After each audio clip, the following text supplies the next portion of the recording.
leaders for both their teams. Cross half forward. Oh, this is where the Kangaroos, Harvey and Pickett, if they can get going, they can kick 5 or 6 goals between them.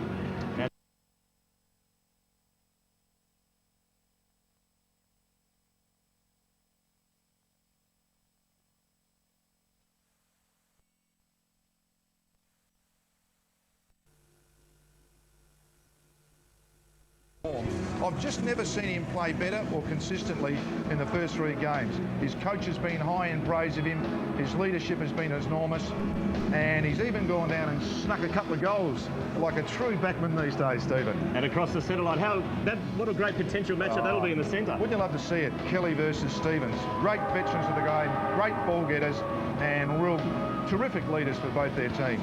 Cross half forward. Oh, this is where the Kangaroos, Harvey and Pickett, if they can get going, they can kick 5 or 6 goals between them. And the forward line. Yeah, Dunkley, as we've mentioned, Rocker 4 goals last week, and of course young Motlop, I think, is an exciting talent as well. And the following divisions for both teams. Well, Burton versus Mott. Mott's been a surprise package. Schwash and Creswell, we know, are terrific. I think Grant might be in for a night against his old club. And on the benches for the respective teams. Yeah, the 2 big fellas, Porter from Carlton, as we know, and young Doyle for his 8th game, a likely improver. But pretty interesting game, Stephen. And as we might try and get a shot of Byron Pickett in a minute, because he's done something extraordinary to himself tonight. But Denis Pagan was quoted during the week saying that the start of this game will be on for young Analogue. Now, he doesn't often say that. What do you think he's trying to get across there? Well, I think that, they've got plenty to play for, haven't they? They lost last week, and look, every game's plenty to play for. But I think just up in Sydney, a bit of talk about perhaps Carey going to the Swans. There's a few needles in this game. Well, there's lots to look forward to. As we take a break, we pay tribute to the man tonight playing his 200th game for the Sydney Swans, the veteran, Andrew Dunkley.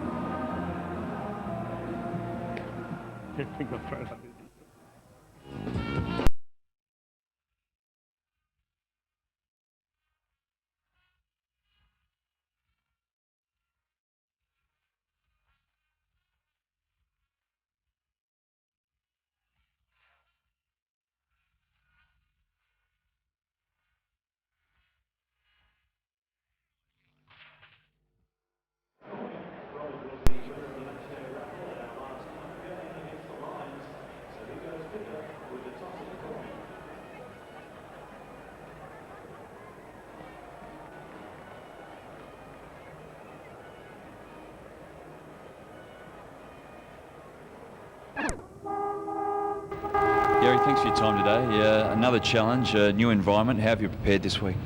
Yeah, pretty much the same, Rod, as what we have been. And I think our preparation, again, has been the way I'd like it.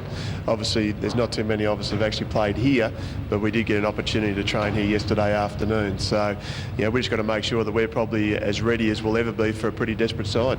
And Ben Marsh, Matty Clark playing pretty well. Rhett Bigland's made it difficult to come back into the side, or would you prefer him to have a run?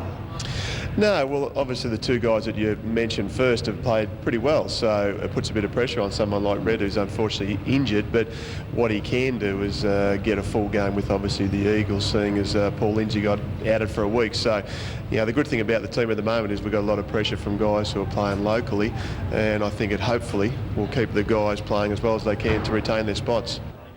Well, the people in Canberra, they've been waiting for this game for so long. They've been camping out to try and get a ticket to this game. Not really. It's a very cool day. Perhaps we'll have to give one of those to Rod Jamieson. The action after this from Marnagara Oval.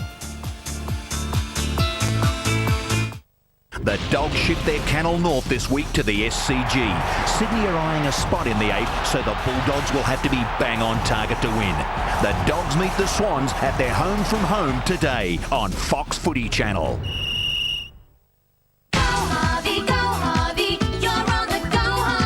Go Harvey Norman for a great deal on this Philips widescreen home entertainment package. Pay just $39.99 and get a 76cm widescreen TV, DVD home theatre system with active subwoofer and 5 satellite speakers. Add this matching TV stand and 2 pairs of speaker stands. This complete package is yours for $39.99. That's a saving of $526. Plus, exclusive to Harvey Norman, you can choose one of these 3 rugby jerseys as a bonus.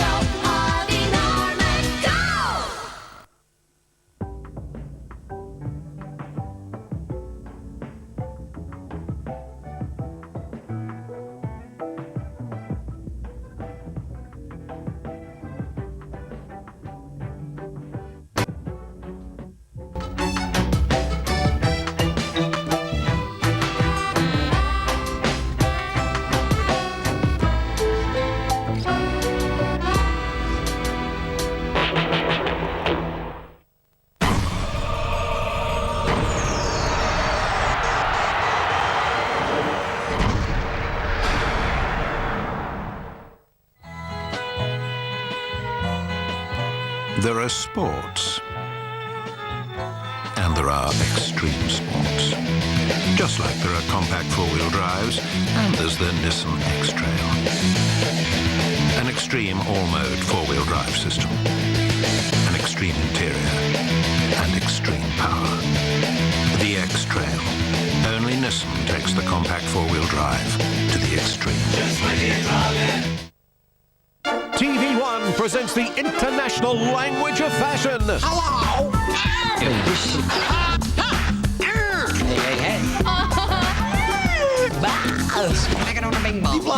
Finish. Walk the talk with Just Shoot Me, 8:30 weeknights on TV1. Welcome to our new home. Let there be light. If you love to create, Shannon has style to suit every taste and budget. I love this idea. Brendan will show you new ways to grow. Succulents have made a comeback. You can get started for as little as $5. Whether it's dinner for 8 or dinner too late, Peter has the perfect recipe. This is a wonderful dish to cook on a weeknight when you don't have a lot of time. Exclusive to and produced by the Lifestyle Channel. Home premieres Wednesday on Lifestyle. Spring in Paris means tennis at Roland Garros. These famed clay courts herald the second Grand Slam of the year, and the Eiffel Tower won't be the only thing to rise above the crowds. That's it. Great serve. What a tremendous point. He's a showman. They love him here. Over 190 hours of action with minimal interruptions, so you won't miss a shot. Daily live coverage of the French Open starts May 27 on 2. Join us this week on Grumpy Old Men, two of the greats of AFL football, Twinkle Toes, Laurie Dwyer, and Sellers Mark McClure, one of the greats of the Carlton Football Club. Grumpy Old Men, Wednesday, 8 o'clock on Fox Footy Channel.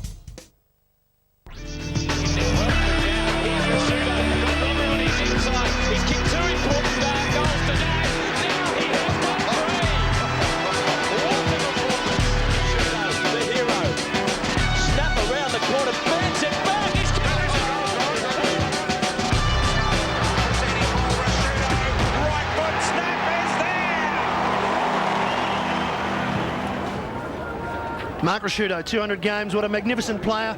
He's about to toss the coin with Anthony Stevens. And he's lost the toss, so he hasn't won that on his 200th game. And joining us in commentary, a warm welcome to Kim Dillon. Thank you, Matthew, and good to see Mark Rasciuto notching up his 200th game. He's only 26 years of age. He made his debut back in 1993 against Hawthorn. And we saw some highlights there. That game was round 3 last year at Optus Oval when he absolutely took Carlton on head-on and came out a big winner. Well, Adelaide's midfield, we know they're very good. We know there's McLeod, and we know there's Goodwin. We know there's Rasciuto, but let's take a look at the back line, Russell. Okay, Rocco up forward. Hopefully he can kick a few goals this afternoon for them. Well, Bassett's had some big jobs. He's defeated Barry Hall and he took Trent Crowe apart last week, so he's in good form. And got Porter maybe starting at centre-half forward. It'll be interesting to see if he does that. Yes, it will be, and interesting to see also Tyson Edwards on a half-back flank. He kicked 5-1 last week up forward. We've got Cochrane, Harris and Stevens across the centre line.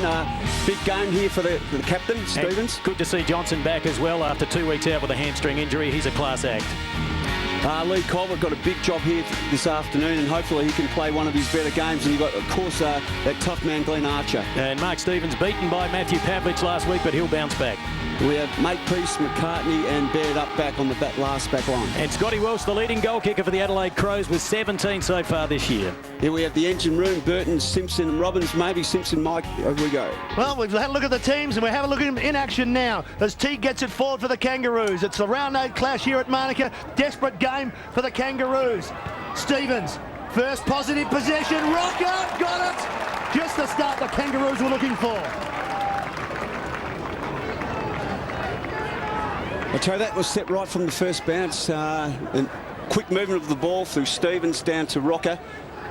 And this is exactly what Denis Pagan would be hoping for. Very positive, proactive start. Just the 1 goal last week against the West Coast Eagles. 16 goals, 8 coming into this game. Sitting 8th on the goal kicking list. No mistake from point blank range. First blood to the Kangaroos.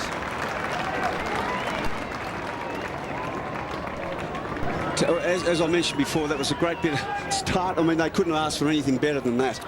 As we welcome once again Rod Jamieson down on the boundary.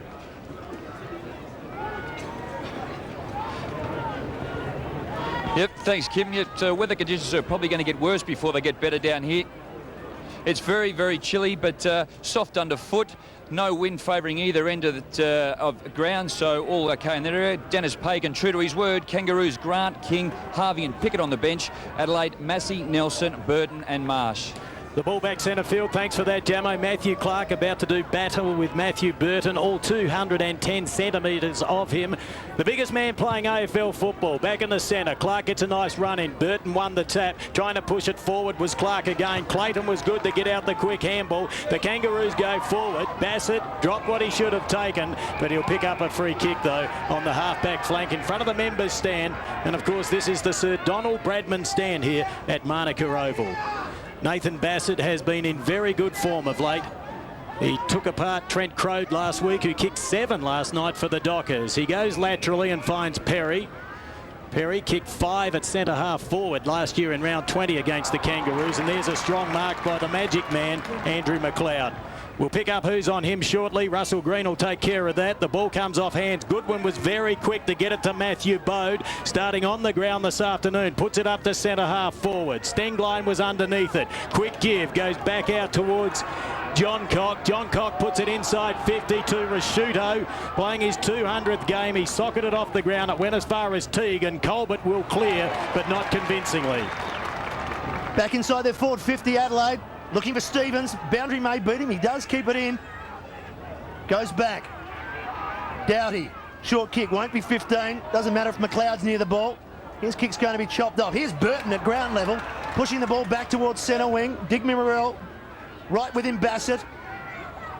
Bassett, ever the defender, searching for the boundary line and gets it. Troy Makepeace is the lucky fellow who's got McLeod this afternoon. And look, he's got a few scalps over the course of the year, and he will give 100%.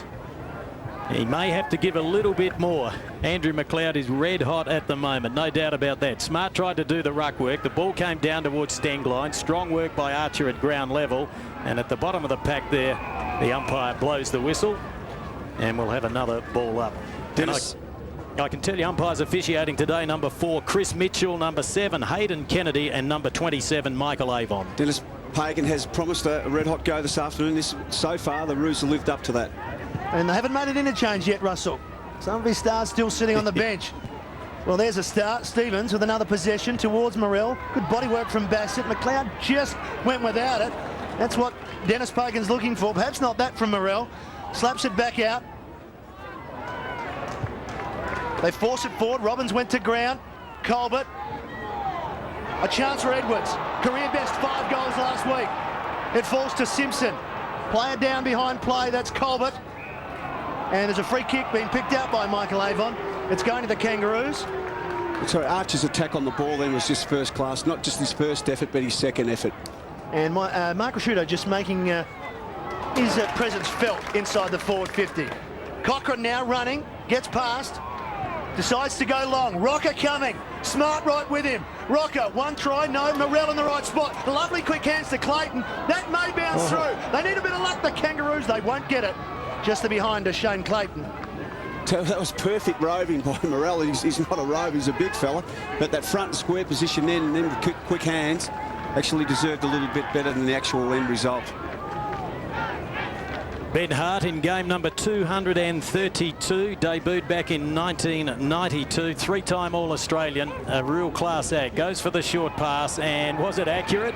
Or did we put the mocker on him? I think we did. It went over the line. Perry completed the mark, but not in time, and Cochrane will take the free kick. Now, he's only about 45 out. He's on a pretty tight angle, so he places the ball to the hot spot, and Burton sets himself. Now the ball punched forward. It goes back out to Clayton. He has another crack at it. This time he's accurate. So he has a personal tally of 1-1, and the Roos looking pretty good in the opening 5 minutes here at Manuka Oval. Well, that was an intelligent kick right to the hot spot, and bang, if you can kick it there, you've got blokes milling around the ball. You've got more than a good opportunity to kick a goal, as we can see here. Front and centre, bang, true result. It's interesting to see young Bode who's trying to run with Anthony Stevens from the Kangaroos this afternoon. Be a big job for him.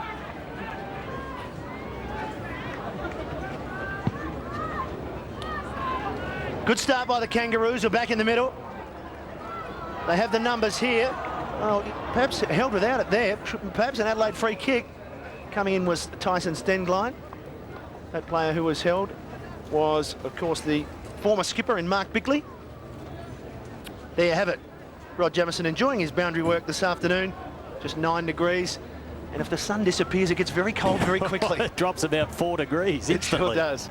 Clark with Burton. Neither of them getting near that bounce. Plenty of players around the ball, as you can see, and we'll have a replay. So just over 15 minutes remaining. Kangaroos 13. Adelaide yet to score. The attack on the ball before by Bickley was just first class. And if a bloke has played well over 200 games, he's just as desperate as he always has been. No doubt about that, Russell. One of the best second effort players in the business. Clark got up high. The tackle, was it in the back? Yes, it was, according to the umpire. And the free kick will be taken by the skipper in Anthony Stevens. He's on the defensive side of the members' ring. That's illegal, Mark Stevens. You cannot come from behind the man who has the free kick. He smothered it off the boot, and there is 50 metres, and this could almost be a certain goal. Gee, you'd think, Russell, a man that's been around for 100 games nearly, would perhaps know a little bit better than that. Yeah, that was unforgivable, really. As you mentioned, over 100 games. It's one of those 50-50 ones sometimes. In his mind, he thought he'd played on. If he plays on, you can come from behind. You certainly can, but the umpire didn't call it. 94 games, in fact, Mark Stevens. So I'm sure he won't do it again. Anthony Stevens lines up from right on 50. The left footer looks like he may have dragged it. So they're offline, but they've kicked 2 goals, 2 now, and Adelaide yet to get on the board, and they've only gone inside 50 on one occasion. Dennis mentioned that the Roos were going to have a red-hot go, but I'll tell you what, Adelaide are very hard at the ball also. It's also interesting to see that Goodwin is being tagged by young David Teague.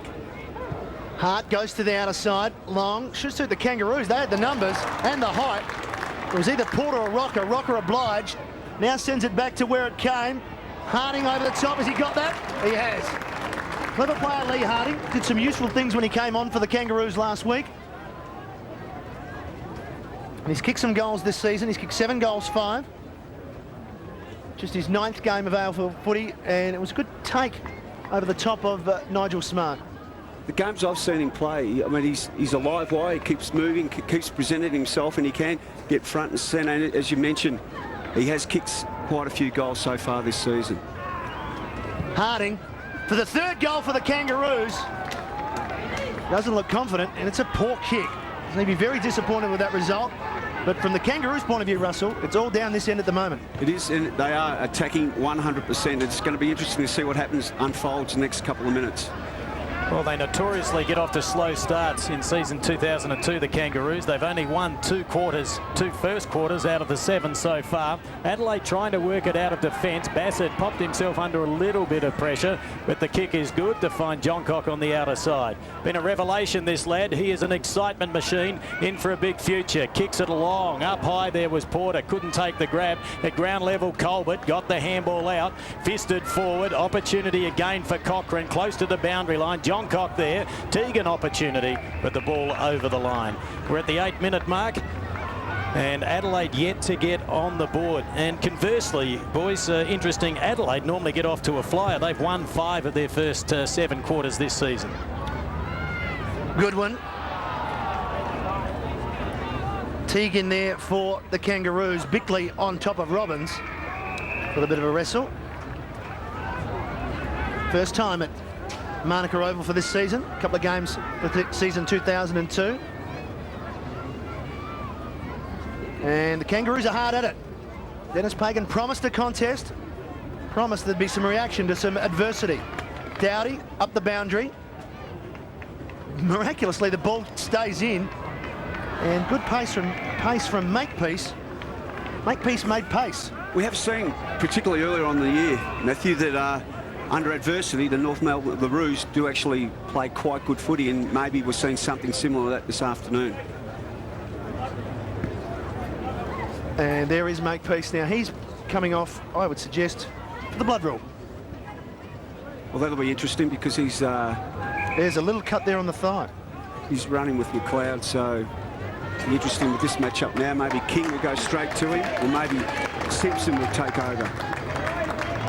David King onto the ground, Russell, and it's a big ground too. It's wide.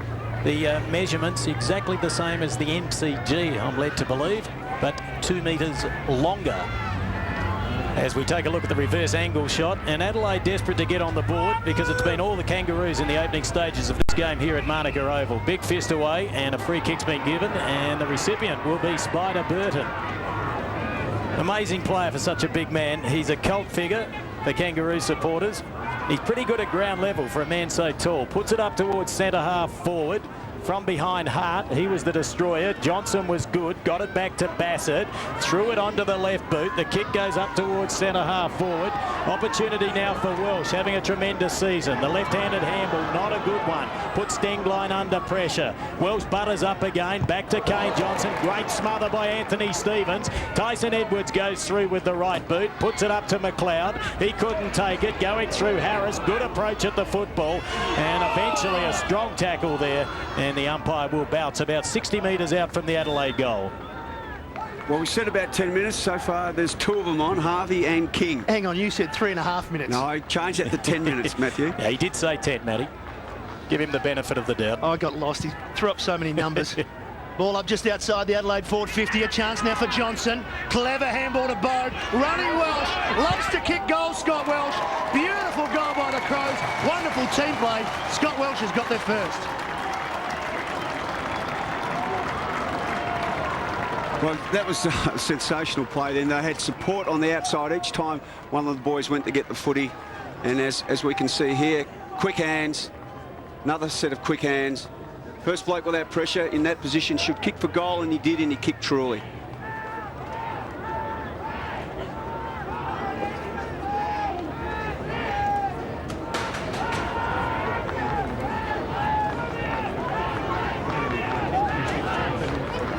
That would bring some joy to Gary Ayres' face, looking a little concerned. We've gone nearly 13 minutes. Adelaide have kicked their first goal courtesy of Scott Welsh, but there's been an infringement in the centre square, so Big Spider will take the ball and receive the free kick.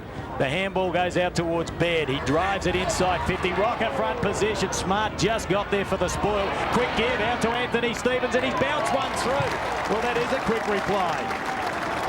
The Kangaroos move along to 3-3-21. Adelaide, one straight goal. Just in both of those instances, Russell, we've seen really quick hands, at one at a ball up and another at the contest at front centre. Just quick gives to a player running past. Here it is here. Look at that. That's wonderful. I mean, if you can get first use of the ball and flip it up as quickly as that, you're always going to give that bloke who's free with the footy an opportunity to lay it off in the pro. And that was just a great piece of play. But that all started back here on the half-back line when Baird went up the ground. His man didn't follow him. I mean, it's just unforgivable if a forward doesn't chase and harass his backman. 3-3 to 1 goal. 11.5 minutes remaining first quarter. Clark over the top. Robbins doesn't get much on that. Simpson over the top. And has that one gone 15? I don't think so. It's play on. Harvey had an influence as he's come on straight away. 2 quick handballs. Edwards got to get through a couple, does so. Stenglein, here's Johnson. Leading as Rashudo, but he's got to beat a couple. And McCartney, who on a losing side last week, held Wilson to a goal, who was very good, takes the mark. Provides the shepherd as Baird breaks free once again. Robbins shepherding, good decision by umpire Hayden Kennedy. Shepherding nobody, and the ball wasn't within 5 metres. Bickley switches play. Doughty got a player in the lead, running hard and finds him well. Stevens dropped a sitter. Colbert wants to wrap it up. Clayton under pressure, good pressure too from Benny Hart, and it'll be a ball up just outside the Adelaide Crows 50. Crowd still coming in, a smallish crowd. They're braving the conditions. And Mark Stevens, that was one he should have eaten. I mentioned earlier, had a quiet one last week against Matthew Pavlich. Prior to that, he's been in good form, but that was a bad miss. Number of players at the bottom of the pack, and the umpire will do it all over again. The Kangaroos 3-3. They've got off to a good start. Adelaide just the 1 goal, courtesy of Scott Welsh. A couple of interesting matchups. We see young Daniel Harris. He's running with Kane Johnson. Clark wins the tap, tried to get it down to Bode, couldn't do so effectively. At the bottom of the pack there, working hard, is Johnson again. Surely the umpire will blow the whistle, and he does. It's interesting to see also that King has taken over from Makepeace and is running with McLeod. Well, he's got a good strike rate against Adelaide. David King. He's had many a good game over the years. Clark got up high. Burton won the tap. At ground level at Stengline. Tried with a quick give. Gee, they're hard at it, the Kangaroos, at the moment. The ball goes back towards McLeod. Drives it inside 50. Big lead from Fitzgerald. Picked up by Rashuto. And I think he's kicked it. He has.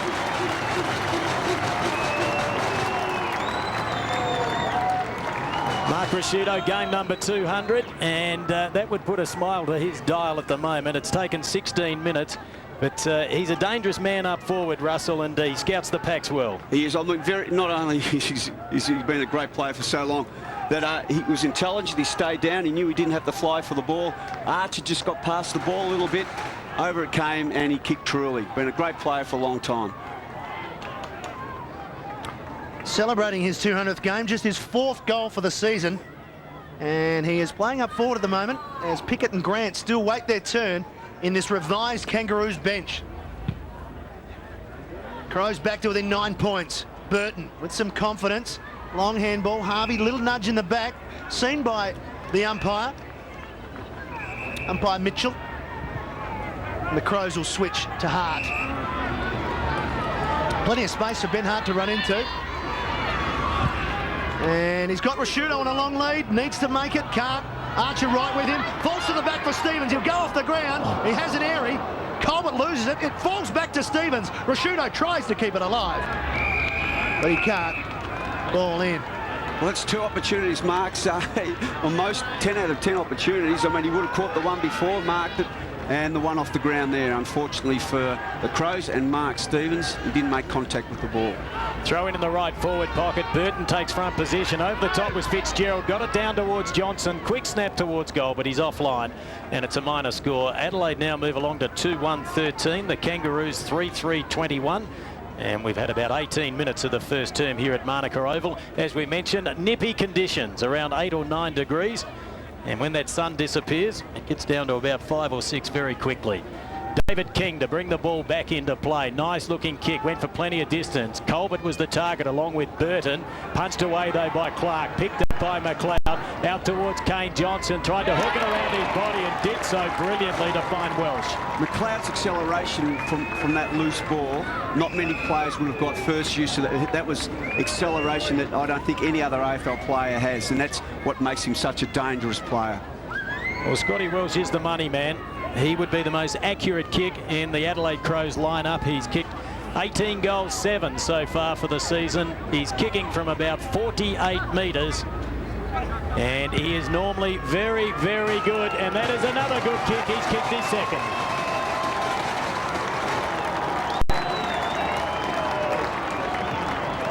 Just getting back to McLeod's effort, as I mentioned before, we all know he's an elite player. And for him to do that type of stuff just gives your forwards first opportunity, as we see here. Just off a long kick sometimes, it's dangerous, you get depth, but it's often easy for the other side to punch back and to be in the right spot. Disciplined sides will punch the ball back into their attacking 50, which we saw then, and McLeod was absolutely brilliant, and we see a goal. 2 goals to Scott Welsh, and we'll go down to the boundary with Rod Jamieson. Yeah, thank you, Matty. Look, Mark Rashuto spending a fair bit of time up at full forward. The Kangaroos are, after a solid week on the track, quite physical, but Adelaide just slowly working them well into it now. Yes, they're 2 points down at the moment, and they're trying to get possession through Matthew Bode. King, well done, Edwards. Clever. Back to Hart. Just checked his kick right at the last minute. Great courage from Teague, but it falls to Johnson. He spots Goodwin. He's within range. Goodwin's kick just doesn't get the distance he was looking for. So that'll be a free kick or out of bounds on the full. And another change as Byron Pickett comes on with Shannon Grant. So the big 4 are all on now as Russell checks his watch. They're all on. Makepeace has the ball. He certainly has. Daniel Harris coming off the ground along with Digby Morrell. There's a good kick, and it goes in the direction there of Lee Harding, a promising young player. Measures the kick, short pass looking for Pickett. Not a good one. It'll be a test of courage. He always passes those. Stevens did well. Got it back to Johncock. In turn to Perry. They have the numbers, but the handball was poor. Harvey picks it up. He goes to an unprotected goal. He'll need a lucky bounce, and he doesn't get one. He received a stinker, so it's a race for pace on the outer side, and the veteran in Bickley soccers it off the ground and temporarily gets the ball out of the danger zone. Mark Bickley having a sensational season, leading the possessions for Adelaide. Just on that, Kim, you watch Adelaide quite a bit. He's decided to retire. Surely he'll reconsider. Well, there's a lot of people that want him to play on. He's averaging 23 possessions for the season, and as I mentioned, he's in sensational form, and he's one of the best second effort players around. And I think you're a long time out of the game, and he's certainly not being carried at this stage of his career. It'd be, if not McLeod, he's certainly the best player for the season. Yeah, and the other player that's been in sensational form as well, that they've been talking about retirement, is Nigel Smart. Now, Clark got up high, fisted it towards the boundary line. An opportunity there for Doughty. He couldn't take it, and the ball out of play about 55 away from the Kangaroos' goal. Just getting back to that Bickley thing, I mean, there's no pressure on him. He just wants to go out there and enjoy his last footy. Maybe that's why he's playing so well. He's just enjoying it so much. Well, here's Clark trying to enjoy his football, but that's not where he likes to be, down at the bottom of the pack. Hart, good release. Simpson, though, swooped on it. Standing in the way, Johncock. Quick switch by the Crows. Bassett. Perry runs for him. Measured kick. Just misses the target. Got to beat two. Clayton with good pace. Excellent work by Clayton. Opens up Harvey. Oh, Nigel Smart got in the way. Good smother on the up Pickett. Clayton got to beat Bassett. Goalkeeping effort there by Rashudo. Players going in from both sides at the moment. Rashudo got it back. Perry, the old 1-2. Well worked by the Crows. Played down in back play. And a good mark to Baird. That last contest, Archer's, I can't actually pick up the young Adelaide boy down, but Archer. Young Johncock. Johncock. Tell you what, did Archer go 100 miles an hour? As he always does. The Kangaroos move forward up towards centre half forward. Stenglein with a quick give, but doing some good work there was Lee Harding to intercept. Rashudo crashes through the left-handed handball at the feet of Bickley. He was equal to that, puts it up for Fitzgerald. One grab, two grabs, and he needs to take some grabs. He's been a quiet player in recent weeks. He's only managed 2 points in the last 2 games. And bad news there for young Johncock. We'll get an update on that shortly from Rod Jamieson. But it looks like he's coming off the ground, and it looks like he's damaged his right arm rather severely. Ryan Fitzgerald had a couple of years with the Sydney Swans, a former South Adelaide player in the SANFL, had an horrific run of injury whilst he was with the Swans. Great expectations on him this year, perhaps too many. Only playing his 18th game of league football. And he's hooked that one, and that's what he does every time. He kicks across his body, and that one's out of bounds on the full. It was a duck hook. Yeah, he's got a problem with that, no doubt about that, as we see Johncock coming off and Massey about to come on, the former Carlton player. 21 plays 19, just under 5 minutes remaining. Colbert. Long kick. In front was Simpson. Stevens getting some possessions. Burton is target. Perry reads it better. Ball. Need a crummer. Kangaroos don't have one. Hart. Back to Stevens in the centre of the ground. Johncock just in a bit of pain at the moment. Stevens. He went for Harvey. A marking option not often used by the Kangaroos, and a very clever mark. It was a very clever mark, and I think he made it look I mean, it was extremely hard mark to take, but I don't think Stevens was actually going for him. I think he was going for the longer option, maybe in Rocker. But he miskicked it, and young Harvey's the recipient, and hopefully he can kick truly for the Roos, because they do need it, because Adelaide have really put the screws on the last 5 or so minutes. Well, he's come off the bench, and this will be his 4th possession, and he's kicking for the Kangaroos' 4th goal. He is a goal kicker, doesn't miss too many. He hasn't missed that one. Goal to Harvey.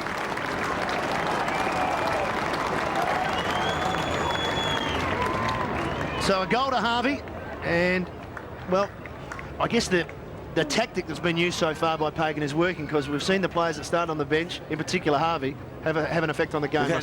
Instantaneous effect, as you mentioned. That's his 4th touch since he's been on. And I tell you what, that was great work by Spider Burton in the 10-yard square to enable the ball to go through.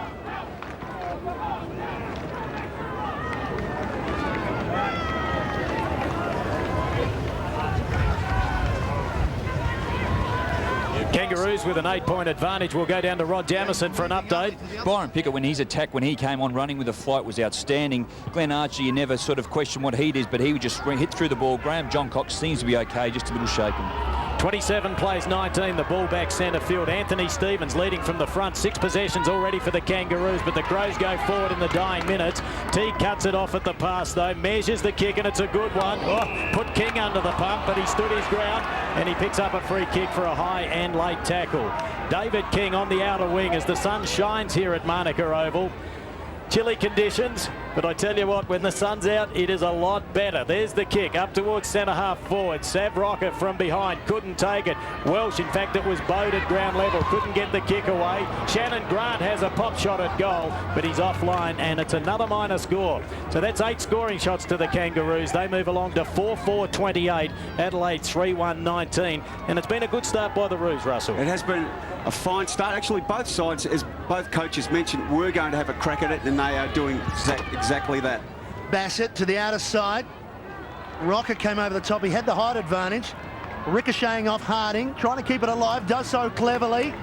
Then deep into the danger zone. Where are the Flyers? Digby Morrell comes to ground level. Bassett, oh, well done. Just bangs it out off the ground, out of the air. He got 40 metres with it. Clark with a searching handball. Finds the run of Bode through the middle. The Crows promising. Fitzgerald's got to beat 2. Over the back, McCartney. The dangerous McLeod approaches. McCartney, ever defensive, relieving some pressure. I tell you what, there's not much space out there. Every time we get the footy, either by hand or by foot, you've got about 3 or 4 blokes hanging off you on both sides.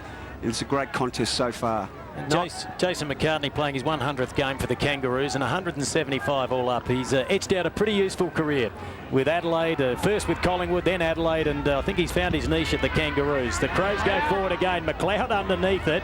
Good defensive spoil. Now at ground level. McLeod picks it up again. Will he feed it off? He tries to weave a bit of magic. Now goes back with the handball. Finds a teammate in Rashuto. Already kicked one just inside 50. Puts it in long. Back underneath it was Fitzgerald. Good spoil there. Makepeace chases the ball, but the ball out of play in the right forward pocket. 28 plays 19. And as many people predicted, Denis Pagan read the riot act, but no one really thought that he was going to put all those players on the interchange bench, but he did, and it's paid dividends. Good one, quick kick away, but the mark's been taken by McCartney. In good form at the moment, McCartney. That's 3 times in the last 2 minutes. He's been very good on the last line of defence. Colbert with some space, trying to draw Stevens, so Stevens could run. And this is Anthony. Poor kick, and an easy mark for Nigel Smart. Equal games record holder with Mark Bickley. Clever tap by Perry. Crows promising. Once again, Stevens missed Doughty though with the give. Goes to ground. Anthony Stevens, that was very clever. Kicked it to himself and then just worked it up the boundary. They've kept it in. Digby Morrell from 70 metres gets a good shepherd and kicks towards Archer on the lead. Archer's got to beat Massey. Goes to ground. Bassett. Well, that was quick lightning hands from Bassett. He's been pretty impressive at that end. We talk about McCartney at one end. Bassett's doing some good work for the Adelaide Crows in defence at the other. And in the middle, Anthony Stevens, 8 possessions now, and he is playing a mighty game, leading from the front. Throw in just inside 50. Matthew Clark took it. Quick hands to get it down to Kane Johnson. Likewise, Goodwin trying to get it to Bassett. Wobbly old kick away, and fortune favours the brave because that wasn't good management, but Doughty took the mark. Kane Johnson now 2 against 1. Welsh outnumbered. Baird did well with the body. Colbert ducked the head. Good handball out to Baird. Has a bit of composure, the young fella, and just spots up the captain for possession number 9. Now Simpson with a wobbly screw punt kick. They're nearly inside 50. Morrell takes it again, another handball. They go forward through King, another mongrel punt, and the crumbs are taken by Massey. Quick feed to Bassett, now out to Bode, and Adelaide out of trouble on the outer side. And that's very uncharacteristic for Stevens and King both to kick mongrel torpedoes down there. Low percentage kicks. Yeah, they've taken inside their 50 13 times apiece, so both sides have had a chance. 9 points in the dying seconds of the first quarter. Adelaide will need to be quick. Once again, Doughty to Johnson through the middle. Need a mark. McLeod. What can he manufacture? Stevens gives it to him now. The siren beats Rashuto, who had 2 players to his right. and he had Ben Hart and also Chris Massey, so it was a promising attack for the Adelaide Crows. But at the end of this first quarter, it's the Kangaroos 4-4-28. They lead the Adelaide Crows 3-1-19 from Monica Oval.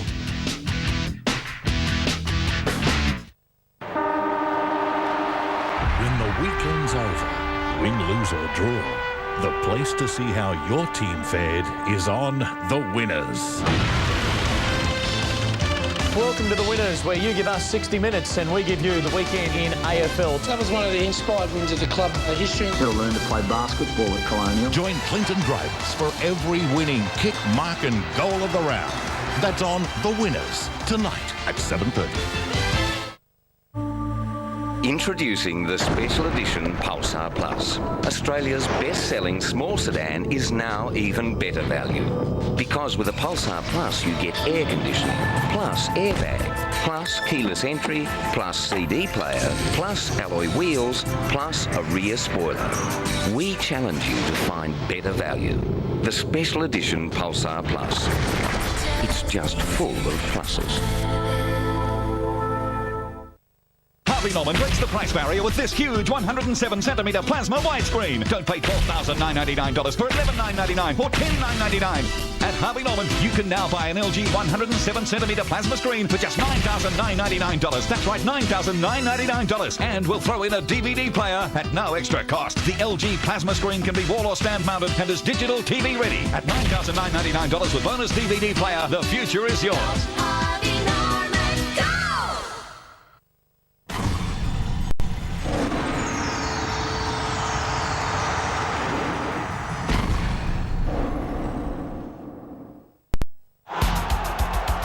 Believe in each other.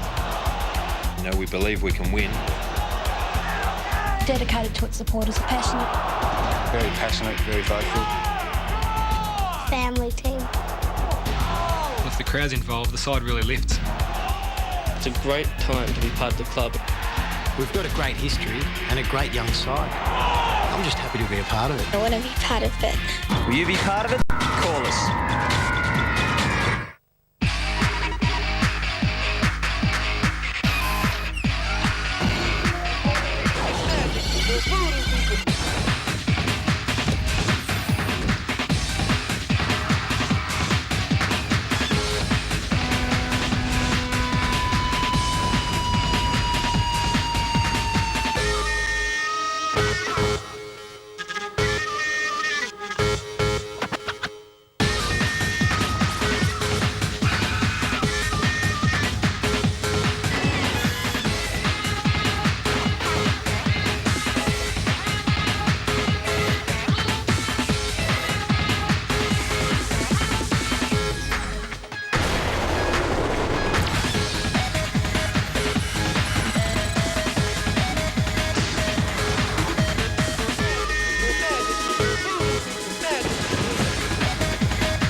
Pushing the limits of endurance.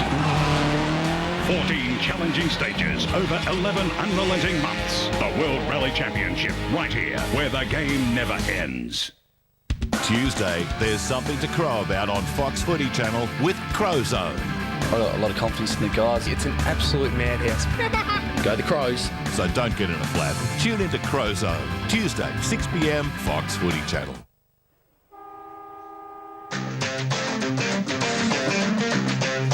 Yes, and welcome back to Monica Oval here in Canberra. An entertaining first quarter. The Kangaroos are leading by just the 9 points. And it is a very, very cool day at Canberra, but some good football in that first quarter, Russell, and some very quick hands. Oh, look, there's no flooding. Everyone's having a red-hot go, and it's been really entertaining. Matthew Clark's been very good with his handwork. Not a lot of disposals, but he is very good. One of the best palm ruckmen in the game. He is with that dinosaur, Paul Salmon. They seem to have dinosaur? Well, he's a dinosaur. They have that ability to be able to palm the ball right down into the chest. And here we have the really interesting one there is the contested possession. So that obviously the boys both sides are really having a red hot go out there. Kangaroos 69 possessions in total. 39 of them have come from the contest there. So in and under, inside 50, both teams 14 apiece. So both had their opportunities in that first quarter. Gary Ayres will be pretty pleased with what he's seen so far. The Kangaroos, Kim, got off to a good start. Adelaide got some momentum back. Well, they did, and we mentioned that earlier. They've been very poor in their first quarter efforts throughout the season, bar 2 games so far. So Denis Pagan obviously looking for a good start, and they got one. And it was interesting when Harvey came on. I mentioned before, Harvey always performs very well against the Adelaide Crows, and he certainly had an impact, and the skipper with his 9 possessions. There's another game on at the SCG. It is the Western Bulldogs taking on Sydney. We're going to show you the scores. If you want to watch the replay, look away now.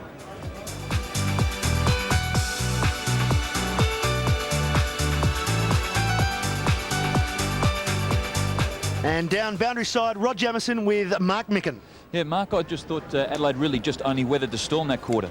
Yeah, that's right. You know, we were out-tackled, out-crumbed, and it just indicated they were a little bit sharper than us early. I thought we probably managed it a little bit better in the second half of that quarter, but you know, the challenge remains for us to get back in top in the area of just going hard at the footy.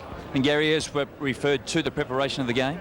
Yeah, we always knew it was going to be difficult because you know, Kangaroos have come under a lot of criticism and they've got a history of responding to that sort of thing. So we were ready for that, but perhaps, you know, they just got us at the start. Oh, Mark, good luck.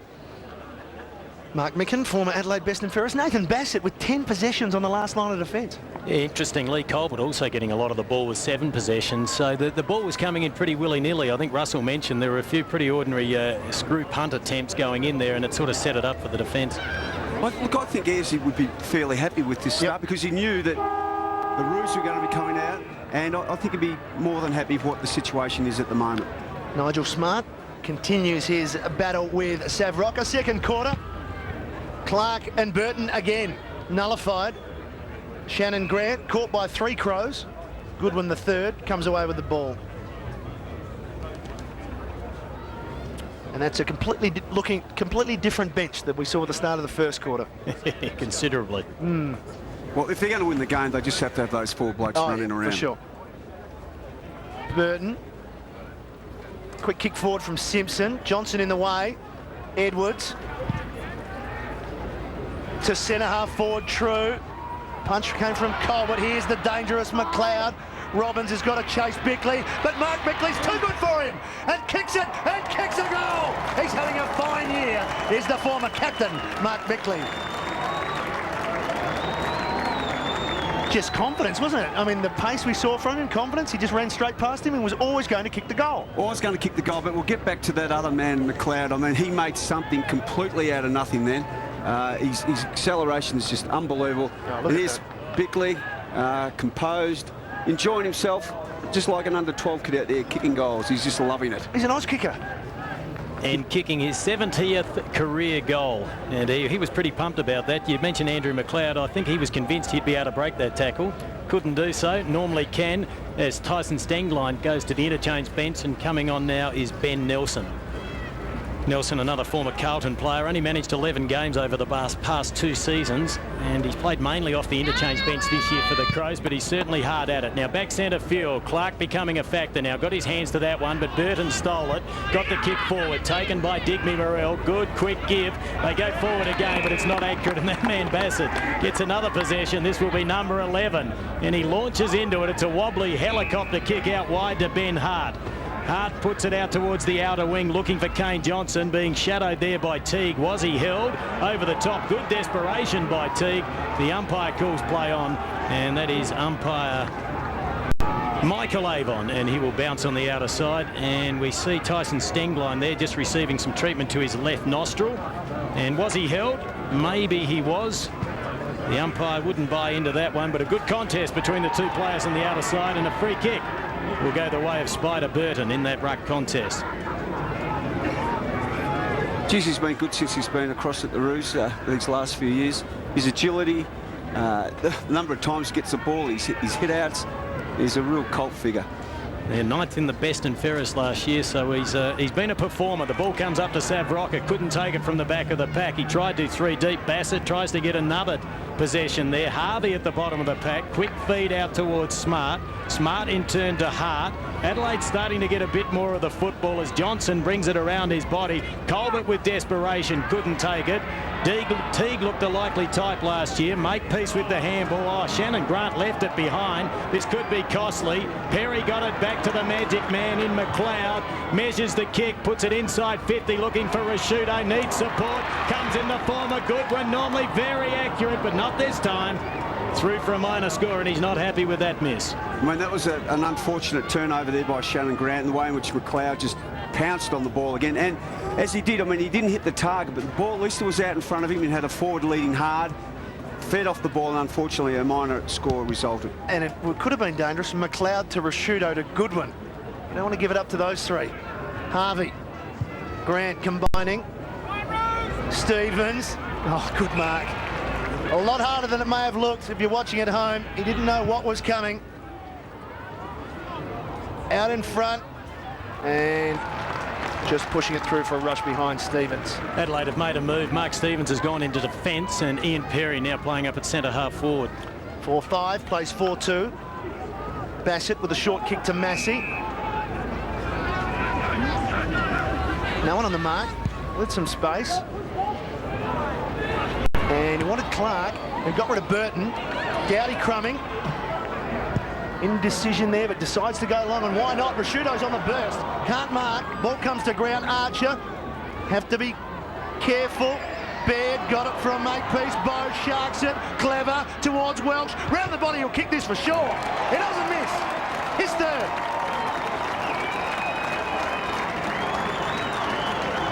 Scott Welsh, 4 last week. Back to the sort of form that he showed in the year 2000 when he picked up 47 goals. He's got 3 already, Russell. Yeah, he's a very exciting play. But that all came about by Rashudo. Unfortunately, Rue didn't take the ball cleanly. But because his attack on the ball and spillage, it gave his crumbing players an opportunity to be able to kick a footy. But what about Arch and Rashudo playing on each other? Geez, you wouldn't want to get in between those blokes, would you? Adelaide with a 3-point advantage, courtesy of Scott Welsh's 3rd goal. He's been in rare form in season 2002, kicked 4-1 against the Dockers last week. Burton got up high. The tap goes back down to Burton, does his own roving. It's a wobbly kick forward. Harvey with a good turn of speed. Gee, Stevens had a big head start there, but Harvey did well. Digby Morrell then just froze for a moment. Stevens gets it back towards Tyson Edwards to Stevens again. Clark over the top, finds Massey, runs into trouble. Oh, big hit by Byron Pickett, and Massey is down. That was a huge bump. The umpire gets in the way. McLeod says, get out of my way. Then unloads from 50 metres, and I think he's kicked it. What a goal, Andrew McLeod. That was a beauty. And Massey, well, he's a bit shell-shocked, but he's getting some encouragement from his teammates behind the play. I tell you what, we talk about McLeod. I mean, that was just, he had a couple of options leading up the ground. Instead of going for the short 50 on 50, he went long. He backed himself, and so he should, because he's a great kick of the footy. And look, young Massey there got hit by a Mack truck, but to his credit, straight back up on his feet. Shows a lot of courage. Crows have kicked 3 goals this quarter, but importantly for them and dangerous for the Kangaroos, McLeod is really a factor now. He is just pure silk, isn't he? One of the best going around, if not the best. Challenge being set once again for the Kangaroos. They need to answer with a goal. Burton doing it all. Stevens just wants the ball. So does Johnson. Bode. Fortunate, just threw it out. Dowdy was there. Stevens. Up and under, tough one to mark. Gee, Harding almost made it. Robbins backpedaling. Grant. And they work it forward now, the Kangaroos. One-on-one contest, Morrell with Stevens. Ball stays in, Pickett. No, it was out just before he kicked it. And Burton looking on. Haven't seen Burton yet. No, not yet. But you just sense that Adelaide are really building, and it's going to be very important for the Roos for the next 5 to 10 minutes to make sure that they're about where they are at the moment. They wouldn't want the Crows to get out to about 4 or 5 goals. 9 points the margin. It was 9 points the other way at quarter time. Clark. Chance for Edwards. Replay. Interesting matchups. We see Benny Robbins, an underrated player, couldn't really crack it with the Brisbane Lions. He's got the job on Mark Bickley this afternoon, who, as we mentioned, has been in rare form this season. Also Archer and Rue, we spoke about that. And Teague and Goodwin. Byron Pickett trying to drag himself into the game. The Kangaroos go forward again. Bassett gets another possession. The Hound Dog puts it out towards the outer wing. Makepeace in a diving attempt. A lot of pressure out there. Oh, McLeod just plucked it from two players. One of them was Archer, and he puts it out in the run of Goodwin, who cleverly taps it out to the run of Welsh. He's kicked three. He's going to feed this one off to Goodwin. Another quick handball to Rashuto. Now back to Welsh. He still may get his fourth. A great tackle by Harvey. Is it holding the ball? It is, and rightly so. Well, they had some chances, but great pressure by the Kangaroo defence as Harvey plays on quickly, and they're about to run out of the danger zone. Harding with his bouncing the ball. He's running to the interchange bench, and that is good chasing, good pressure from Ben Hart. And Harding has turned it over. Opportunity for the Crows now. Bassett. Laterally to Bode, running Edwards. McLeod was an option short. Rashuto the leader. Rashuto, I should say, the leader. And McCartney getting back. McCartney, this time with a long option to Pickett. Wonderful kick. Pickett quickly. Robbins got some space. Over the top he goes to King. King should goal from here. No one in front of him. Decides to do it off 2 steps and kicks it. Good confident kick from King. He could have run 15 metres, Russell. Just saw the goal, said, I've got this. Yeah, well, he has been a fine player for a long time, and a bloke who knows where the goals are, and bang. You can see, as you mentioned, off a couple of steps straight through the middle. Good kick from, a good switch, and a good long kick from McCartney to set that up. Good vision. And very good hands there by Pickett to get it over to Robbins.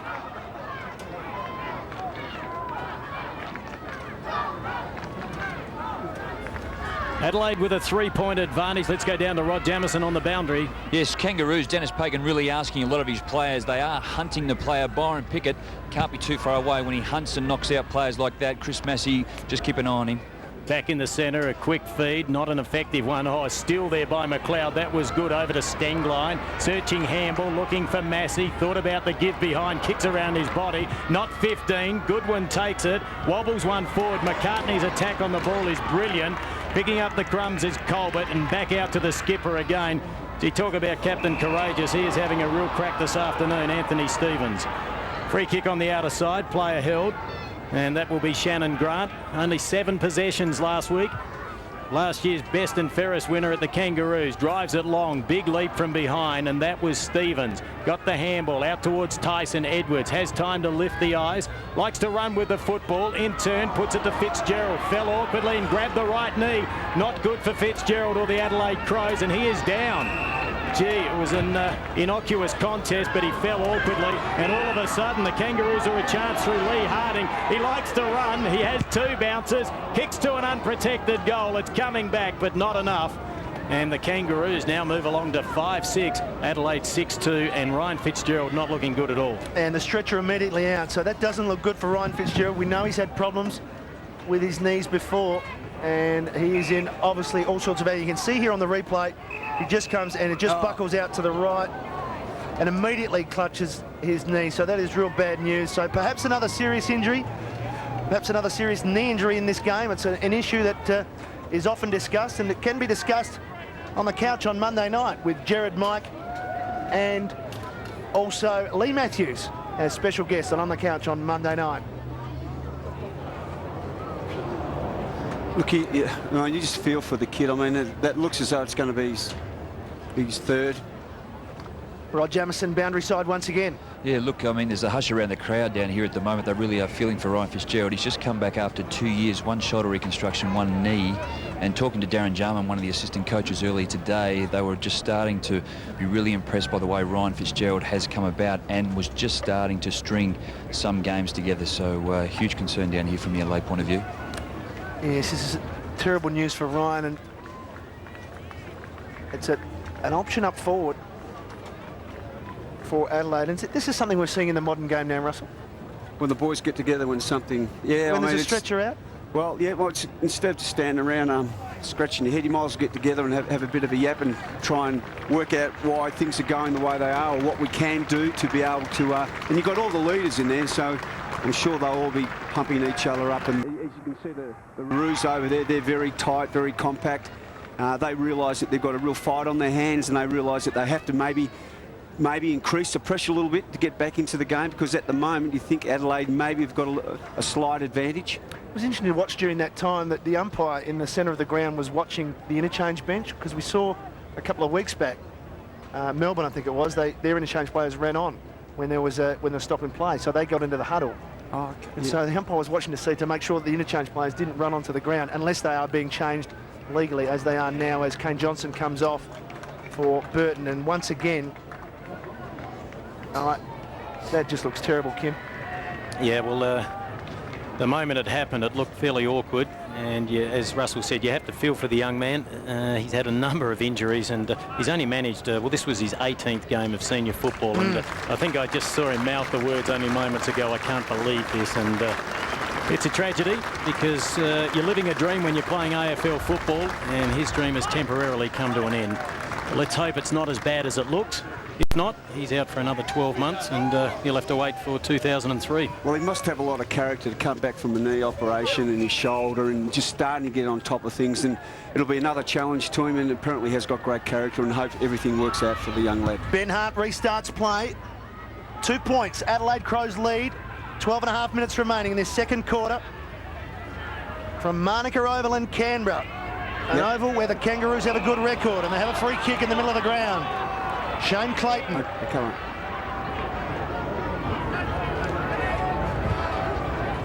Goes wide, drops short. Massey, good punch, but in the right spot. Digby Morrell around the body. Digby, and he puts the Kangaroos back in front.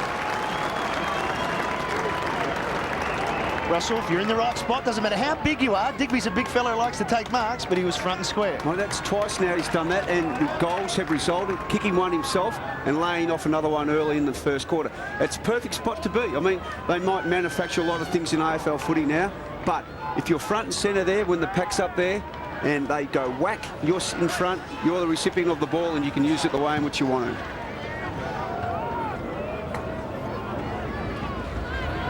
The Kangaroos back in front with a 4-point advantage. Marsh in the ruck, so too Porter. Spider Burton having a rest, and another centre square infringement. This time the free kick will go the way of Adelaide. Marsh takes it, fed it off towards McLeod, but will have to go back behind the mark. Umpire blown time on, and as always, there's always someone behind the ruckman when that happens, isn't there? Immediately. It's not a bad way to pick up a quick stat. An easy one at that. Matthew Clark has gone back to full forward. Took a big hanger there last week. Marsh puts it in looking for Perry. Big leap. Had 2 to beat. Bode was good front and square. Feeds it off to Stenglod. And that would possibly be the worst attempted goal you will ever see. And the worst kick the young Tyson will ever attempt at goal. That is what we call a shocker. It is a shot. I mean, he didn't even actually steady. He didn't even change his direction. He kicked it, actually, the direction that he was running. He didn't square himself up at all. And that's the reason. He kicked true, but it went straight. Bit of a chat here.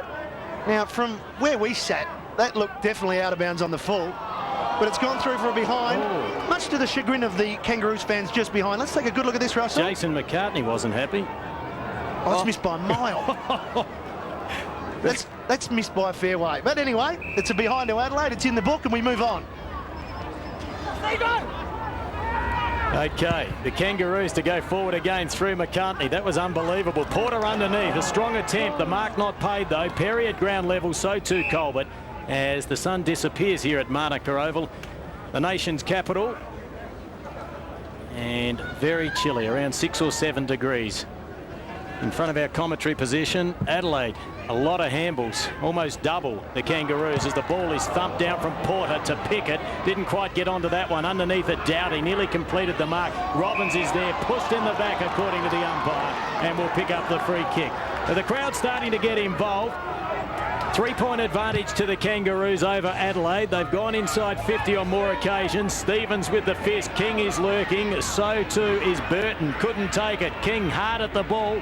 Gets another opportunity. Concedes ground with the handball. Goes back to Teague. That was touched off the boot, was it? Harris is there.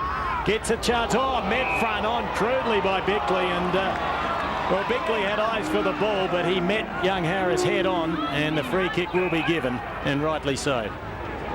So that was fantastic play before by David King. He had two blokes to beat, and he has got great pace, and he really put his foot down, gathered the ball truly and with good hands, and now we've got the recipient here going to be having a shot for goal. Well, he may not be at the moment. He looks to be in a spot of bother here, Russell. He just ducked his head as Bickley approached in natural instinct, isn't it? You see Bickley or anybody coming at you that pace, just trying to avoid any collision. And Mark Bickley just disappointed in the way it turned out. And Matthew, Mark Bickley always very front on. And as you mentioned, Harris just ducking the head at the vital moment, and he looks a very groggy boy. Hopefully he's okay. Let's hope so. It's just his 9th game of footy, Daniel Harris. Just 20 years old, and he's certainly, let's take a good look at this. There it is, and feels pressure coming just and front on. That's all it was. And there we see another angle, and yeah, definitely just ducked the head. Rewarded with the free kick, and now one of his teammates. Not a bad man to have the football either. Gee, I wonder where Brent Harvey came from. Actually, there he is in the background. Looking at that actual incident, I mean, there wasn't a free kick there at all. Well, I mean, when you technically, yeah. Technically, I mean, Bickley's done everything proper. He's come in, he's come low, and unfortunately, the fellow ducked his head. Harvey started on the interchange bench, has kicked one, has a kick from 48. That is his second, dead straight.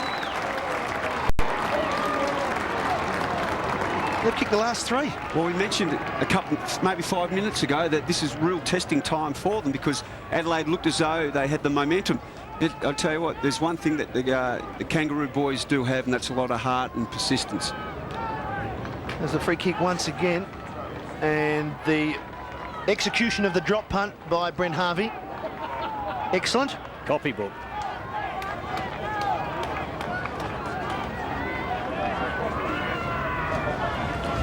Daniel Harris going down to the rooms as we go down to the boundary with Rod Jamieson. Yeah, Matty, just looking at Daniel Harris coming off, really is groggy, had no legs. Both trainers really trying to hold him up, and as you saw, straight up to the rooms.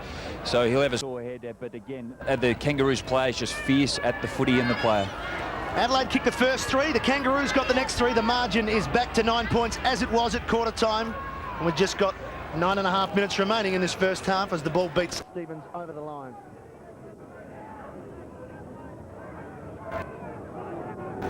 So throw in about 50 out from the Kangaroos goal. Anthony Stevens, 12 possessions. Nathan Bassett, 13. Big fist down, that was by Rocker. He's been well held by Smart. Now picking it up Burton, who only came on a few moments ago. Hart there with a clever little dummy. Now again it's with Bassett. Possession number 14. Puts it out for the run of Doughty. Will it sit? It doesn't. He nearly slipped. Has time though, and some composure. Now stabs out a pass there, and it's not a good one. And the mark's been taken by Teague. He's doing a pretty good job on Simon Goodwin. Has the ball at centre half back. Kicks it long. Harvey looking for the crumbs. He's there too. Grabs it. Tackled. Play on the call. Porter tried to soccer it off the ground. Bassett in there again. Porter was very good, but a free kick's been given, and it will go the way of Nathan Bassett. Well, I don't think he's ever had this many disposals. We're not even at half time. Bassett has good vision. Finds Massey. Here comes Archer, and just couldn't get there in time. Let him know that he was coming, though. Prosciutto wants it short. That's ignored.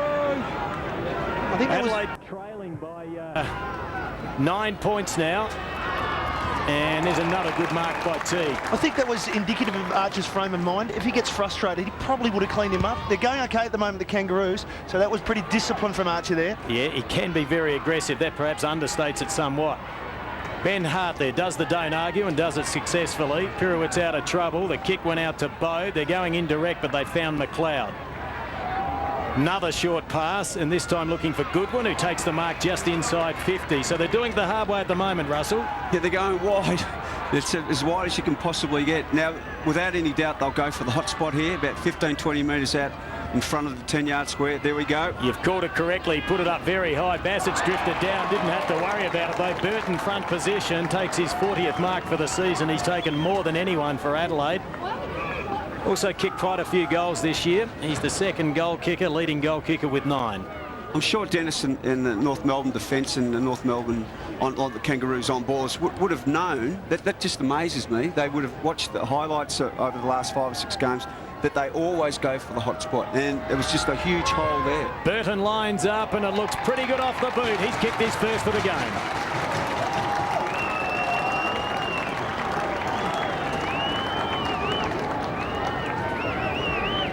Actually, in the games that I've seen the Crows play, that at stoppages inside 50, and if they're on a tight angle, they're one of the best sides going around in the competition. We're looking at a game this afternoon where they're number 1 in clearances and the Kangaroos are number 2. So they're both very good from the break in play at getting the ball moving quickly.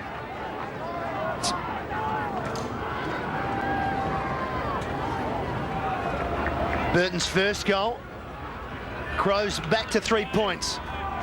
Tight contest at Monaco. We've seen a couple of fantastic finishes already in round 8. Let's hope we're in for another one here at Canberra.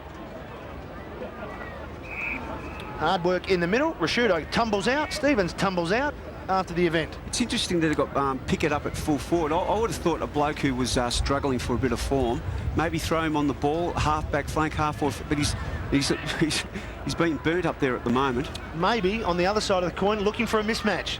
Morrell, Stevens, chance to test Pickett out. He's on the lead. Oh, the kick was too low for him. Wrapped up by Rocker. Pretty hard underneath to get away all from that. Severio Rocker. There's young Doughty. Well, it's amazing. I mean, if it was 2 or 3 inches higher, that move of Pickett to full forward might have... It would have been a fantastic move, Russell, and you were wondering why he was there, and that was why.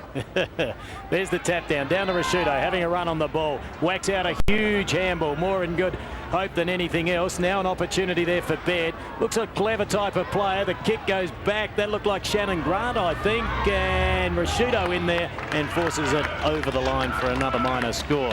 The Kangaroos move along to 49, Adelaide 45, a 4-point advantage with only minutes remaining in their second term here at Monaco Oval. The ball brought back into play. Rashudo on the end of that one. Thought about playing on. Looks like Nigel Smart's about to have a rest. Kane Johnson ready to come back on.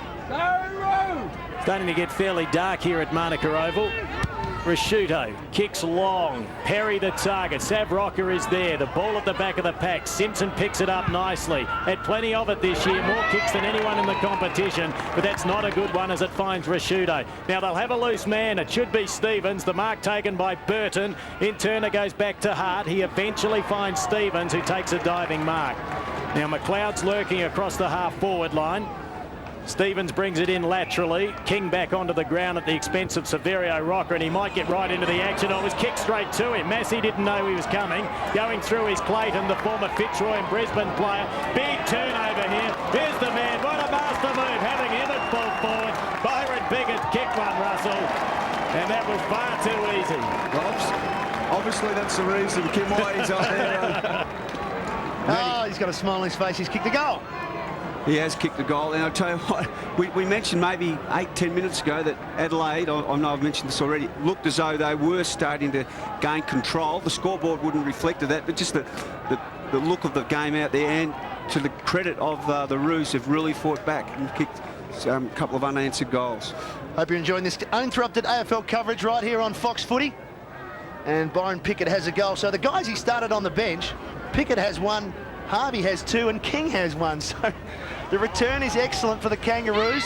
They're back out, well, they're back to a 10-point margin when it looked as though, as Russell said, that the Crows were going to run away with this game. Still 5 minutes remaining in the second quarter.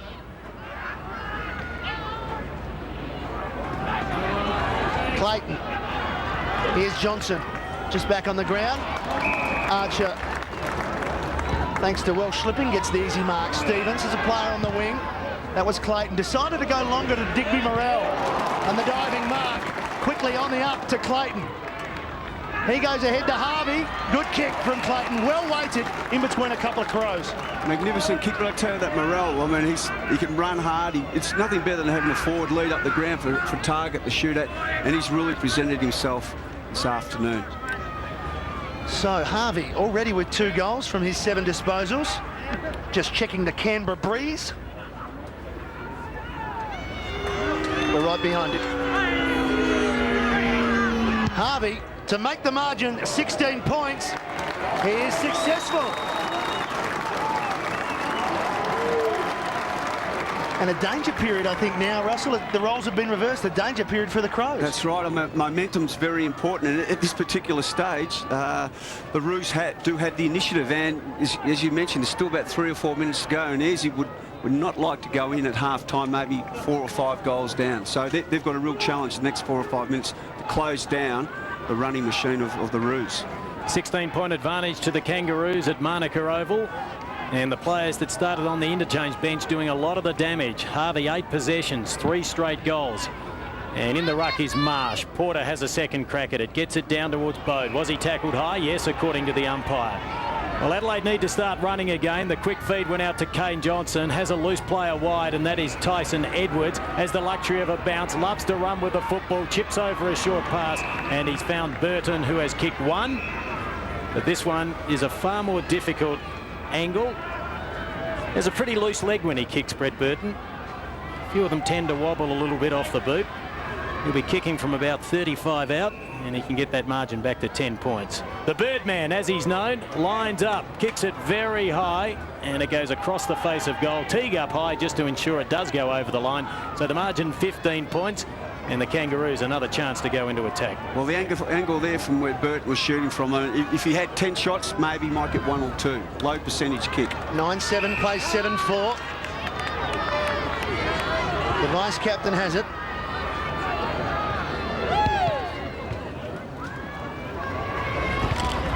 Good spoil, came from Bassett's, been very good. Makepeace goes back to Stevens. Massey, was he held? Yes. He seems to have recovered from that hard hit he took before from Pickett. As you can see, just some rain falling at the moment with the sun still out. A little bit confusing for some, but the weather has been quite unusual here today in Canberra. Massey. Big pack forms. Archer with strength and courage from the front. So a good second quarter, Glenn Archer. Over the top, short pass, Harding, got a runner. In Simpson, didn't see Burton, now needs some help from Cochrane. Clever handball to Pickett. They'll get out of jail here, the Roos, because they were gone. Pickett's kick out in front of Grant, chasing his boat. He's a left footer, and he eventually tries to get there. Can't, goes back. Lang, King, Smart right with him. Good pressure from Nigel Smart. It's got to beat a couple. And he slaps it forward. I reckon he realised he was outnumbered there and just wanted to push it over the boundary. Good work by Matthew Bode. Then another left footer, so he was aware what Shannon Grant was attempting to do. There just mustn't have been any talking there when that collision took place. When was it Grant? When he got Simpson? Simpson, sorry, when Simpson got hit off the ball. 61 plays 46, just over 2 minutes remaining in the second term here at Manuka, and a free kick's been given. Advantage has been paid. It goes out to Harvey again. Possession number 9 or 10. It's a wobbly kick forward. Doughty applied the spoil. Loose ball is now picked up by Massey. Needs support. Comes in the form of Perry. Likewise out to Doughty, so they've worked that out beautifully. And the kick's not a good one though, and Teague having a very good second turn. David Teague, playing his 11th game of AFL football, drives his side inside 50. Bassett shields his eyes from the sun. Picking up the crumbs there is Perry, around his body, back to Teague, couldn't control it. On his knees there was Doughty, the give to Goodwin. Has the luxury of 2 bounces, measures the kick looking for Welsh over his head. Oh, great attempt there by Burton. Did he keep it in play? He did. Little bit of magic there as Colbert goes to ground and gets the handball back to Cochrane, and the Kangaroos should get out of trouble, and that's courtesy of Makepeace. And they've got some players on the outer side. One is Shannon Grant, so the ball travelling up and down this Manuka Oval fairly quickly at the minute. Grant with some space, gets half a shepherd. Enough to get him all the way almost to the forward 50. Drives it inside now. Rocker!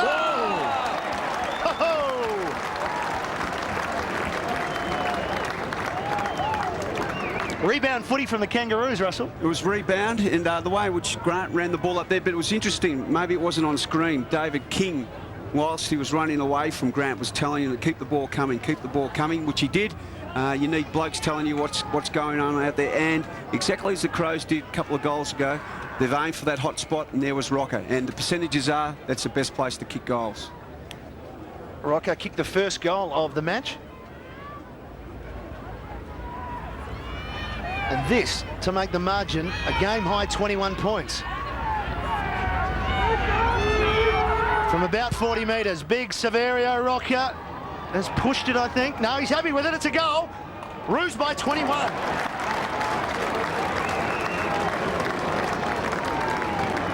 And one of the big four involved once again. It's amazing what, been threatened to be dumped and be left on the bench. I mean, maybe it's a new tactic for coaches. Start your best four on the bench. Yeah, but I tell you, all those four players have been great servants of the club, and they've got a lot of pride. And anyone who's that type of thing happened to them, if you have got any pride in your performance, which those four boys do, you do come out seething, and all four responded positively, which is what the coach wanted. Yeah, great piece of psychology there by Denis Pagan. Not the first time he's applied that. Back centre field, and the Kangaroos are showing some real spirit. The tap went from Porter down to Adam Simpson. The kick, not a big one. Intercepted there by Doughty as the siren sounds to end the first half, and the Kangaroos in a spirited performance lead by 21 points. Yes, and Adelaide had got that margin out to 9 after trailing by quarter time at 9, but 5 unanswered goals by the Kangaroos have got the margin 10-7, 67. Adelaide 7-4 at 46. It's the players that started on the bench are having an effect. Brent Harvey on screen with 3 goals. And we're in for a great second half here from Canberra. The Kangaroos by 21. The battered Bombers blitz the Blues, but St Kilda's struggle is far from over. Gee, that was clever. It's Essendon versus St Kilda at the Docklands. Watch Fox Footy Channel tonight to see who rules the heavens at Colonia. Teamwork, powered by Powerade. During every waking minute, you must think it. Fitness. You have to be mentally tuned, in top physical condition. The team is as strong as its weakest link. At Collingwood, we feel that it's important to have every player training together to make the side a stronger unit. The bonding and the teamwork, we depend on our total team fitness. My fitness is extremely important to the side. As with every other player on the list, I'm called upon to play a variety of positions where I need to be 100% fit. You must get the most out of yourself to give everything you've got for the team. Training as a team allows us to implement game plans, improve on our match fitness. It is a commitment. I won't let my teammates down. We think at Collingwood it's just important to be able to have every player out on the track throughout the week to ensure that every exercise and every facet of our preparation is done as a team. Mental fitness allows players to maybe get 10% extra out of their physical preparation. Obviously, you've got to be very mentally prepared for a game and throughout a season and be aware that you could get injured at any stage. It is all or none. It is teamwork. Teamwork, powered by Powerade. The internet. It's great for sending emails and finding information. Now there's something exciting from Telstra that lets you do that and more much faster. It's called broadband. It's a different type of internet connection that's up to 30 times faster than normal. It lets you do all your day-to-day stuff a lot quicker.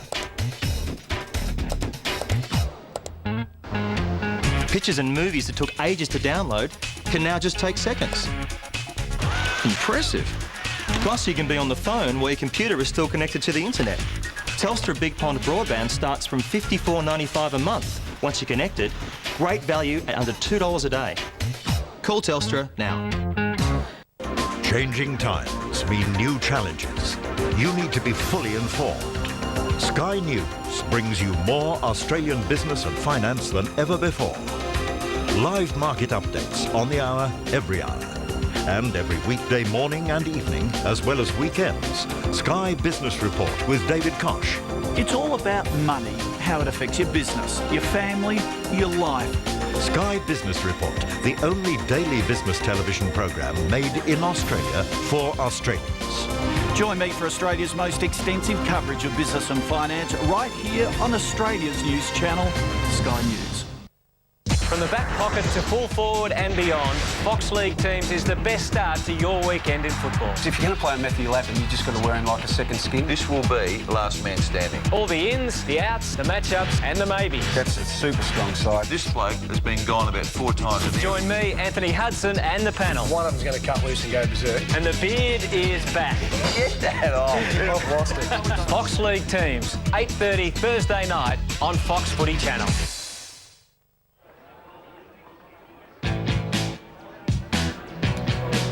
The Jack Fingleton scoreboard here at Manuka Oval, showing you that the Kangaroos are in control at half-time. They lead 10-7 to Adelaide 7-4 in a game of, I guess, Russell Green switching momentum in that second quarter. We thought Adelaide were going to move away. Kangaroos came right back. Well, about the 15-minute mark, we called it. We said, look, as though Adelaide were going to get on top, but to the credit of the Roos, they were absolutely fantastic. 5 unanswered goals, which is great footy. For the Crows, Mark Ricciuto in his 200th game playing up forward as a marking target. He's had 12 disposals. He's knocked a couple of people over as well, but only the 1 goal from Ricciuto. Yeah, well, look, he's been used up forward a fair bit, and it's pretty hard to get a lot of possessions up there, but he has kicked one, and a few times there's been a bit of spillage, which has been responsible for, and goals have resulted. So he's still playing his part in the actual game. Now, I know we've mentioned it a couple of times in that first half, but the 4 players that Denis Pagan benched, some of his quality players, they've come on at varying times in that first quarter, and they really have had an effect on the game. The rocket's been fired and they've answered. Look, I mean, they have been great players for their club, and they've got great respect and pride within themselves, and they just want to get back out there and play as well as they possibly can. And as you can see, Pickett's been a recipient of a goal there, but Harvey's been fantastic, and they've really had a red-hot go. In particular, Harvey, who with a well-weighted kick there from Shane Clayton, goes back and kicks the goal, his 3rd goal for the first half. So he has been very good indeed. A little signal there to the crowd. And Shannon Grant provided himself with some space from a good switch from Anthony Rocker, resulting in a goal again for the Kangaroos. Well, all of those players that you've mentioned have been very important, but the most important thing is what's going to come up next. Whatever's happened in the past, not meaning much, you've got to play well the next quarter. Severo Rocker with 2 goals for the first half. When we look at the stats, what do they tell you? Apart from the fact, I think uncontested possessions, the Kangaroos well down compared to the Crows. Yeah. Well, the thing really, that contested possessions part there, I reckon that last 10 or 15 minutes, that's where they really put the screws in and would have got most of those stats on that particular area of the contested possessions. They were fantastic, that last 10 or 12 minutes of that quarter. Inside 50, the Kangaroos just a little bit ahead, 31-27. We'll take a break from Manuka Oval. We'll talk to Alan Aylett, the chairman of the Kangaroos, after this.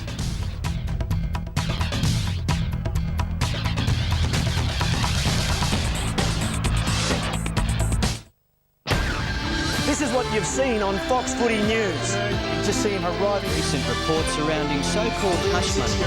Mr. Tony Moore, Tim Lane has walked out on Channel 9. This far outweighs any traditional clashes in Melbourne. Forcing multiple offenders. Give us 30 minutes and we'll give you more than just headlines. We have a look at it. To escape the Melbourne spotlight. David Rodden. Fox Footy News, 7:30 weeknights on your home of football, Fox Footy Channel. Introducing the limited edition Patrol Plus. You get the powerful 3-litre turbo diesel or the new 185 kilowatt petrol engine. Plus you get air conditioning, plus alloy wheels, plus driving lights, plus a bull bar. Plus the SD Petrol was 4x4 Magazine's 4x4 of the year. We challenge you to find better value. The limited edition Patrol Plus. It's just full of pluses.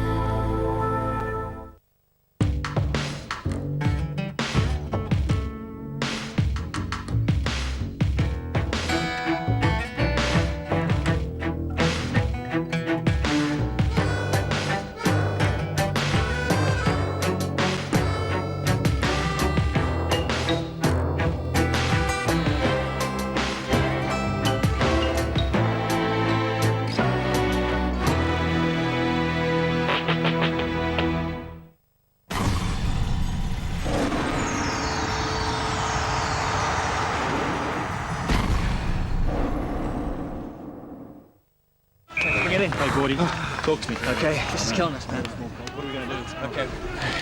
Man, we've got to stay focused. Together. Yep. As a team. Come on, as a team, come on!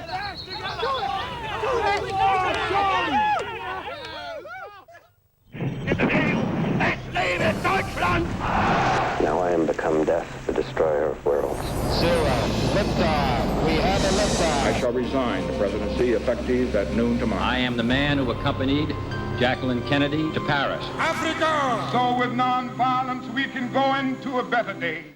The It's lovely to be here with the three best scribes in the game. It's the Monday Experts on the couch with Jared, Mike and Robert. Reign of Carlton is over, is it? I don't think he's fit enough. A show for the real footy fan.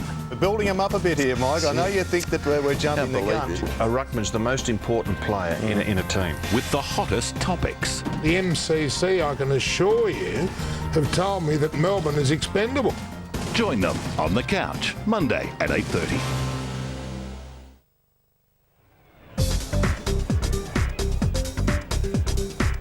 Welcome back to Monica Oval at half-time. The Kangaroos 10-7-67, leading Adelaide 7-4-46. Harvey with 3, Rocker with 2, Stevens, Clayton and Pickett with singles, and Adelaide, Welsh has 3 goals. Well, it's half-time at the SCG. An important game for the Western Bulldogs. It's a home game for them up at the SCG. I'm going to show you the scores because I know some of you want to take the replays. And, well, we're going to show them to you shortly. Who did you go for in this game? Western Bulldogs or Sydney?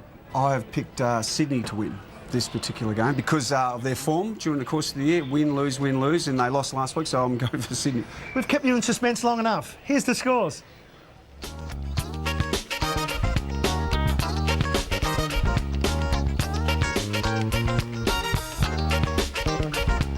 Games in Canberra, very important for the Kangaroos Football Club. Kim Dillon has ventured down from the commentary box to the boundary and he's with Chairman of the Kangaroos, Alan Aylett. Thank you, Matthew. I think I just caught that. We're having a few problems down here, but I am with the president of the Kangaroos Football Club, Dr. Alan Aylett. And firstly, Alan, you'd be fairly pleased with the way things have gone here up to half-time, a 21-point advantage. Well, yes, Kim, you're right. But, I mean, I've been in football a long, long time, and 21 points at half-time these days doesn't mean all that much, does it? No, really? It doesn't. You're right there, and the signs were a little ominous halfway through that second term, but your boys rallied nicely. Yes, but I don't think the Crows are playing very well at the moment, and they can play a lot better. So, it's pretty much in the balance at this stage, I would say. Alan, so all of the Kangaroo supporters watching out of Melbourne anyway, just hang in there, guys, because we're thinking of you up here, and we just desperately hope that in the next half we can keep matching it with the Crows. Yes, well, it's been a tumultuous season for you. There's no doubt about that. You got off to a good start. Alan, how do you quantify the success of coming up here to Manuka Oval over the years? Well, it's a long-term proposition, and we're just finalising further negotiations with the ACT government and the AFL. Everyone throughout Australia knows that we've just negotiated a deal with Colonial Stadium and our home bases in Melbourne. Our administrative headquarters will be in Melbourne. Our licensed club operations will be out of Colonial Stadium. So we're a Melbourne-based club. Anything we do in Canberra is specifically for financial advantage and to gather more of a marketplace for the Kangaroos so that we can continue to survive in this very, very tough competition known as the AFL. Well, you mentioned the marketplace. How has it been up here in terms of membership? Have you noticed an increase, and are you happy with the support you've got here today? We'll do better as the years go on. So far, so good, but like I said before, it is a long-term proposition, and we're getting great support from the AFL, and negotiations we've had with the ACT government to date, and over the last couple of days, and just talking to the Deputy Chief Minister just today. I mean, everyone in Canberra wants to see the code prosper here, and we've got a significant part to play, and we're only playing that part 2 reasons. Firstly, to develop the code, but like I said, to substantiate the ongoing performances of the Kangaroos. Well, the crowd's certainly not a big one today, but they are enthusiastic. But there was some talk that we may experience some snow. Fortunately, that hasn't happened. It is very chilly here. It's around 5 or 6 degrees. Now, your coach, Denis Pagan... It's bloody cold. I'm glad you said that. I didn't know if I should say it or not, Alan. Now, your coach, Denis Pagan, he's a wily customer. He read the Riot Act during the week. He named a number of senior players, 3 of them, in fact, on the interchange bench. A lot of the scribes didn't think he'd follow through and start them on the bench. He did, and once they came on, they've had an incredible impact.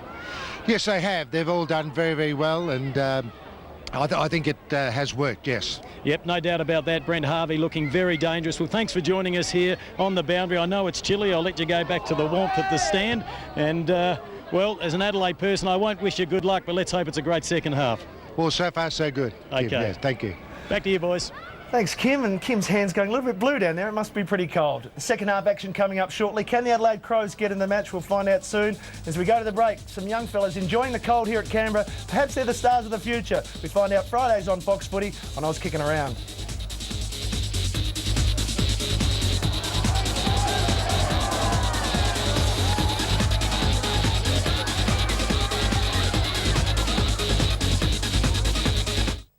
The Dogs ship their Canal North this week to the SCG. Sydney are eyeing a spot in the 8, so the Bulldogs will have to be bang on target to win. The Dogs meet the Swans at their home from home today on Fox Footy Channel. Teamwork, powered by Powerade. During every waking minute, you must think it. Fitness. You have to be mentally tuned, in top physical condition. The team is as strong as its weakest link. At Collingwood, we feel that it's important to have every player training together to make the side a stronger unit. The bonding and the teamwork, we depend on our total team fitness. My fitness is extremely important to the side.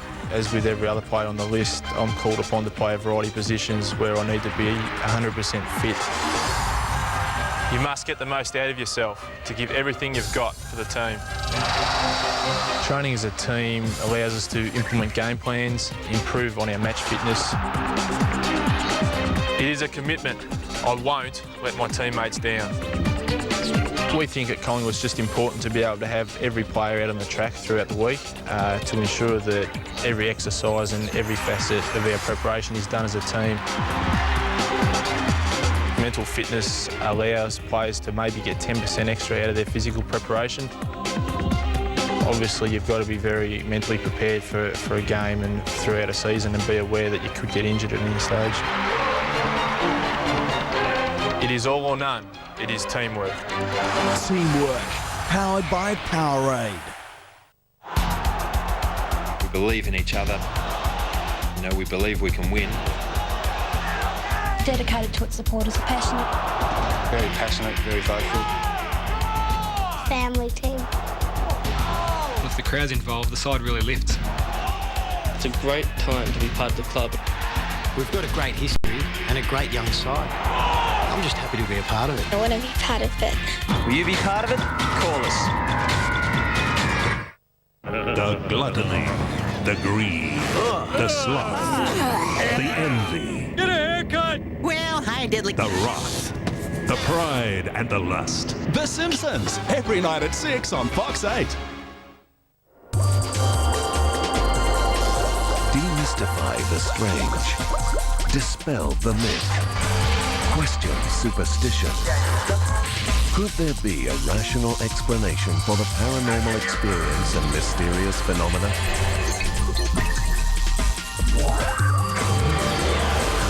State-of-the-art research sizes up the facts behind science mysteries. Tuesday, only on Discovery Channel. We've all heard the expression, what happens on the field stays on the field. Well, on this show, what happens off the field ends up on Living With. So who do you rate as a coach currently? No, you know what they're saying? God, we played well and we'll be in the ones next week, matey. How'd you propose? Oh, look, we won't go into that. Do you have sex the night before a game? We need to ask here, I'm going from a coach to a baby now. It's like Beauty and the Beast here. If you think Temptation Island's tough, try surviving half an hour with the girls on Living With on Fox Footy Channel. We've mentioned how cold it is here at Canberra and a pretty ominous looking cloud overhanging there here at Manuka Oval, so perhaps some wet weather to come as Mark Rasciuto is having a chat to his players. 6 goals to 4 that second quarter favouring the Kangaroos. Margin went from 9 points to 21. They've got a guard of honour from all the Auskick kids there. They're taking their time getting back out on the ground, the Kangaroos. Anthony Stevens, who has been leading from the front with 15 possessions. He has been very, very good. Big Spider Burton. You can just see there just how tall Spider Burton is, standing up against some of his lesser-sized midfielders.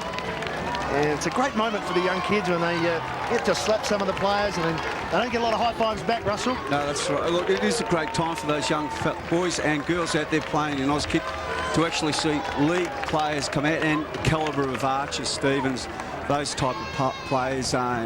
It's just a great time for the kids. What about the Adelaide Crows in this second half? They're only down by 21 points. It's not a big margin when you've got some terrific players like McLeod and Goodwin in the middle. What will they do? How will they get back in front? Well, first thing, a few of them have got to start getting a bit more of the footy, Matthew, and that'll be of utmost importance to Gary and his match committee. Look, they're a very fine side, and I'm sure you will see right from the first bounce. they know what's up for stakes. They know that they can be equal top after tonight if they win. So they're not going to let it slip through their fingers. Let's find out how he's enjoying the cold. Rod Jamieson.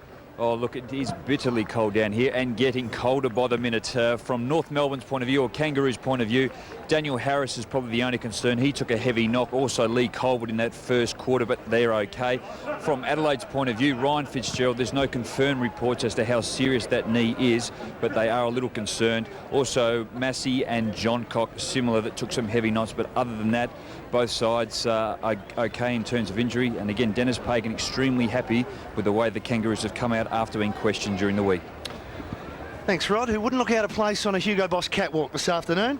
Down on the boundary. Having a good afternoon. We'll keep an eye on some of those injuries as they go along. Kim Dillon has returned from down on the boundary. Matthew, I can tell you it is cold down there. I don't want to harp on the point, but it is incredibly cold. And, well, the good doctor put it better than me. He said it's bloody cold. Yeah, it's certainly dropped a couple of degrees, but there's still a bit of heat remaining in this game, no doubt about that. And we can see Mark Rasciuto, looks like he has gone to into the centre square now. No, is he drifting out again? Lost him. No, he's gone down forward again. He's starting forward in the centre square for Adelaide. They have Bickley, Stengline and Goodwin. So almost the usual suspects.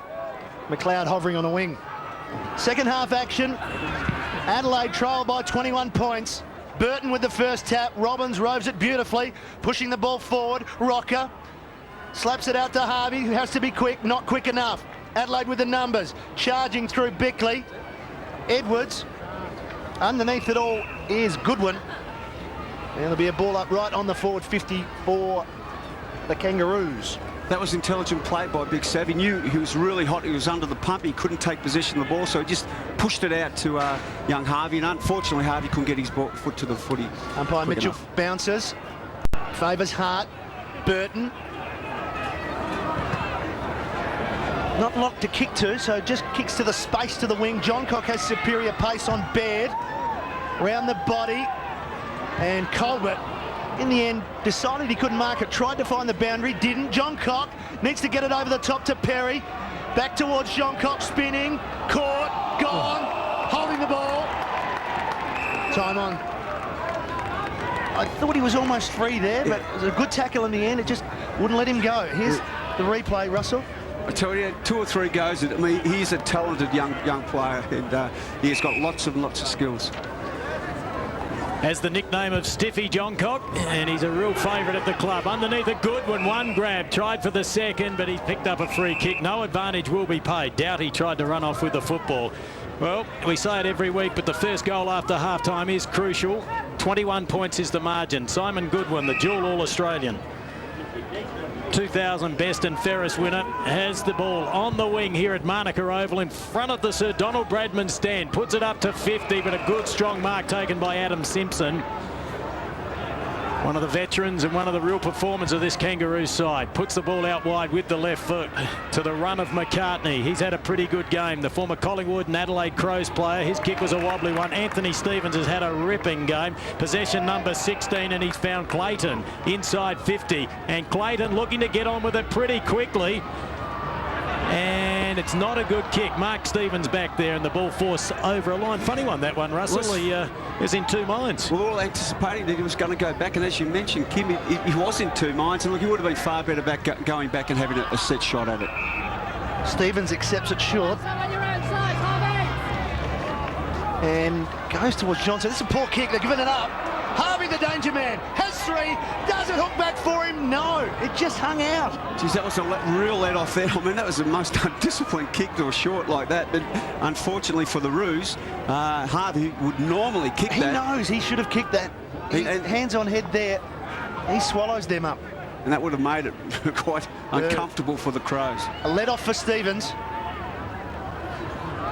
Hart. 2 to kick to. Edwards. They work it out to the wing. Lovely kick from Edwards, finds Doughty. And here's a loose man. He can go, Goodwin. Very easy for the Crows. A little chip over the top to the run of Rasciuto. Archer right with him. and does well for the punch.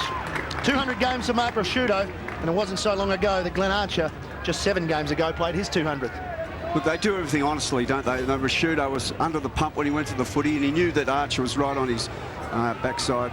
2 great players. Yeah, one of the best defenders in the business, Glenn Archer. The ball thrown back into play. Burton got it down, but it's taken by McLeod. Rozzy leg, play on the call. Half the crowd wanted holding the ball. Great tackle on Makepeace there. That was by Stengline, and the boundary umpire will have to do it all over again. 69 plays 46, Russell. Robbins is running with Bickley, and Makepeace has got that unfortunate job with running with McLeod.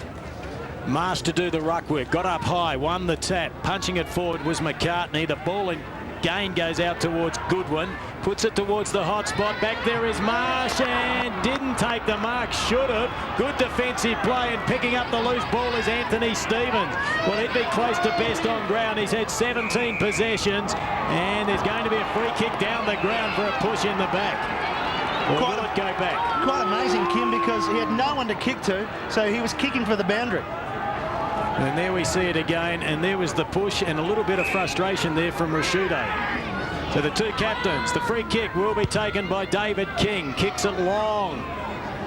Players set themselves. Massey, the destroyer, from behind. The ball comes down to Baird. Dispossessed on the tackle by Bassett. Getting a bit slippery out there as well. And the ball will be thrown in right in front of our commentary position. 16.5 minutes remaining of this third term. 69 opposed to 46. Stevens close to best on ground, and he's running with Goodwin. And Goodwin hasn't had that much of an impact on the game as up to date. Here's Stevens once again. Simpson, Grant. The midfield strength of the Kangaroos combined. Grant inside 50, hooks across to the hot spot. Falls over the bat. Chance there for Big Porter, isn't he? He's got the goal.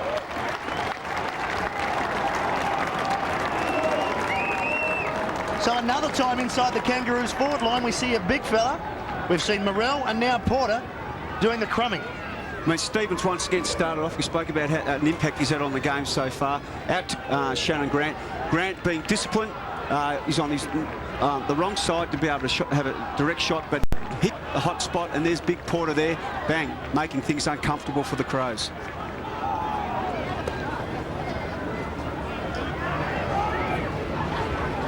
The Kangaroos with a more than handy 29-point advantage, and they're taking control in the centre. It will be Marsh opposed to Burton. Kane Johnson is in there, Bickley there as well. Burton won the tap, came down to ground level. Robbins with a quick handball, more in hope than anything else. Taken again by Doughty. He's had a lot of the football. Goodwin up high from behind. T got tackled. High play on the call. Burton came through solidly. Thought a free kick may have been given. There will be one now. An advantage has been paid as Baird puts in a lovely pass to find Severio Rocker. The big fella's kicked 2. He's kicked 580 career goals. This would be one of his best. He unloads from 65. Distance not a problem. That is a mammoth kick. That really is. It is a mammoth kick, but you get the feeling that he actually over-kicked the footy. But look, what about Teague's courage back there? Denis Pagan said they were going to have a go, and Teague's courage before was absolutely first class.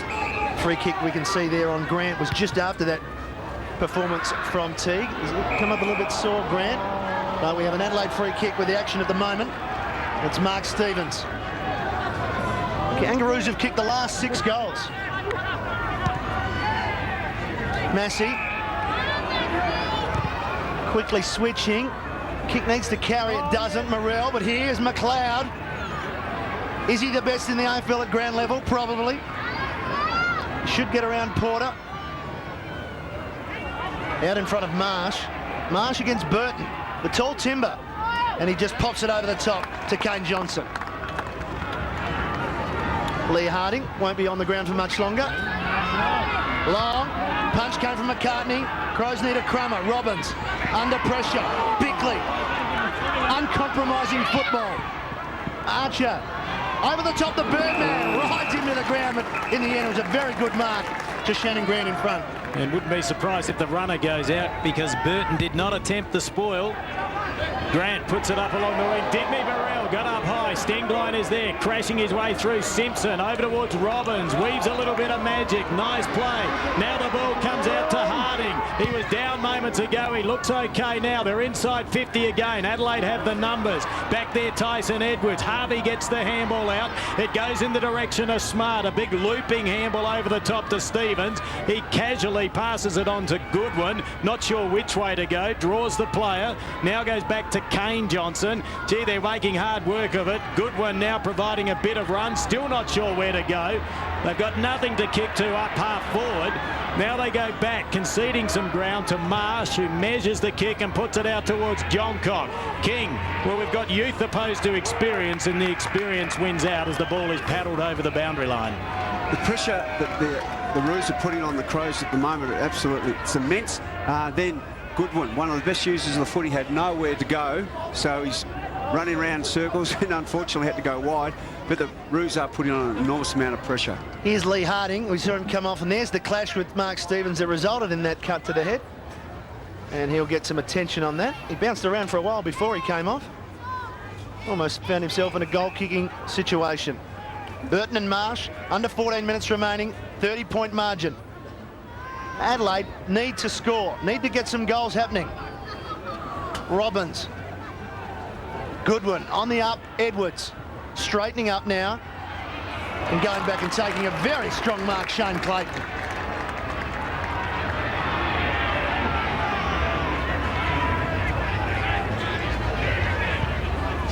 To the wing, boundary side. Rocker, the flyer, was never going to get it. Goodwin went without it. Teague, impressive young player. Pickett, quickly up.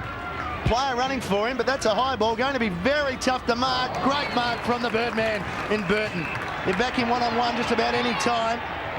Plays on quickly, switches to Bassett. And Bassett now has the luxury of a bounce and has plenty of time to find a teammate. That's if he can see one. Decides to kick it out wide, looking for Massey. They've been breaking down across half forward today, the Crows. Massey has it, kicks around his body. Marsh underneath it and takes a strong mark. Goes to play on, gets around the big fella in Burton, measures the kick, 2 against 1. Rashudo was underneath it, it wasn't a good kick. Simpson now picks it up. Good vision to see Colbert, and Colbert can play on quickly. He does, looking for Shannon Grant. The ball in that direction. Burton with that great leap forces the ball over the boundary line. Well, the margin is 30 points, Russell, and the Adelaide Crows are really struggling at the moment. They have no fluency through the midfield whatsoever, and they are breaking down across half forward. No fluency and breaking down at half forward is causing enormous problems for them. But they're a very good side. We'll see what happens in the next 10 minutes. Well, Stevens from the clearance again. It's been excellent. Massey, got to beat 2. Wants to hold it in. Be careful. Kangaroos trying to get it out. Edwards does so now. Crows breaking. Hart. Running through the middle. Direct, long footy. Great kick. Rashudo. That pace couldn't get it. It falls to Scott Welsh. He hasn't missed these. They need this. And he drills it for his 4th.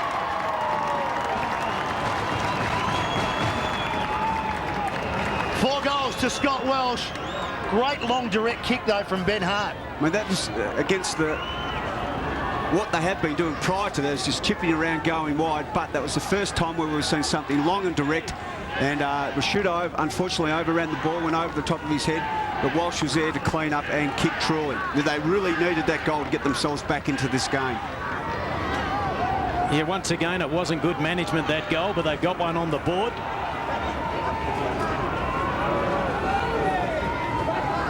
Lee Harding just coming back on. He's been stitched up. One that's actually slipped under our guard, Stuart Cochrane for the Kangaroos, has been sitting on the bench. He's got a tracksuit on. It doesn't look like he'll take any further part in the game.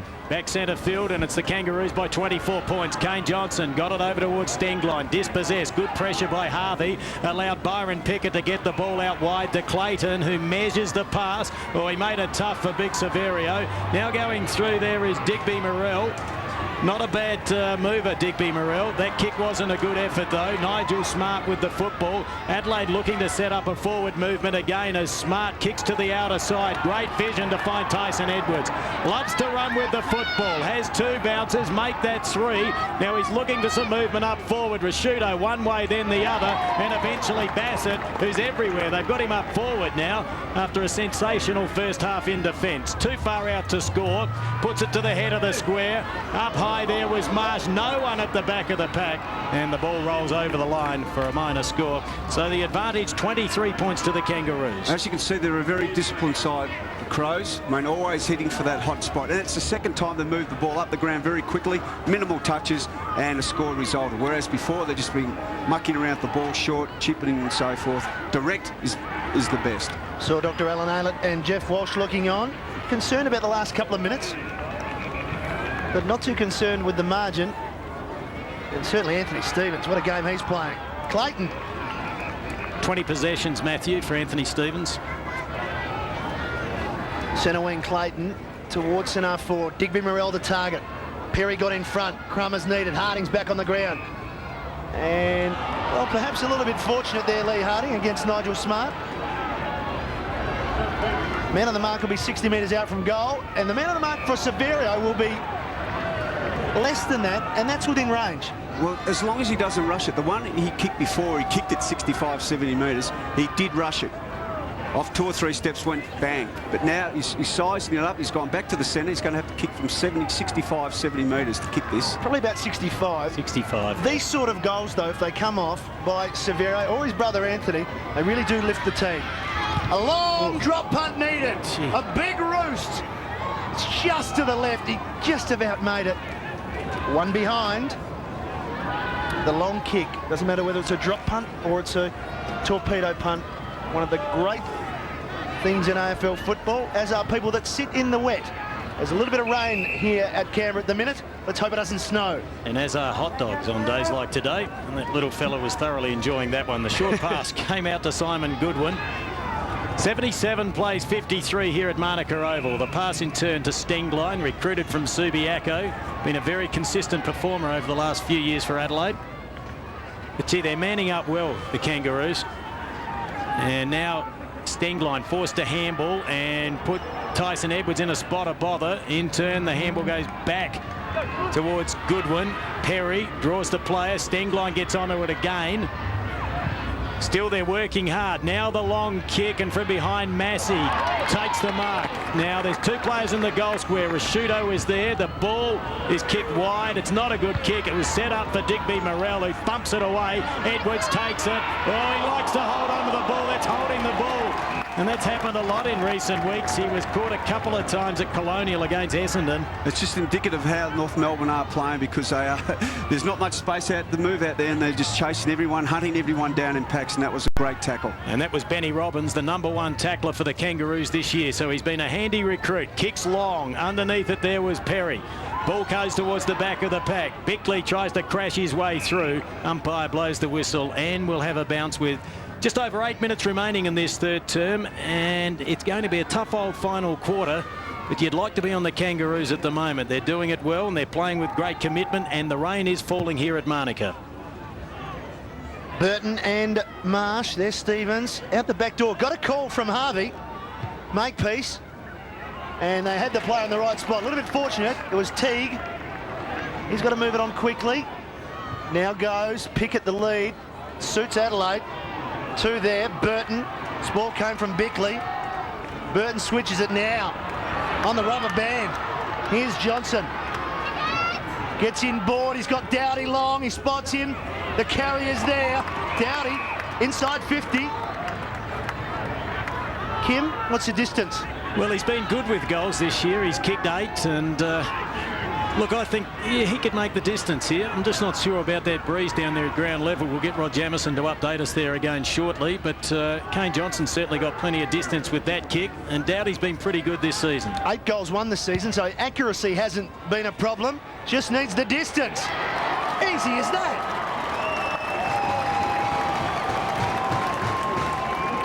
Never in doubt, Michael Dowdy.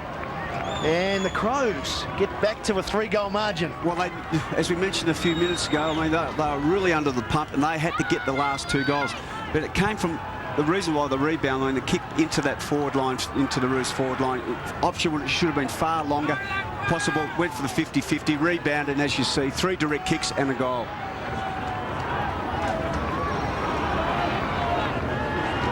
The margin just 18 points here at Monica, so Adelaide trying to claw their way back into the game. 59 plays 77, and it is teeming down here. If it's not cold enough, it's also wet.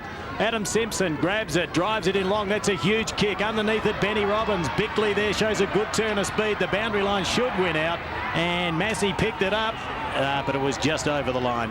So we'll have a throw in that right forward pocket, and the advantage, Russell, are getting it out of the centre quickly. Oh, it is. First kick out of the centre puts enormous pressure on the back line. But getting back to Bickley, what about his turn of pace then? He was behind Robbins and got in front of him. Just unbelievable for a bloke who's played so much footy. And Benny Robbins certainly not slow.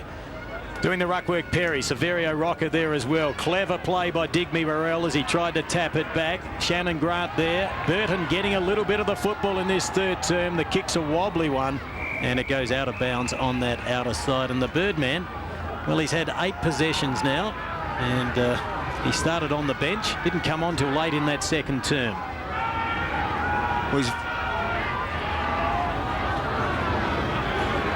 Burton up against Marsh. 413 centimetres of prime footballer there.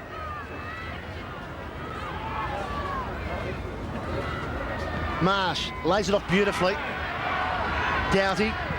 Edwards. Crows running better now. Bassett. Did he have possession? No. Free kick. Advantage should be paid. And it's with McLeod. Inboard Goodwin. Can he straighten up and kick another one for the Crows? Goodwin has just pushed it off to the left. Bitterly disappointed. And so will Gary Ayres, his coach. Speaking of coaches, there'll be 2 coaches on the couch on Monday night. One of them is Robert Walls, a former premiership coach. And of course, a special guest, Lee Matthews, the Brisbane Lions premiership coach, to discuss all the issues in football.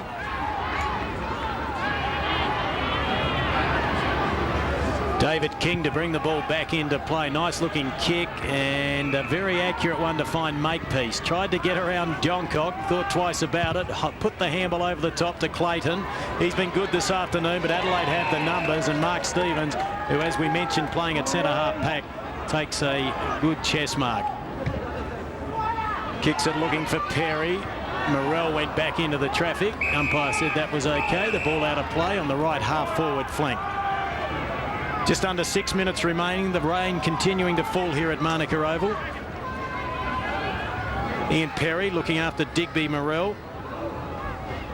Ben Marsh to do the ruck work. Porter front position. Got first hands on it. It comes down towards Kane Johnson. Good kick around his body. Adelaide back inside 50. Bassett, a good chest mark. Opposed to Colbert. Having a big day out as the Hound Dog. He doesn't mind sneaking down to kick a goal every now and again. Has kicked 7 career goals. He wouldn't like to have too much money on this being his 8th. Oh, come on, Kim. Be confident. He loves kicking in sun showers. Yeah, no, tough angle from there. Nathan Bassett lines up. He'll kick from about 45. He is a left footer, and he started it to the right, but it doesn't come back. The margin now 61, plays 77, with just on 5 minutes remaining. They've got it back from 30 points though, haven't they? 30 back to 16. It gives them a real opportunity going into the 3/4 time. Harvey gets it short. Brown bathed in sunshine. McCartney got it off to King. Pack forms, pick it over the back, went to ground. That handball is searching for Morrell. He has a runner in Harding. He is clear, very clear, runs into the open goal and kicks it.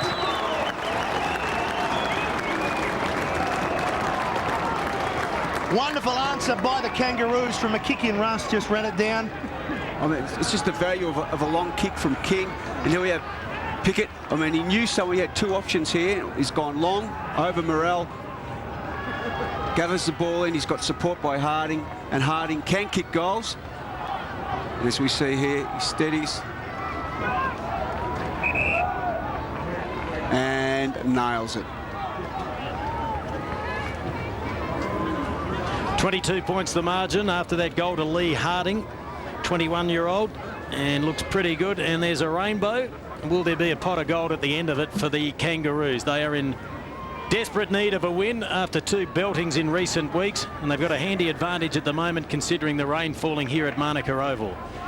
12-11 opposed to 9-7. In the centre, Anthony Stevens. He's been a gun from the start.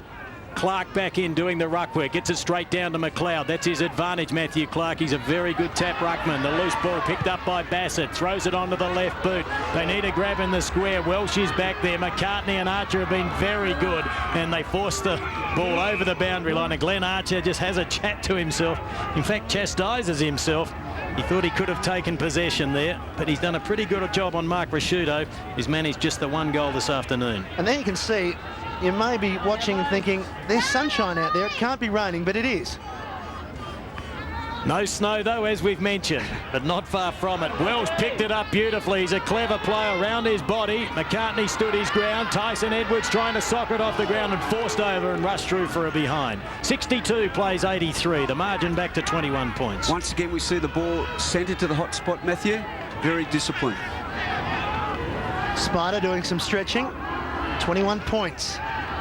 4 minutes remaining in the third quarter. King with some depth. Beautiful kick to Colbert on the point of the square. Colbert slows it down. Thinks about the switch. Probably should, actually. But decides to go down the line to make peace. Doughty drops back into the hole for him. Does well. Blocks it. Then a short little pass. McLeod. Beautiful kick. Finds Stenglein. Stenglein. High ball, pack to form. Here they come, Welsh, but the punch came from McCartney. Stevens in the right spot, hooks it around. Can he get enough purchase on it? The distance is very good. Mark Stevens has kicked the goal.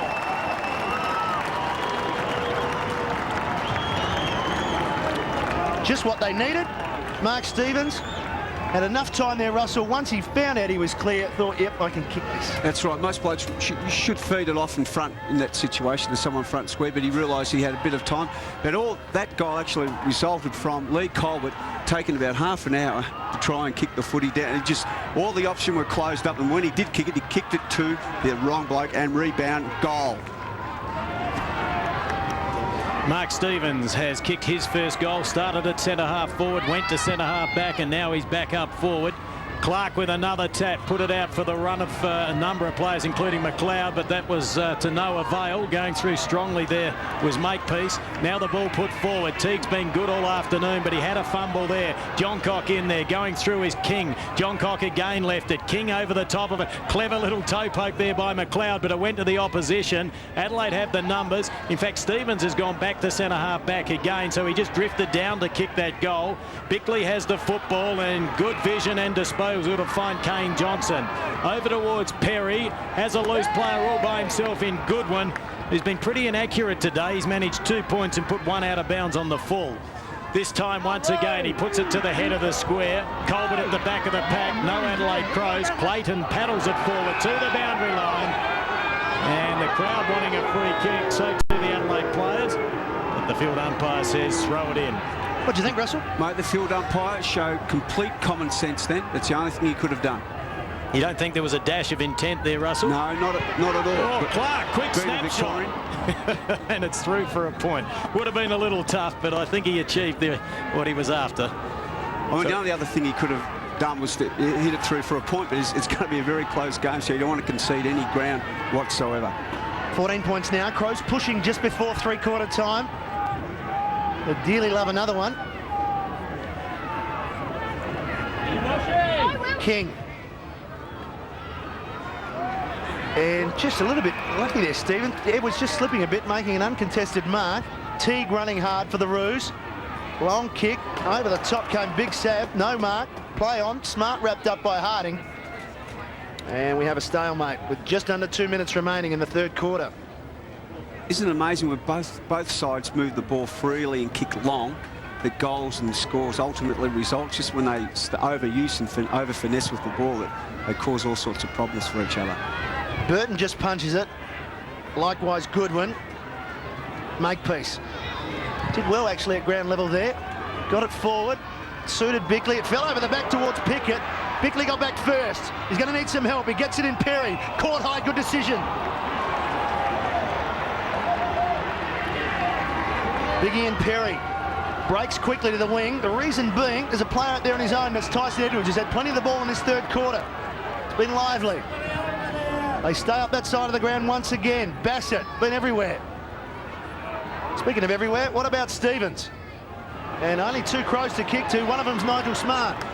That was possession number 23 for Anthony Stevens. Smart now puts it out to Simon Goodwin. That's his 22nd disposal. Big leap from behind. Ball comes down the ground. That was Stengline. Gets in after it again. Loose ball at the back of the pack. Colbert drags it back under. This could be lethal. Oh, given the benefit of the doubt. The other thing that the Crows do very well is that inside that 50, they do try and keep the ball alive as much as possible. And if you keep it alive, keeps the backmen on their toes.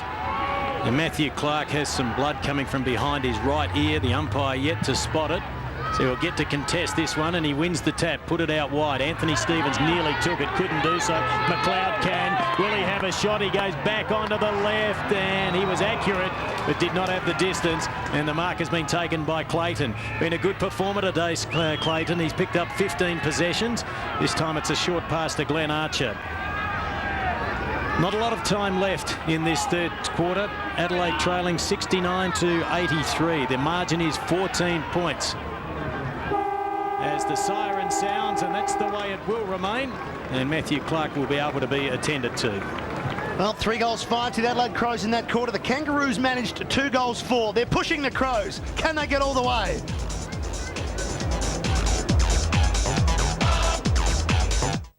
The battered Bombers blitz the Blues, but St Kilda's struggle is far from over. See, that was clever. It's Essendon versus St Kilda at the Docklands.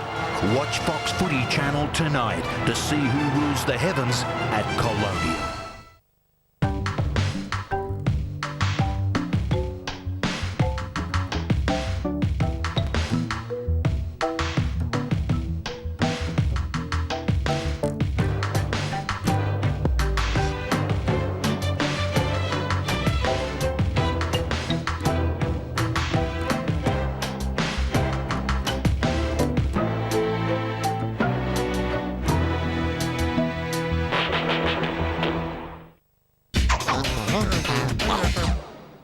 The internet. It's great for sending emails and finding information. Now there's something exciting from Telstra that lets you do that and more much faster. It's called broadband. It's a different type of internet connection that's up to 30 times faster than normal. It lets you do all your day-to-day stuff a lot quicker. Pictures and movies that took ages to download can now just take seconds. Impressive. Plus, you can be on the phone while your computer is still connected to the internet. Telstra Big Pond Broadband starts from $54.95 a month. Once you're connected, great value at under $2 a day. Call Telstra now.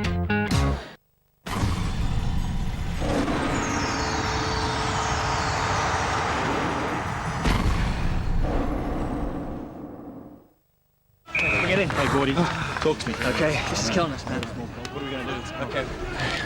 Man, we've got to stay focused. Together. Yep. As a team. Come on, as a team. Come on!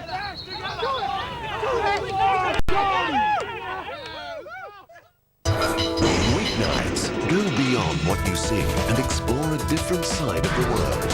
From 7:30 to 9:30. Mondays, Challenge.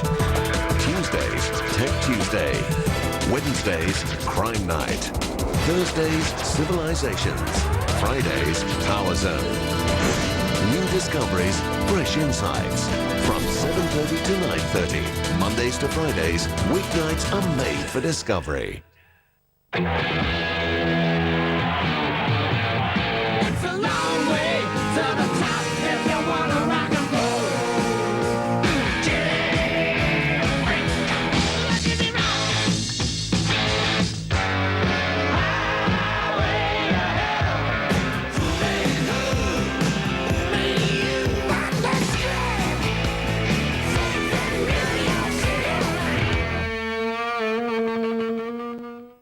Across Australia, Sky News. Sky Business Report with David Koch, exclusive to Sky News.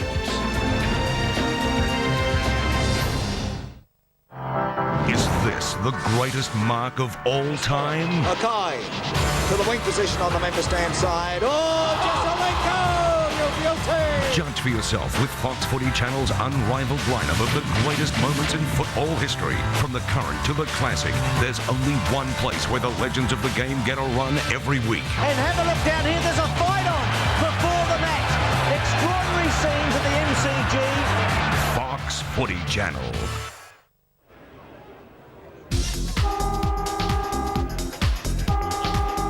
Yeah, some wonderful Fox Footy camera work there, just picking up the unusual conditions that these players are playing in. Not hard to score goals, just the sun showers we're seeing at Manuka Oval this afternoon, as we saw Lee Harding kick a goal there.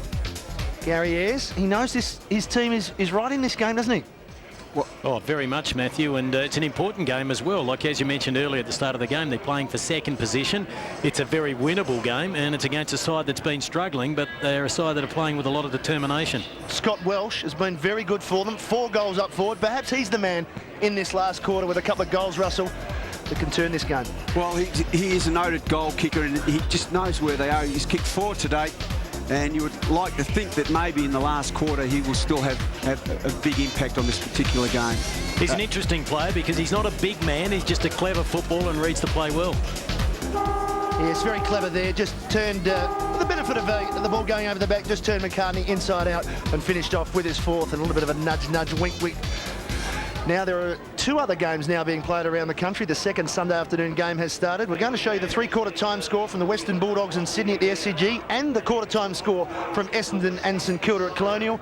If you are going to take some replays, it's your chance to look away now.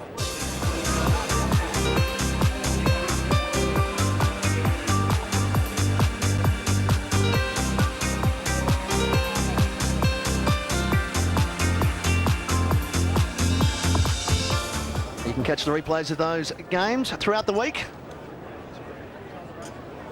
And it's a 14-point margin as we prepare for the last quarter action.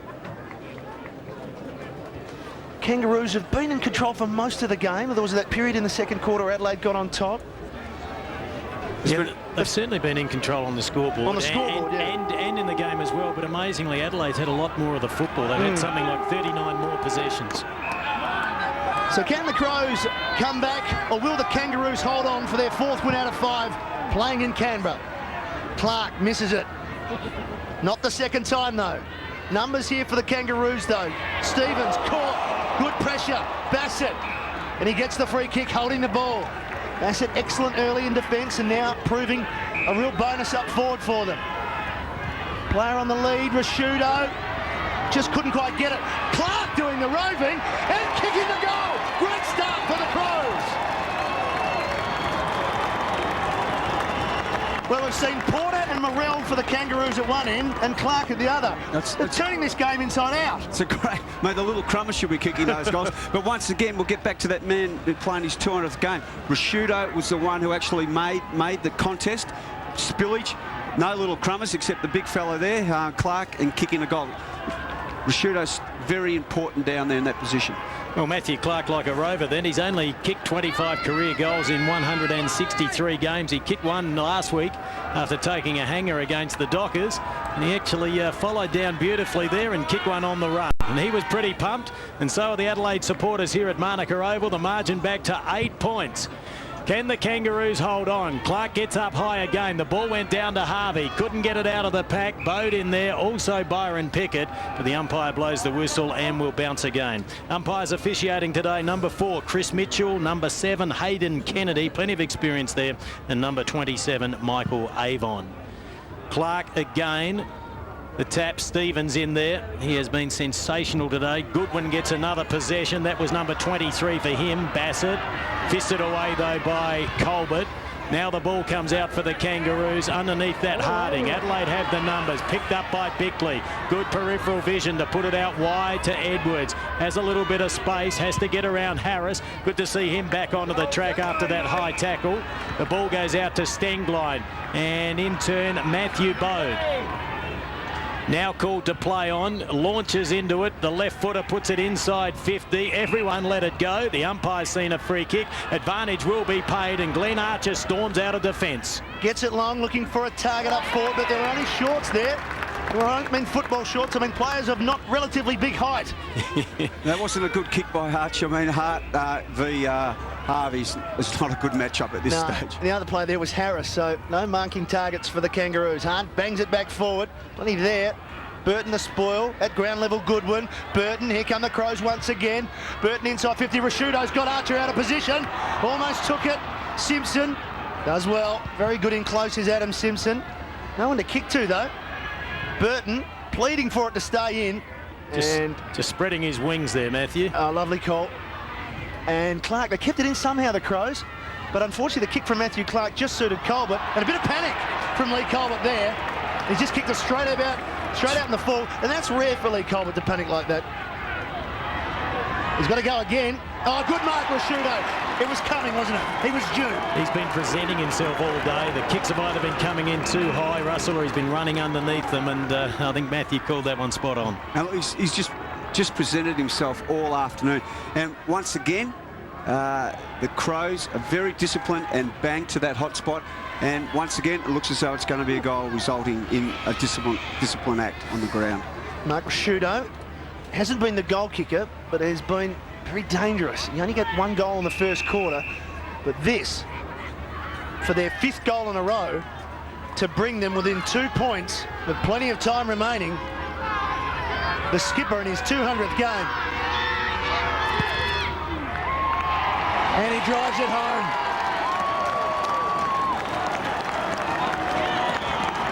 You can see what type of player Mark Bickley must be held in high regard. Nearly everyone in the vicinity of 100 metres of his teammates have run straight towards him. I mean, he must be Mark Rashudo towards Mark after he kicked that goal. I know it's a big day for him, a big game for the club, but he must have some very special talents also.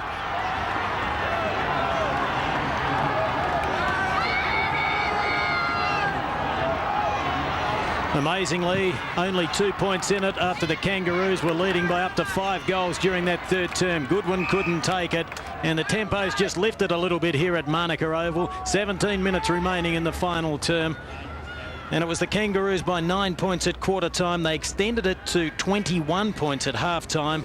And as I mentioned, it got out to about 30 during that third term, but at three-quarter time it was 14 points. Now it is just 2 points as Bode gets it forward. Bass has been a big factor in this game. The ball stumped forward out towards Tyson Edwards. Robbins doing a good job. Was he pushed in the back? Not according to the umpire. McCartney's been good in his 100th game for the Kangaroos. Good courage there by McLeod. Beautifully read though by Makepeace. And a sensational handball out to Byron Pickett. Trying to get away from Benny Hart. Turned him inside out, did Byron. Now puts it inside 50 and Harvey.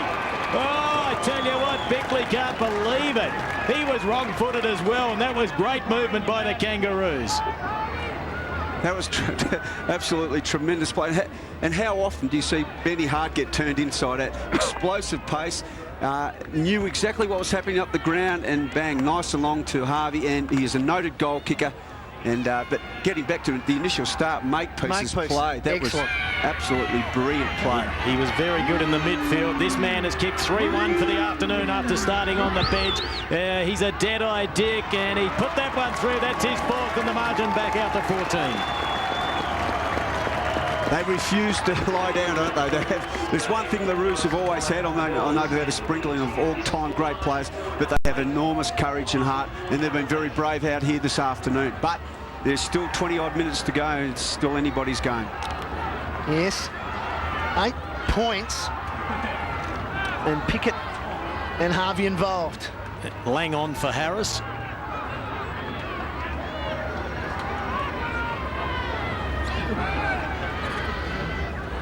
Harris getting a message from the match committee. Lang has come on for him, and there we see just a couple of leans from Colbert and Bassett. Much needed goal for the Kangaroos. A little bit of breathing space, but still just under, well, just 15.5 minutes remaining, so plenty of football left in this game. Teague one-on-one with Goodwin. Goodwin's third quarter was excellent. Teague, Stevens, a little bit untidy. King, look away handball, they've lost it. So a couple of their senior players combining there. That's a wonderful handball by McLeod. He knew where that was going. Here's Clark, through traffic, caught, holding the ball. They've been consistent on that today, the umpiring. Well, yeah. They've given him a little bit of an opportunity, but there you go. The tackle was good at wrapping up his right arm, so he couldn't give it off. And rewarded for the tackle, David King. Kicks to a contest. He wants Burton, he wants a bit of height. Should have marked it, Spider. Play on. It falls to Harding. He goes inside 50. Would have been a magnificent quick goal from Harding, but it's not to be. It's just the behind. Margin 9. Missed it. I mean, he made a crucial error there, too crucial. He missed the actual goal, and he had Harvey running inside, who could have just gone right up and gone bang. Unfortunate miss for the Roos. Ben Hart to bring the ball back into play. The Kangaroos 13-12, Adelaide 12-9. And the margin just 9 points, as Matthew Campbell mentioned. Hart elects to kick to the outer side at this very picturesque Manuka Oval. Clark was up high, ball came to ground level. Free kick's been given, advantage paid. Clayton puts it inside 50. Good use of the body by Harvey to get rid of Hart. Couldn't get the football though. Now the handball goes out to Bickley. Spider Burton is there, so too Shannon Grant. But once again, the ball out of play about 30 metres away from the Kangaroos' goal. Just over 14 minutes remaining in the final term. And gee, they would feel somewhat robbed if they lost this, the Kangaroos. They have led at every change. Back in play, taking it Adam Simpson, dispossessed on the tackle. Number of players fighting for it at ground level. Tyson Edwards is in there. So too Tyson Stenglein. But once again, it's umpire Hayden Kennedy to perform his duties in the left forward pocket. Nigel Smart's had the job of looking after Severio Rocker all day. He's done it pretty well. Rocker's kicked 2-2. Unloaded a couple of massive kicks that were just offline. Clark up high again and goes for the safety of the boundary line. In a situation like this where you've got, like, they're all like ants around a sugar bowl here, it'd be far better for the forwards who aren't involved to run away, open up, because backmen hate it when they've got space and they hate it when they've been isolated. Every picture tells a story on the Jack Fingleton scoreboard.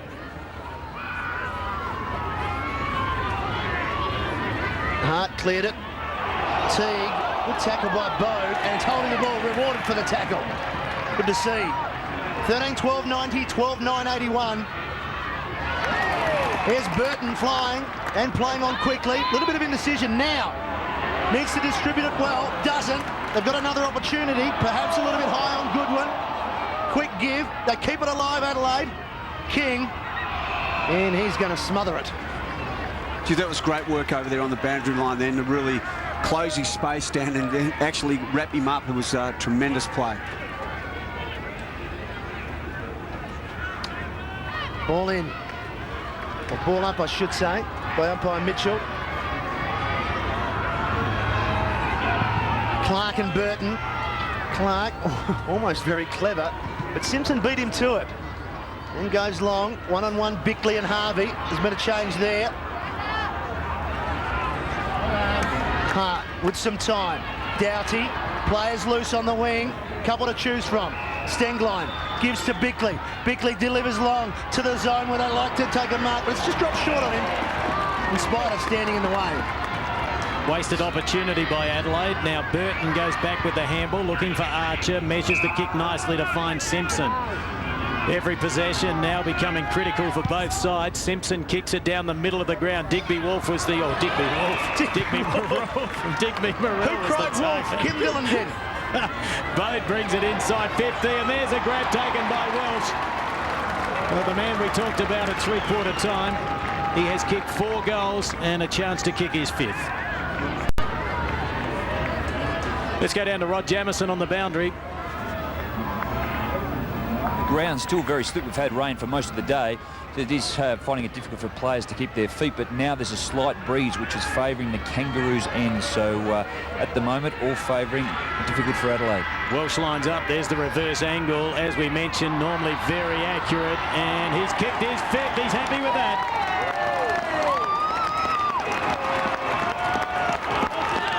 Matthew mentioned that he could have a big say in this, and that's his number. That's his 5th goal. So he's put his hand up in every quarter. So it's brought the lead back to only a couple of points. Kim, from what I've seen of Welsh this year, this is a typical sort of game for him. He's getting a goal in most quarters. He's not kicking. Would that be correct that he's been consistent over the game? Look, he's a clever player. He's got a high work rate. He's good in the air. And look, he's just been a revelation this year. 5 goals to Scott Welsh. 3 points the margin. 11.5 minutes remaining. Burton, Stevens still working. He's given that up though. He's searching forward and Bickley running. Momentum shift perhaps. Teague in the right spot. Over the back, the punch came forward. Adelaide with the numbers. Edwards. Dummies around, kicks it out to the lead and getting back. And Simpson, who's getting some possession in this last quarter. That's a fairly untidy kick by Simpson. Stevens gets a good shepherd from Archer. Keeps Welsh out of the contest. Now has to hit the body. Well, he did. And Makepeace dropped what he should have marked.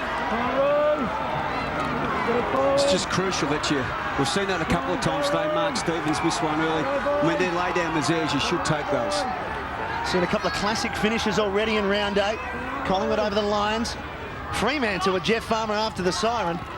Perhaps again here at Canberra. Bassett, high ball. McCartney, good mark. 10th possession, Jason McCartney. He's been like the Rock of Gibraltar back there, very solid. In Bassett, still racking up the possessions.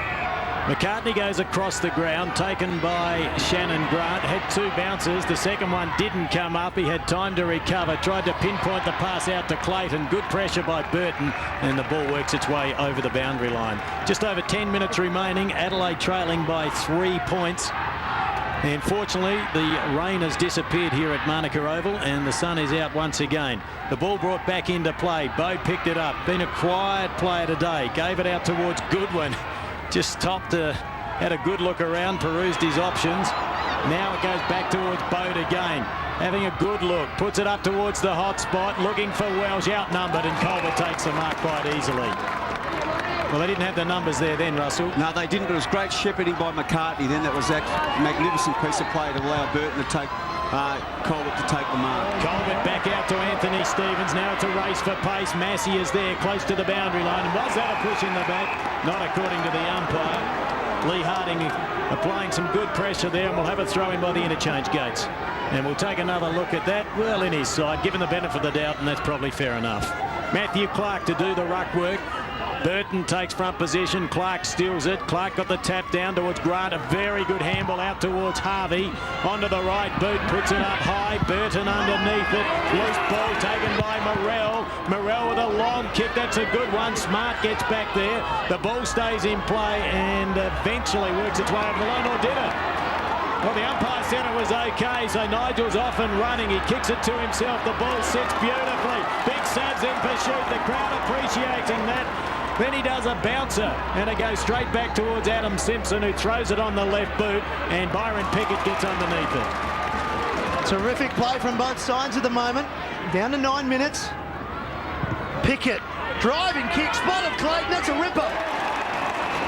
Wonderful kick from Pickett. That was that absolute penetrating kick. But the interesting thing was that Morrell led his man out, which opened the space, and bang, in he goes and took the mark. And Shane Clayton, who has kicked 5 goals in the last couple of weeks. He's already got 1 today. It's a pretty good afternoon. Possession number 17 coming up. He's had 7 marks. He would dearly love to kick his second goal. Shouldn't present a problem for him. He's a terrific kicker of the football. He's a goal kicker. He's a finisher. He loves to finish on the run, but from the reverse angle, that is what is ahead of him.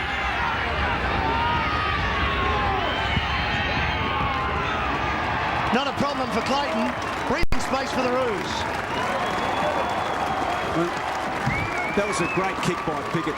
And we see Sav come off the ground now, but I tell you what, there's one thing that coaches love, is to see their forwards chase and harass. Big Sav never gave up the ghost once. He kept on going. Unfortunately, didn't get the smart. But by chasing him and putting that pressure on, it was a turnover. And that resulted in a goal. And what has actually happened is there's a player standing on his own. Well, he was standing behind the goalpost. New tactic.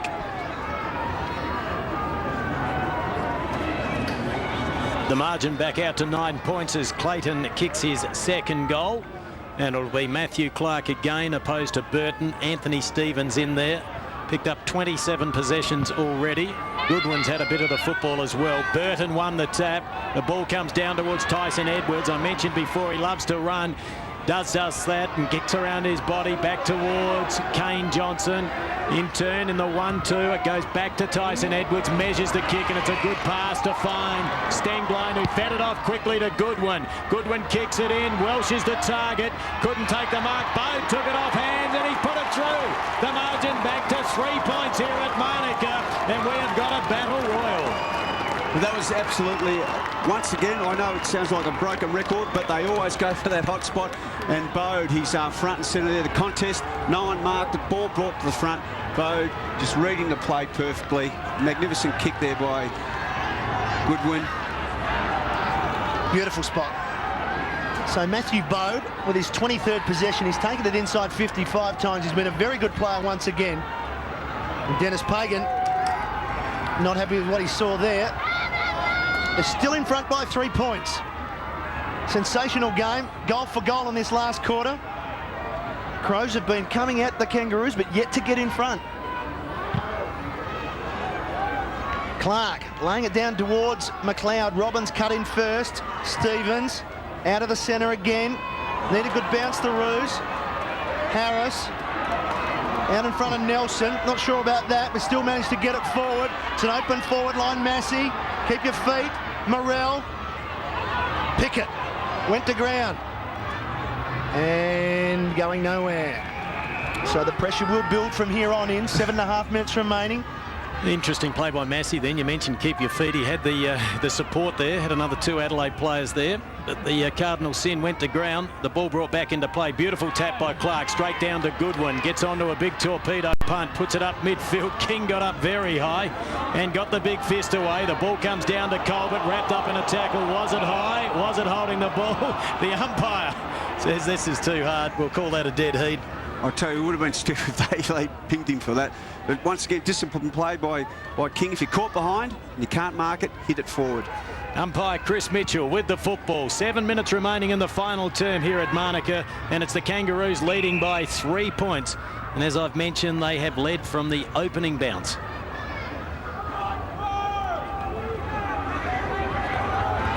Words of advice from the skipper Stevens, telling young Daniel Harris there.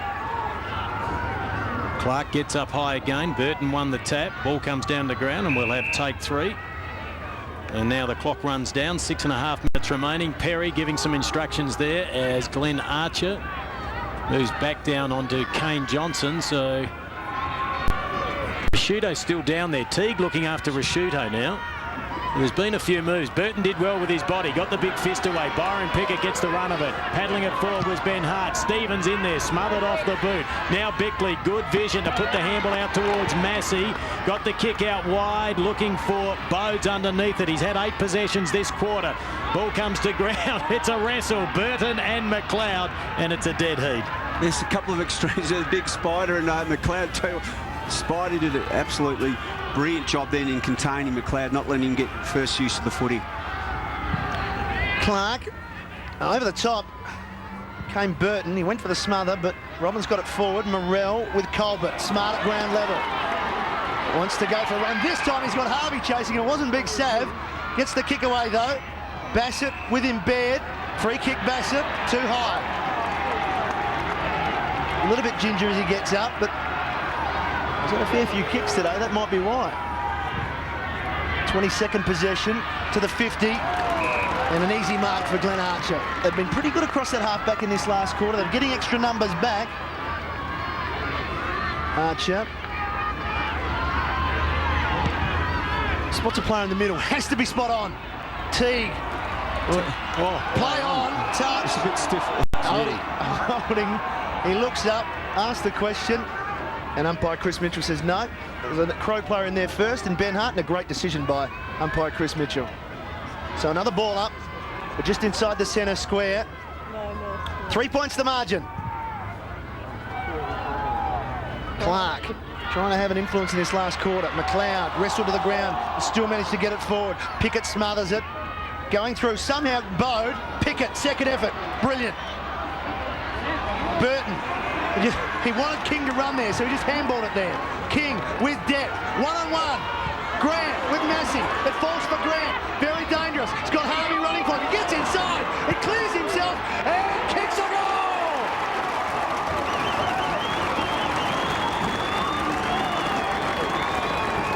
Shannon Grant is first, but a very important one.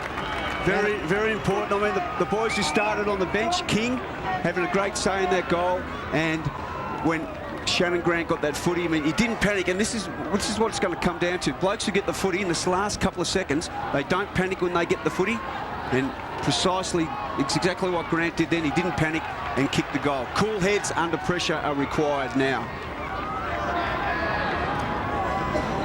The margin back out to 9 points after a brilliant goal there by Shannon Grant. And once again, it was Massey who went to ground. Nobody could win the tap. Back centre field, going through strongly was Bode. Thumped it back to Doughty. Puts it up high. The Kangaroos had the numbers. Teague had front position. McLeod tried to pick it up. Didn't get it on the first attempt. Got it on the second, though. Goes towards an unprotected goal. And in fact, he's gone across the face of goal. And the ball is out of play in that left forward pocket. As the clock ticks down here at Monica Oval, we're inside 4 minutes and the margin back out to 9 points.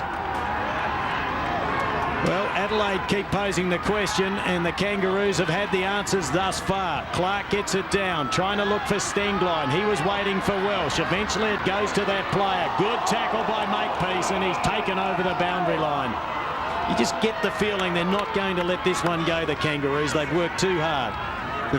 We've seen right from the first bounce, they've been very brave, strong and hard. Adelaide have come at them 3 times and each time they've repelled it and they've just got to hang on a few more minutes. The ball's thrown in the left forward pocket. Another good tap by Clark. No one there to take it though. And a dead heat. Umpire blows the whistle. And that is umpire Chris Mitchell. Let's go down to the boundary. Rod Jamieson.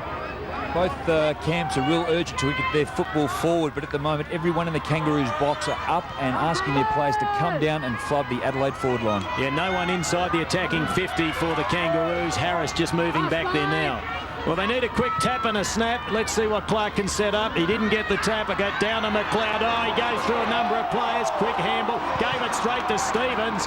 Stevens puts it up high. Bassett is there. Oh, Archer came through strongly. Oh, there's a bit of carnage in his wake. Bassett is down, and he's not a well boy at the minute as the ball goes out towards the boundary line. Clayton taking plenty of time. Well, he had plenty of time. Got it back to Harvey. He goes underground towards the boundary line.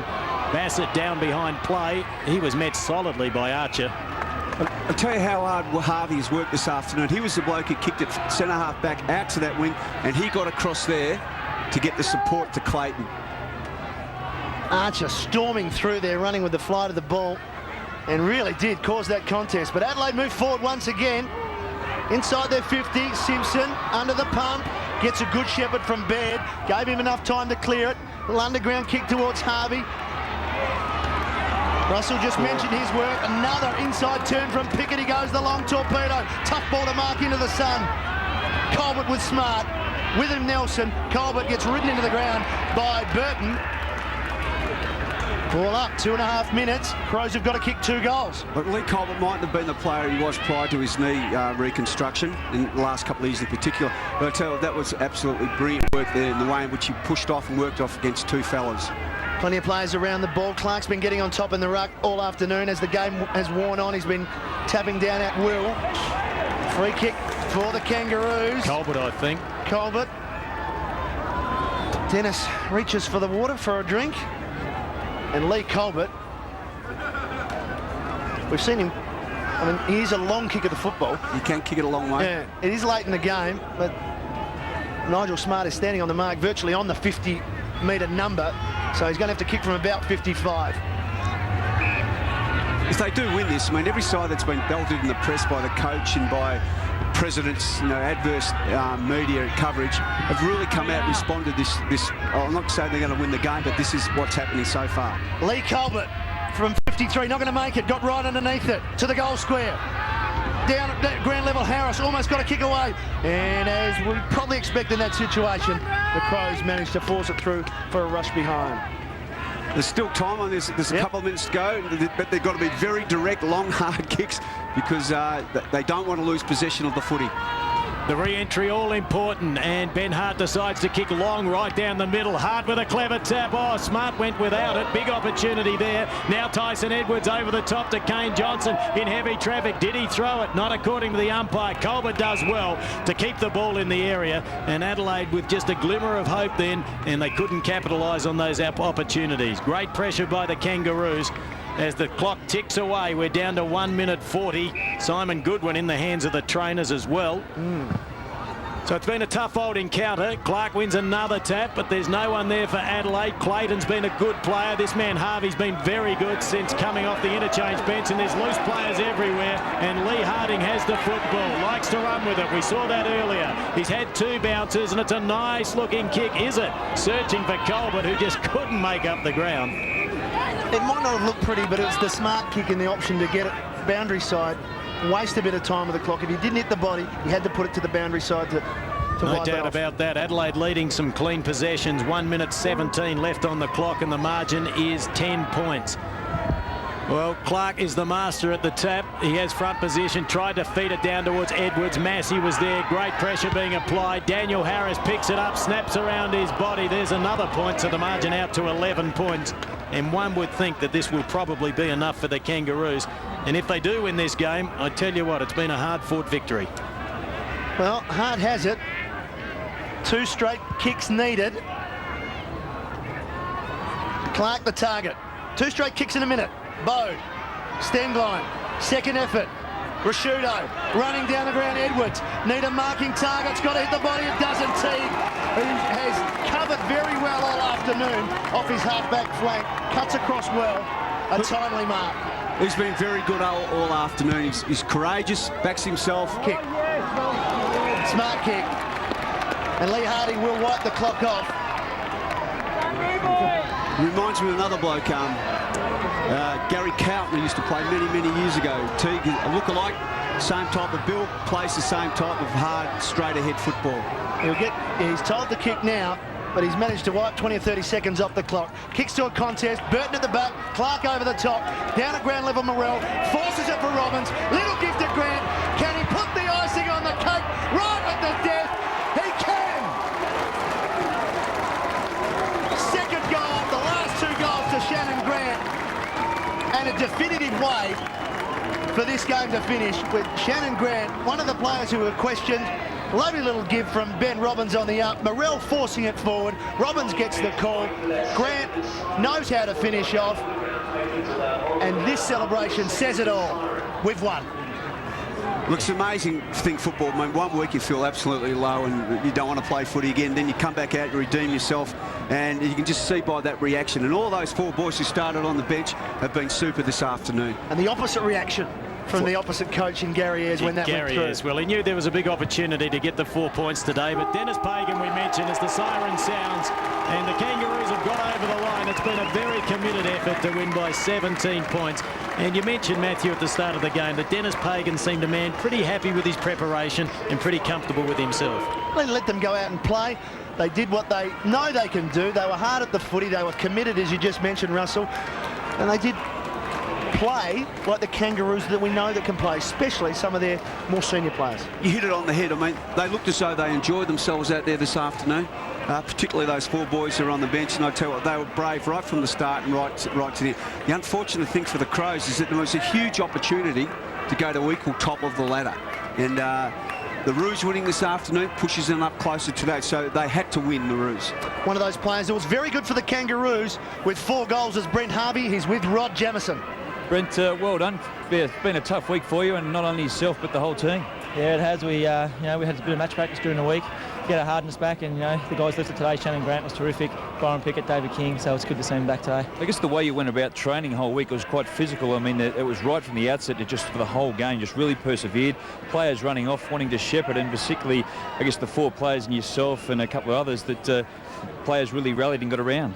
Yeah, it's good to see, all the guys get support from the teammates. That's what it's all about. You play for your mates, and it's good to see them come through today. Monica Oval, enjoy playing here? Yeah, it's good. I think we've only lost 1 game here, so might try to get a few more games up there, eh? Okay, Brent, well done. Thanks.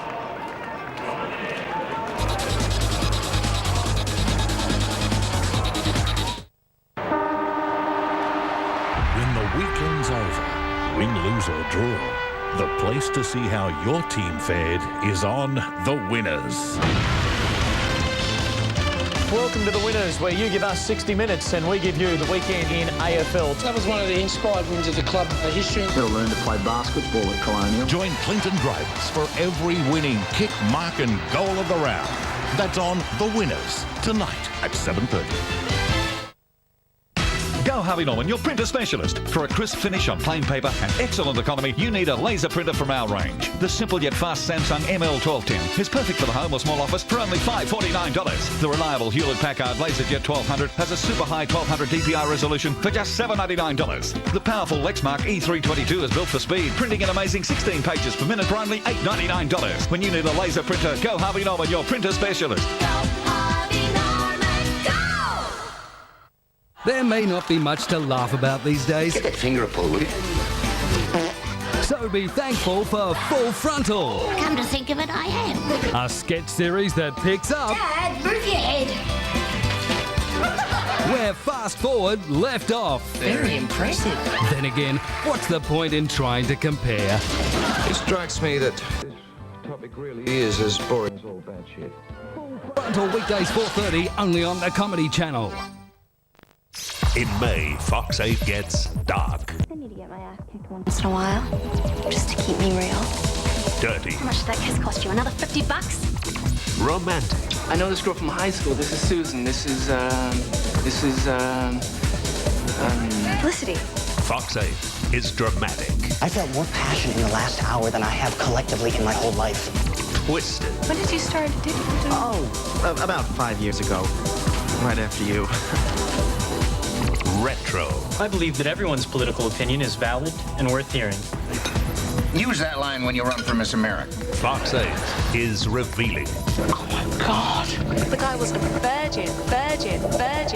tough, I swear to God, I will rip your shoulder out. Do you understand me? I understand you, Rob. I don't hear you. buffed, daily. There's something bad out there. We'll find. You'll slay. We'll party. You need it, we've got it. May on Fox 8. Trains don't run. Only the other afternoon I was stuck down. I don't know how many hours. Maybe it was, actually, it was an hour and a half. And eventually we got out. We couldn't get buses because the buses were full. They hadn't laid in on any special buses. And so as a result, everybody tried to find taxis. And because we were all on the same route, we were walking down the same road, nobody could get a taxi. I don't know how...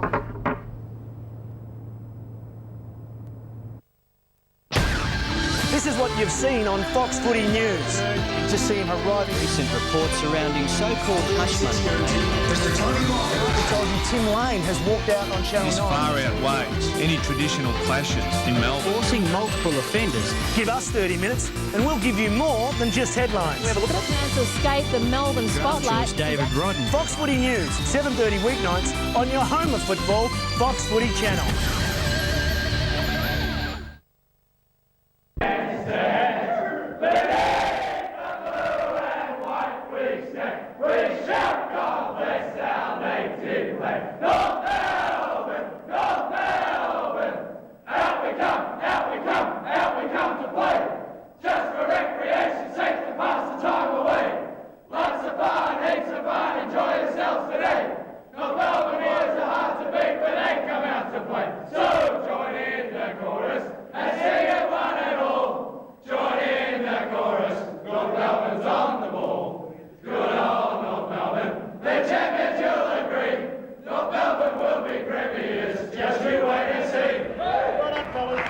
Yes, the Kangaroos, margin 17-point victors. They led at every change.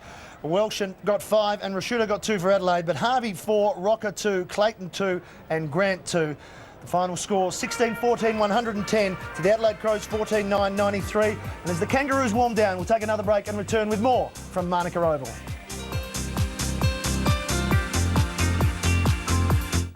The Dogs ship their Canal North this week to the S. In the Science of Sport, Athletics, Monday at 8:30 on National Geographic Channel.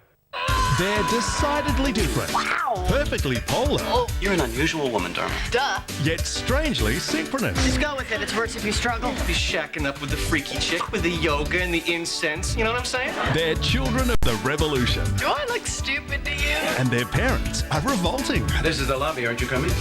No, I want to stay here and listen to the rest of the song. It's a guaranteed good time. Fun stuff. Lots of it. Dharma and Greg, Thursday, 8:30, Fox 8. On the hour, every hour, Australia's Sky News. When you're watching Sky News, you're watching the world through Australian eyes. Exclusive to Sky News, Australia's most comprehensive lineup of programs that take you beyond the news of the day. On the hour, every hour, Sky News, Australia's news channel.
The limits of endurance. 14 challenging stages over 11 unrelenting months. The World Rally Championship, right here, where the game never ends. It's lovely to be here with the three best scribes in the game. It's the Monday Experts on the couch with Jared, Mike and Robert. Reign of Carlton is over, is it? Right? I don't think he's fit enough. A show for the real footy fan. We're building him up a bit here, Mike. I know you think that we're jumping the gun. A ruckman's the most important player in a team. With the hottest topics. The MCC, I can assure you, have told me that Melbourne is expendable. Join them on the couch, Monday at 8:30.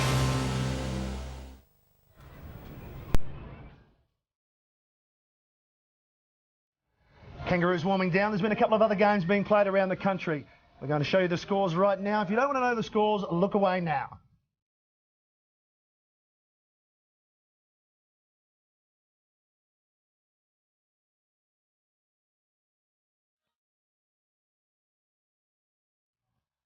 Russell, we're out of time. A great win by the Kangaroos, 17 points. Hope you've enjoyed it. See you next time.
Already this year, Fox Footy Channel has brought you many unforgettable moments. When Kerry decided to speak, he spoke to Fox Footy Channel. Made a big mistake, obviously disappointed in myself. When Lockett made his comeback, Fox Footy Channel was there. And there's Plugger, too strong, too tall, too good. You've seen the triumphs. You've seen dreams shattered. How could this game have slipped away from them? You've seen the rising of stars. Now what can you do, Krista? You can kick a goal! and the making of champions. So many unforgettable moments. So many new ones still in the making. There's some moments in a football season that I think are special. Fox Footy Channel. One of the best ever.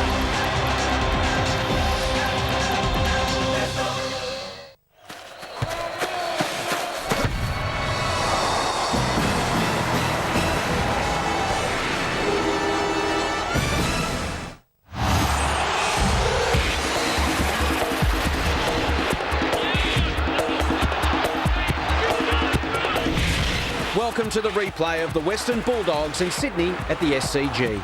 It's round 8 action and it's right here on Fox Footy.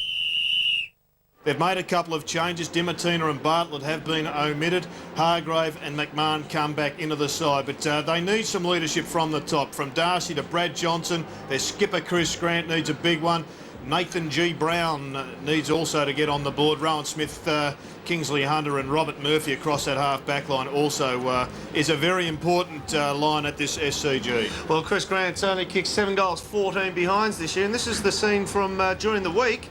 And this wasn't set up. This was him all by himself, practicing, working it out. Well, I reckon it's 50% technique and 50% in the mind, but sometimes in footy you do feel like the loneliest man in the world, and as Corey McKernan would attest, you can turn it around pretty quickly. Chris Grant's not the only one with the goal-kicking problems. As you can see, there's a whole host of Bulldogs there that generally play forward of the centre that are in the red as far as goal-kicking is concerned. Chris Grant, it's a horror run, 7 successes out of 21 shots at about 33%. Mark Elvey not going all that well either, and Dermot, they've got to turn that round if they're to win. Absolutely. Well, one bloke in consecutive weeks has brought up there's Chris Grant now, just going through his paces, shooting at goal.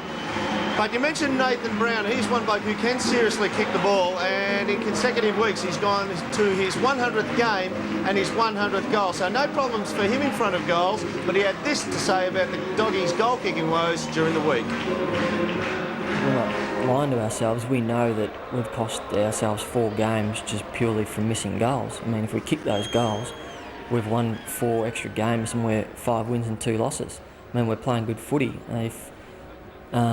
If we were losing by 10 goals, 12 goals, you'd be thinking, geez, what are we going to do? And there'd probably be infighting and a bit of bitterness down at the club. But there's none of that because we're playing good footy and everyone's still thinking, gee, we can do this. We're still a good team. Nathan Brown there, complete with tea cosy and a smack in the gob as well, Jared. Well, there's the Swannies. They're out in the ground. They are, and they've got to come out all enthusiastic. They butchered a win last week. They were beaten for spirit by the Tigers, who prevailed and went on to win again yesterday against the West Coast. The Swans have got to start getting on the board over the season. Will start to slip. The coach is under pressure. There's discussion about whether Plugger will come back for next week's big one at Stadium Australia. I would think it's a long shot at best, but they've made a couple of changes also. Swass and Bennett are out. Bolton and Nix have come in. Keneally stays in the side despite being omitted from the named lineup on Thursday night. But they've got one thing in their mind, I'm sure, today, Dermot, that is to get the ball and kick it accurately and kick it long. Direct footy. You came up with a stat during the week, and I'll show you the graphic on it in a second, but they're a much better team when they get the big men up forward. You see Shawble there, and we see the other big fella there. They're a good marking team up forward when they give their forwards a one-out opportunity. When they go short like this, I mean, that's just terrible. Their disposal is ordinary when they go short. And here are the numbers. When Sydney win the ball and kick it when they win, they average 87 long kicks. When they lose, well, there it is, 70 long kicks. When they kick it short and they go away from the coach's instructions, they generally come up with a loss. Michael O'Loughlin, now there's a player of immense talent, but just average performance at the present time. He needs a big one. The Swans have got to find some runners in the middle. Adam Goods has got to dominate across that half-back line if they're to win. Well, we're going to find out how they fare after this break. We'll be back with the first bounce. It's AFL Sunday. When the weekend's over, win, lose or draw, the place to see how your team fared is on The Winners. Welcome to The Winners, where you give us 60 minutes and we give you the weekend in AFL. That was one of the inspired wins of the club history. He'll learn to play basketball at Colonial. Join Clinton Graves for every winning kick, mark and goal of the round. That's on The Winners, tonight at 7:30.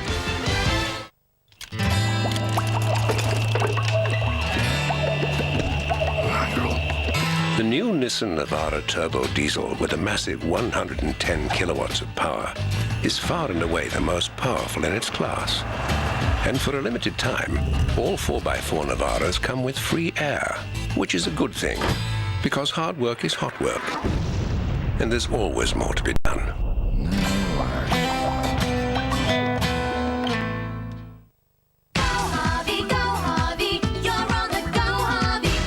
Norman for great deals on new release Canon printers. Prices start at $129 for an S100 model with Photo Optimizer. The S200 model prints in black and white mode at 5 pages per minute. It's just $149.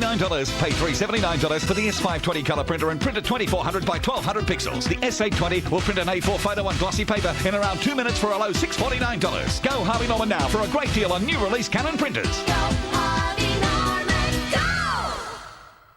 The gluttony, the greed, the sloth, the envy. Get a haircut! Well, hi, Diddley. The wrath, the pride, and the lust. The Simpsons, every night at 6 on Fox 8. Join us this week on Grumpy Old Men, two of the greats of AFL football, Twinkle Toes, Laurie Dwyer, and Sellers, Mark McClure, one of the greats of the Carlton Football Club. Grumpy Old Men, Wednesday, 8 o'clock on Fox Footy Channel. A beautiful day for football in Sydney, and we're looking at the SCG from the Randwick end of the ground. The coin toss between the two respective captains, Chris Grant and Paul Kelly. Waiting on the outcome there. Kelly has the call for the first time on the SCG. Chris Grant's decided to go for it anyway, even though he was the home team. They'll kick to the right-hand side of the screen. And a few seconds ago, news coming through from Las Vegas, where Costa Zoo has retained his World Title Championship against Ghana's Ben Taki. Let's go now to another world champion, Anthony Mithen. Oh, beautifully tied in there, Derm. And the Bulldogs on the back foot right from the start here today. They've been forced to do their warm-up out on the cricket pitch. We can have a bit of a look at the vision. They were forced to a 20 by 30 metre square. Here they come to go onto the cricket pitch now. There was some concern when they got there because they had to, in fact, share the area with the Canberra Raiders reserve squad who were playing at Sydney Football Stadium. Terry Wallace was most unimpressed. It is their home game, bear in mind. He knew nothing about the charity match to kickstart affairs and was not happy. Steam blowing from his ears as he left. Back to you. Thanks, Mitho. Good afternoon, Denis Cometti. Dermot, we've had the first bounce. Nick's the first kick down towards half forward. Kelly onto the loose ball, almost through. A fumble. Hand passes for O'Loughlin. O'Loughlin about 25, 30 metres out. Swings it way right. Out of bounds on the full. It's going to be tough for all players because pretty blustery up here to be blowing 20-plus knots, and whilst there is some protection in the middle of the ground, it does get a bit swirly. But a good sign there for Mick O'Loughlin, who has struggled to convert. He's been getting some of the footy, not enough, but there was another opportunity gone begging. Here's Murphy out of the back pocket. Kicks it up towards the wing.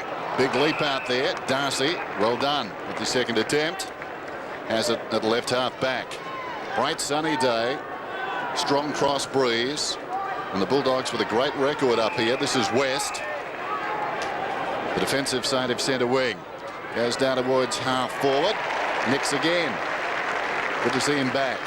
He was missed last week. They down on running power, and he gives them plenty of that. Nicks touched by the man on the mark. Darcy gets so much of the footy. Murphy, Hargrave. The Bulldogs again go to half forward. Bandy stayed on his feet, took the mark. Went to ground a bit easy there, Adam Goods. Daniel Bandy, about 65 metres out, sets it up for Grant. Well done by Dunkley to knock it away. Johnson deep in the pocket. Still he goes. In fact, he was across the line. And the boundary throw in. The Bulldogs have won the last 4 against the Swans, including the last 3 here at the SCG. Their average losing margin just 19 points this season. So as we said at the outset, one of the better 1-6 teams you'll find in the AFL. Boundary throw in. Goods in front. Bandy fell behind them. Loose ball. Opportunity now for Eagleton. Feeds the hand pass back. Burst couldn't control it. He's over the footy. Saddington took him down. Matthews going to the ground. Nicks hard against the boundary line. Eagleton a half chance. Found some space where there was none. Hooks it right across the front of goal towards the opposite pocket. Camped in front. Goods. Drew Grant. This is Williams. The danger is past. The kick though not good. Darcy forward of the wing claims it. Gee, would it be nice to have clean hands for young Burst there? He would have had a quick snap at goal. Still no score. Luke Darcy having a fine season, puts it very high. Grant not in this contest. Dunkley punches the ball away. Bolton fell over. Now Kelly, well played by Bolton. Kelly goes up towards the wing, searching lead. O'Loughlin hit it hard. The defensive side of right centre wing in the bright sunshine at the SCG. O'Loughlin, high ball down towards half forward. Hall the target, surrounded by tall timber. Wide of the pack, Alvey in some trouble. Did nicely. Credior. Or was it Hunter? Hunter kicking through the wing and finds Garlick.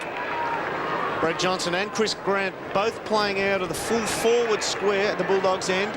Here's Brown just inside the centre square, almost to Grant. Well, it got there anyway. Turns around and kicks a goal.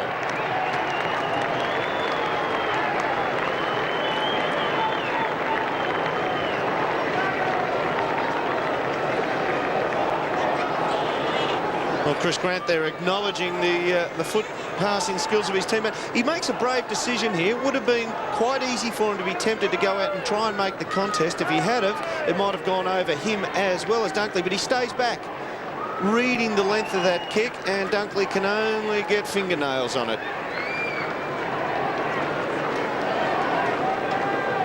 So a tantalising touch there for Andrew Dunkley. Fingertips to it. Slight deflection, not enough, and Grant, fairy tale start. Wouldn't miss them from there at any stage. Some people have missed them from there, though. I know. Knocked down by Mott, charging in Bolton, claimed immediately, fell at his feet. Off the deck by Saddington, down towards half forward. Schubel did well. Kirk likewise. Kelly, can he control it this time? Tries to soccer it forward. Maxfield, and passed back to the congestion. Pretty tough in there, and it's not coming out. Ball up. Couple of the matchups, Dennis, whilst we've got a break. Dunkley's picking Grant up. Johnson and Williams are in the goal square, as you said, Dennis. Dermott, Goods and Bandy at the other end. Crofts picked up Schauble, and Hunter has gone with Hall, with Harrison left the job on O'Loughlin. Umpires this afternoon, James Morris and Wen. Bounce in the pocket. Tapped down by Mott into the path of Creswell. Could be taken high. Play goes on. Scrambled across the line behind. It was West who got the quick handball, the rush behind there over the line, and that's his opponent, Aaron Creswell. Creswell led him to the ball on that bounce down. I say Scotty West is pound for pound the strongest player at the Western Bulldogs. You just think of him as a type of midfielder who sort of gets in and under occasionally, hangs around the pack most of the time. But he's got a very hard and tough body, Scotty West. Interesting hand pass, this one too, with the open hand. Yeah, he was down low enough to not get seen. That's hurt him. No consolation to that man. He's got a well lived-in head, Kreza, and he won't mind me saying that. Turns 31 next Wednesday, actually. And he's just packed a little bit more living into it as well. He's averaging 22 possessions a game this season, up from 20 a game last season. What a fine player he's been over the years since coming from Tasmania. He's been quite brilliant for them, hasn't he? Watch the hip come down on top of the bridge of the nose here. Bang. Oh. Yep, he's a hard nut, Scotty West. Well, he's a hard nut himself, Kreza. Seriously tough. Get better, Kreza. Get back out there, son. Well, the Swans need him. He's not the quickest of runners, but they need someone to neutralise Scott West, and they need some leadership through the middle of the ground. He's been in pretty good form. I suppose they'll let him down a little bit in recent times, but they need him back on the ground. After that break then, kick to midfield. Darcy was up. Dragged down was Kelly. Eventually got boot to ball. Harrison, well smothered. Darcy hacks it out of midair. Well done by Croft. Smith needed some luck. Smacks it back towards the middle. Burse, a looping hand pass out wide. Now Brown on his wrong side. He was thinking about his next move. Was run down. Was he pushed in the back? Yes, he was. He's a bit lucky there. He's getting the free kick. He deliberately brought the tackler forward with him too. Played that well. So Brown about 60 metres out. Goes on the angle. Told to play on. Sends it long down towards full forward. Clears Bandy and Goods and runs out of bounds in the pocket. Well, that's two kicks from Nathan Brown, which have cleared the intent, well, where they thought it was going to land. He's kicking them a long way. This is the tackle hit. Now, look. Well, yeah, that's play on. Boundary throw in. Chance for the Dogs. Bandy tried to take it. Johnson out against the boundary line, across. I think the point you made, Dermot, is the one that the umpires have to get to understand, and that is when has a player brought the man behind him down? Yeah. If you collapse at the knees and you go to ground, well, it's not a push in the back. Crouch went to the side almost, didn't he? Tossed in.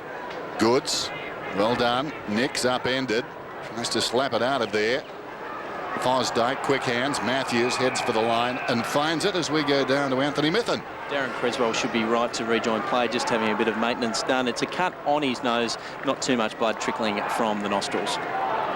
Good news. Boundary throw it out of side.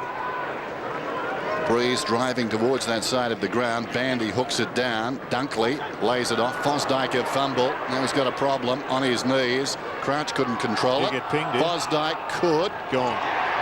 Umpire Hilly in rare form early. Well, you know that the umpires have been told, it would appear this weekend, to penalise anybody who's dragging the ball in. We found yesterday from Andrew Demetrio that the Rules Committee have moved their meeting forward, and this is going to be re-emphasised, I think, at the meeting during the week, that if you drag the ball in, you are going to be pinged. And they've got off to a good start with this one, and it was a bit stiff for Nick Fosdyke because the ball rebounded. He tried to clear it once, but he had to do it again. So Alvey, 5 metres in from the line, misses to the near side. Crowd love it.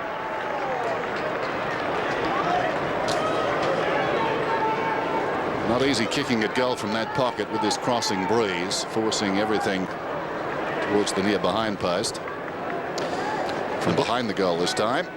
The Bulldogs not having anybody in the traditional marking position or on the mark.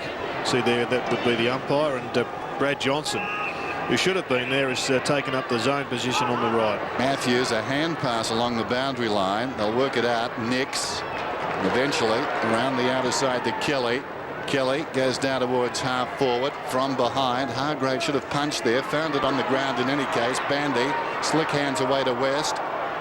Straight up in the air went the hand pass. Interesting hand pass from Bolton. Kelly did well. And now Nix is away on the wing, kicks down towards the pocket.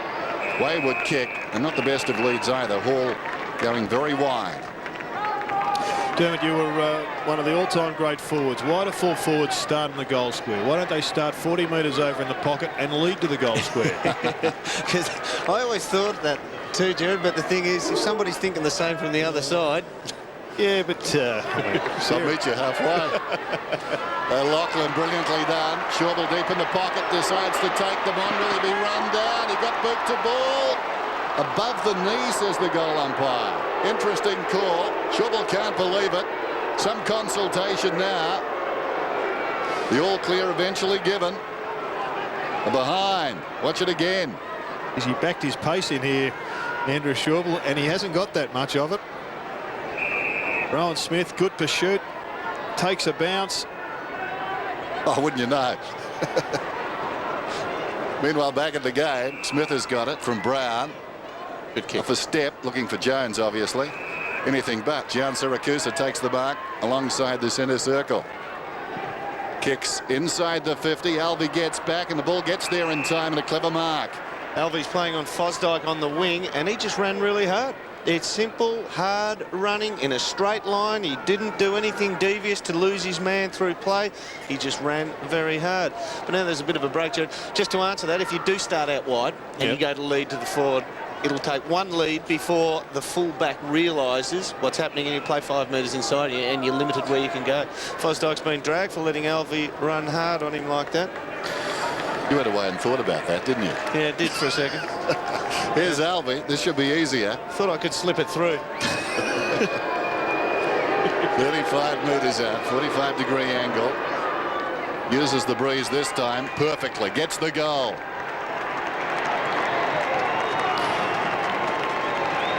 Geez, and I just heard a sigh of relief. It sounded like it was coming from 1,000 kilometres, that 1,000 kilometres away or thereabouts. Was it Brian Taylor?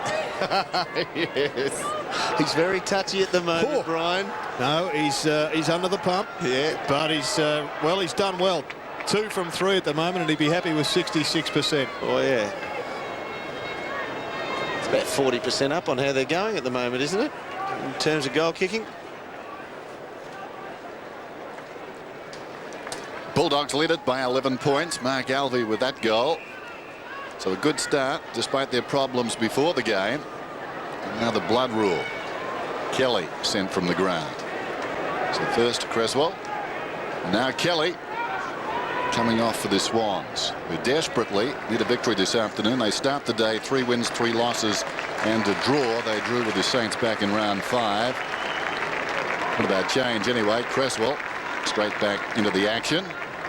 Just shows you how multi-talented they are, the Doggies. They've got Johnson and Garlick in there now. In the space of 2 centre bounces, they've got half their quartet have been changed already. Darcy does well. Garlick couldn't control it. Spills to Johnson though. Breaks away. Chips out wide. Jan Siracusa takes the mark inside the 50.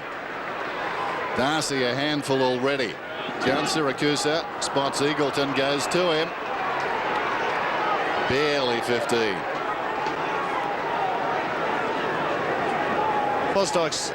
Jude Bolton standing on the mark, but Jared Crouch is his opponent. Had a great pre-season, Nathan Eagleton. He was struck by hamstring injuries, but should have a good base. Kicks from 40. Touch and go. He's got it. Touch. Go.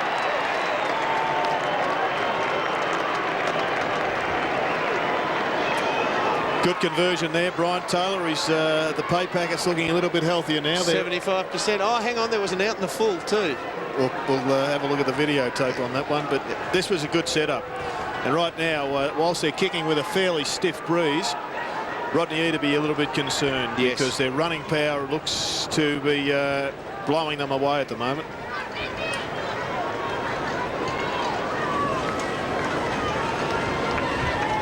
Bulldogs by 17 points. A lot of the Swans' problems starting in here. Darcy, nimble, clever, lays it down, intended for Johnson. They win it again. Johnson kicks inside the 50. Bandy fell to the ground. Good. Swings it out wide. 2-on-1. Kirk. Still Kirk. Well done by Murphy. Forced to draw, and that was good enough given the odds. Boundary throw and out his side. Murphy growing in stature each week. Robert Murphy, a name to remember. Darcy steps around Mott, interfered with almost. Clean possession. Almost an arrogance there. Garlick dragged down. 19 plays 2. Question asked by Jude Bolton. I can tell you what the umpire would say. Give the ball back, son. Swans looking very sluggish at the moment. Second guessing. Darcy knocks it down. Garlick running out of space. Well worked. Johnson touched off the boot. Saddington claimed it. The hand pass not too effective. Pick up. Mott did well. Got it back to Crouch. Searching kick inside the 50. Was it touch? No. It got to Hall. Hunter got around him. Almost touched the footy, but Hall with the judgment. He let Kingsley Hunter go under the ball then. And yeah, it all started with big Ricky Mott for a 6'8" fellow to pick it up. One grab, clean hands off the boot toe of his boot and get it on. Quick ball movement, got it in, and Barry Hall one out. Able to read the flight. 25 goals for the season, a career high 8 against the Bulldogs. Round 16 last season for the Saints. And he tugs it way left. He hasn't kicked one like that all year. I don't think he's kicked one off the instep like that. His conversion has been fantastic this season. They needed that one. They need something authoritative in their statement at the moment, don't they? Just a spark. Nothing happening for the Swans. Smith kicks in. Oh, beautiful kick. Hunter, metres in the clear. Pinpoint accuracy there. And again, perhaps, gets it to Croft. It looks too easy. Croft down towards half forward. Feeds it back towards the middle. Harrison sent away on his left side. Kicks it down towards full forward. Grant works in front. Dunkley got a fist on it. Well played. Wide of the pack, this is Nix. Goes towards the outer side. Kirk stretches. Takes the mark. Hit the ground running to half forward. Fixed up. 45 metres out. Kelly is back on the ground. Wants it long to the opposite pocket. Fixter would need to kick it about 80 metres. Goes in short. I think he was confused. And the mark is taken in defence by Kingsley Hunter. That's one of those ones, Jared, you spoke of in the pre-game. If they go short, they just haven't got the right skills enough to pinpoint them. Nothing kick. This is Johnson. Man on in the middle. Pulls it back to Eagleton. He plays on immediately. Bulldogs looking good. Eagleton probing kick to half forward. Bandy almost knocked away. Goods has got the recovery. Well played by Goods. Knocks it to the advantage of Fixter. He was taken down. West in front as he got the footy. No, would have thought so. Over the top, Dunkley takes no prisoners. Eagleton hard against the line. Had it charged down by Nix. And it ricochets out of bounds. West was a bit stiff there. Yeah, he'd run 130 metres to be there. He'd done all the hard work. Could have been a trip, that one also. So Dunkley a little bit stiff. But by golly, Scotty West was just dragged down to the ground. Had to get a free kick. Boundary throw in out his side. Darcy again. Off the ground. Inside the 50. Bandy. John Siracusa. Quick hands away to Darcy. Upended. John Siracusa. The look away hand pass. Albie in trouble. Plenty of Swans there. Bolton. Maxfield looks for the boundary line. In fact, found Creswell. Throws it on the boot. Hargrave in front, close to the line. Arches the back. Got away. Smith had to wait.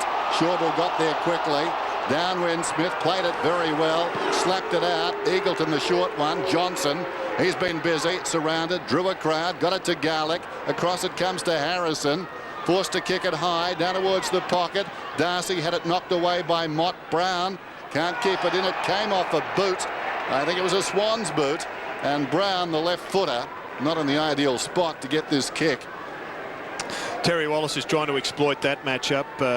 He knows that Ricky Mott won't be all that experienced as a key defender. Luke Darcy is pushed very deep after the ruck, and that's going to be a concern for them for the whole day. If Darcy goes forward, what do they do with Ricky Mott? Similar scenario with Brad Ottens last week. Ron Smith looks like he's coming from the field, and Andrew Shaw will put the tackle on him out on the wing, and I reckon they clashed heads. Yep. Brown. Almost the impossible angle, this one. And it proves to be. Creeping back up there for Brian Taylor. That was impossible. With this breeze. Very hard to get from there. And Shawble shies away, but he gets another one here, I think, a knee. I think he got a handball. I think Rowan Smith handballed his head. I think when he threw the fist, it went round the corner and followed through. Did the Costas yell on him. Meanwhile, back of the game, Bolton on the other side wing, kicks inside the 50. Hall, big leap. Couldn't hang on. Gilby. Again, the numbers back, doing very nicely for the Dogs. Murphy punches this one into the breeze. Darcy across half back, playing with a lot of confidence, perhaps too much there. It was a poor kick. Clever. Creswell knocks it to support. The short one comes in from Crouch. In fact, it was Matthews who kicked it and Shawble who juggled it. Well, Kirk started with Krediuk against him. Krediuk had to go over to Shawble when big Doyle came onto the field, and he's now got Robert Murphy, even though Croft is standing the mark. He's saying, somebody come and get it. So Crofty goes down to pick somebody else up. This is Kirk. Decides to play on. That's interesting. Runs inside the 50. No one really guarding the mark. Kirk has got the carry, not quite. Well, Getting back, Hunter. He's kicked that from 45. And it's died on the line there. That ball's travelled about 40 metres at the most. So that's into the wind. Oh, there you go. He might have got the follow through. Round arm. There you go. Bulldogs alternating who will kick in. It's Brown now, who moments ago was shooting at goal at the other end. Goes for distance. Darcy. He's a good player. Very good. Mott completely misjudging that one. That's his fourth mark already. In rare form, Luke Darcy. No movement from Bandy further down. He's just prop and cop. And it's going to work. That's the second time Goods has slipped and Bandy has taken the mark. And this time, he could do real damage. He'll kick from about 45. Jared, you said a few minutes ago about it's going to be difficult for all players. I reckon Goods has gone to ground when he's had to make a micro adjustment of, as to where he's standing. Watch him. And he knows he's got to come forward when he thought he was going to be going back because the wind might have kicked up or whatever. Yep. Daniel Bandy. It's going right to left. Hit the post halfway up. Well, Adam Goods just slipped there. You saw him try and change pace as you described him, and his feet went from underneath him. Now, I know he had new boots on last week. I was in the Swans club rooms, and he had brand new boots, and I reckon it takes you a week or two to get used to them. Whether or not he's got those spankers on again and giving him some problems, we'll try and find out. Dunkley to McPherson. McPherson, not the best of kicks. It wanders out towards right half forward, but the mark is held by Bolton. That is research. New boots last week. Bolton kicking down towards full forward. Ball too easy. Just got back into the danger zone, didn't he? A lot quicker than Kingsley Hunter had expected him to. Not in screen there, Kingsley. And Mitho, while we're waiting, there's a change for the Swans. Yes, Jared, Ricky Mott's come off the ground and Doyle back on. Thanks, Mitho. Well, this will put Barry Hall into the leader, the outright leadership in the league's goal kicking. Should get it 25 metres out, directly in front. And he does. The Swans have got there first.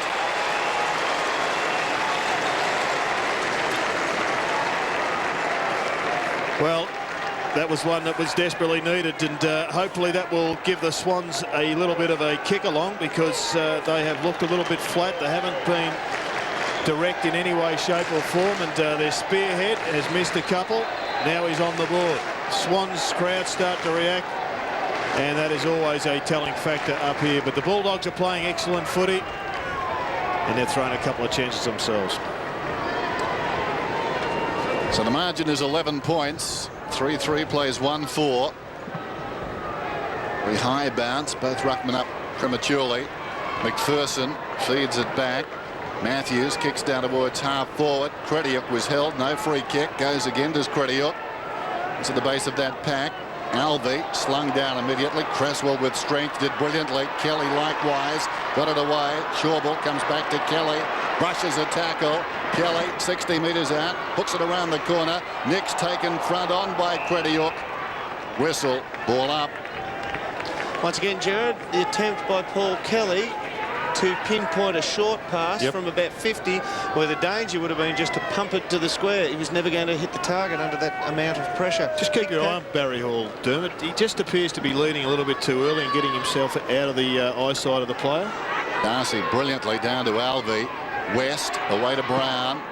Brown kicks towards midfield and Garlick. He can take it and go. Simon Garlick through the centre square. Kicks inside the 50. Too tall for Grant. Dunkley over the top. Loose ball at the back. Jan Siracusa going to the ground. Good pressure from Maxfield. Missed by Burse. Charging in Saddington. Hooks it across his body. Gathered by McPherson. Hand passes it up towards the wing. The big man there, Shawbull, battles with Croft. Couldn't control it down so low. Boundary throw in. Anthony Mithun. Owen Smith being given the all clear to come back, just clearing his head. He was seeing stars there for a while, but he's right now. Not shy of that time. 21 plays 10. Darcy again, clean possession. Pushed off his boot by Cresswell. Cresswell went to ground, jarred out of there. Saddington. Hand passes away to Bolton, to McPherson. Plenty of runners alongside. Matthews releases Williams. Good footy by the Swans. Williams kicks well inside the 50. Hall is down there. Leading back is Hunter. And Hunter didn't think twice. He was the 100. When in doubt, as a backman under pressure, keep it simple, and your coach will never tell you off for that. Would have had to do a U-turn and look what was oncoming and know the danger there. So, yeah, keep it simple. Come out this side on all their kickings so far, the doggies. Brown kicks it up towards the wing. Forced himself on his wrong foot. Shawbull fell over. Charging through Williams. Cresswell runs to 50. Can kick a long goal, not this time. Brings up the 6th behind for the Sydney Swans. Back in the game, though, looking a lot better now. Have a look at this setup for the doggies. I mean, the Swans have put the zone out, so the 3 men on the other side of the ground are virtually useless. They're just going to outnumber them on this right-hand side. And he's the target. He's putting on a clinic at the present time, Luke Darcy. Doing as he likes. In the ruck. 5 marks. Brown decides to Play on. Forces himself.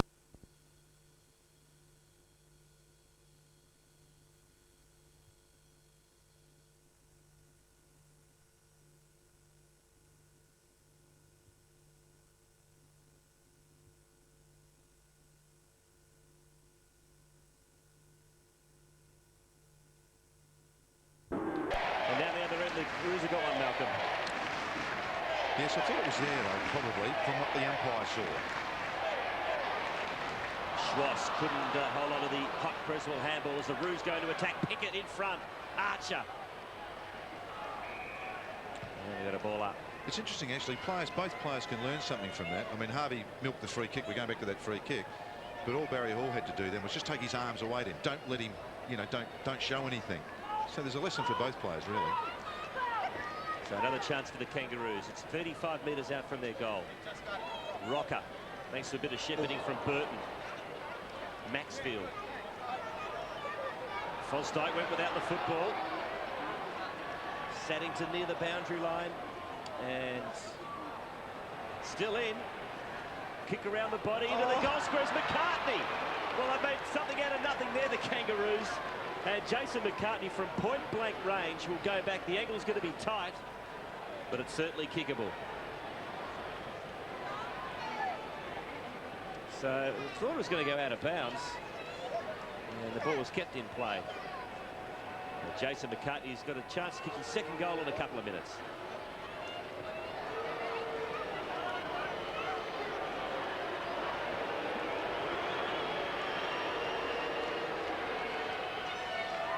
And McCartney has kicked his second, 2-2 for the evening. So the Kangaroos, all of a sudden, it is 17 points in favour of the visitors. 11-9 to 8-10 and a spot of bother for Sydney. As we watch the slap go forward, and Saddington caught in the tackle. Harvey caught in the tackle. And almost out of bounds. And the ball just how somehow or other spills to a Roos player, and obviously in the goal square, not too many missed from there. So the Kangaroos with the biggest break of the match, 17 points. The Swans' biggest leading margin was 14 midway through the second term.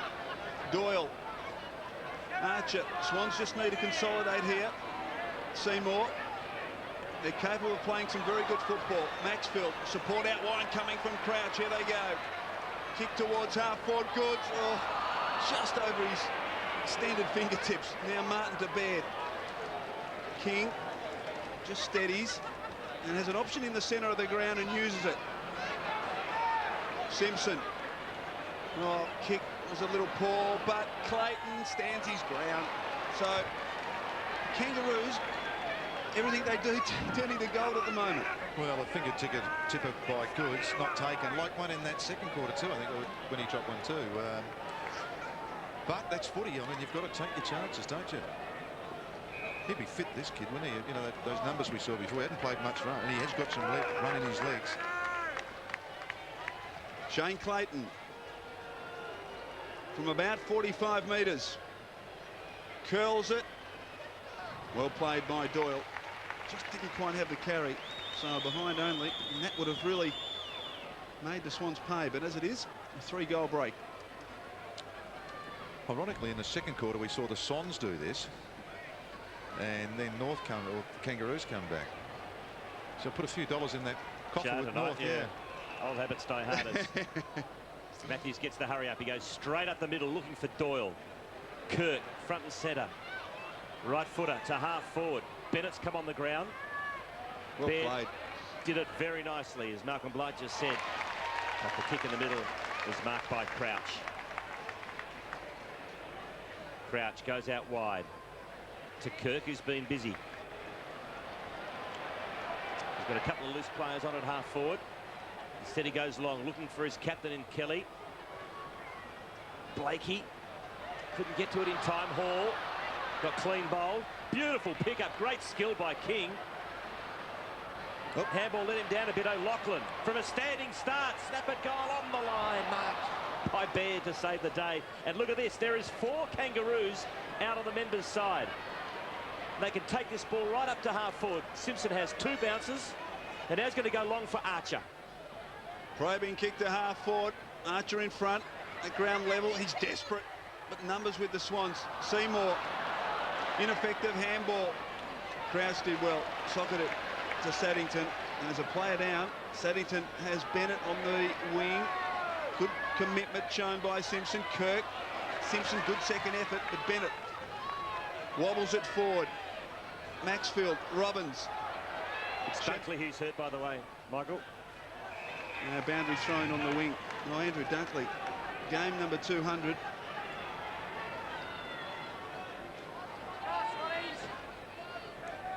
As you watch the pack, and just copped a whack in that marking contest.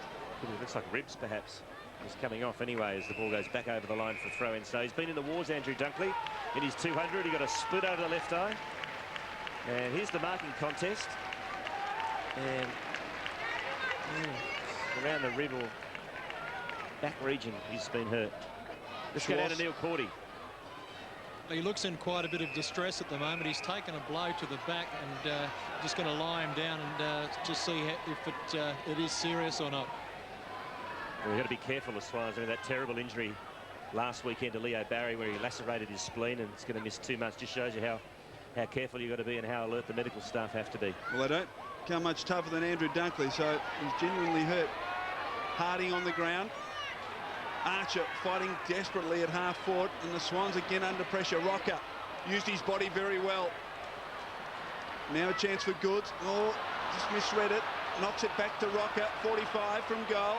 Looping handball. How good's Harding now? He'll get a free kick. Downfield. Downfield against Seymour, who pleads with umpire Dorr as he sits on the ground at centre half forward. But free kick to come back to Harding.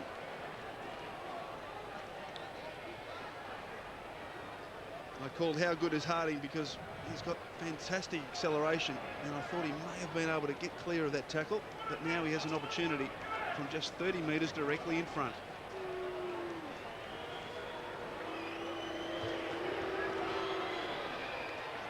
He squeezes it through, and the Kangaroos lead by 4 goals.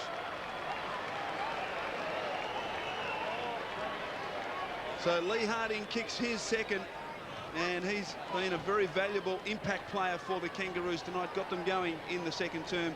We've played 19 minutes in this third quarter, and the biggest lead of the match, Malcolm, 24 points. Yeah, and it's really come probably from their the midfield. Grant's starting to get a few kicks. Simpson's been good all night, as we know. As we watch that from behind, free kick given downfield. Andrew Dunkley in the wars.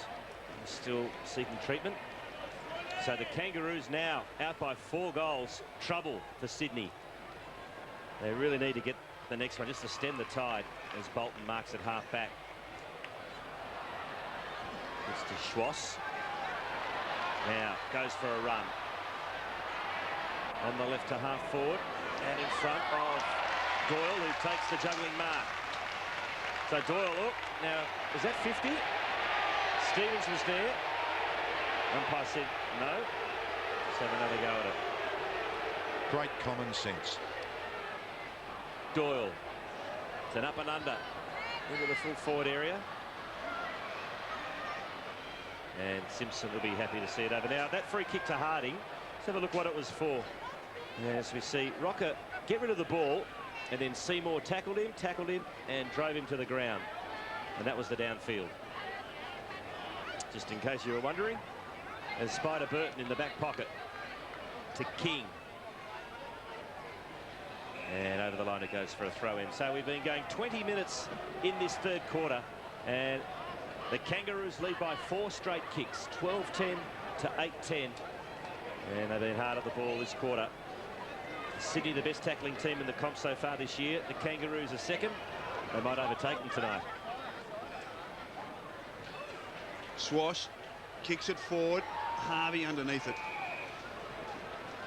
Takes a comfortable mark. Just a matter of interest, inside 50s this quarter have been 8 apiece. And 4 goals to the Kangaroos. And the Swans They've only added the 3 behinds. Kangaroos work it forward. Archer and Seymour. Archer strong. No, push. Well, it was one of those 50-50, really.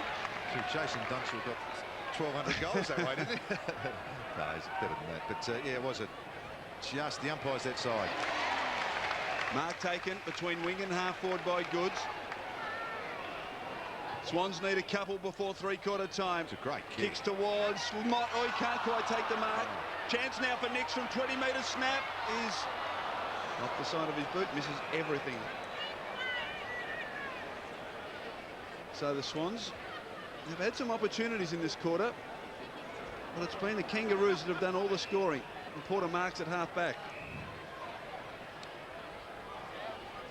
Good kick there from Harvey, who's called for the ball back, and he gets it now.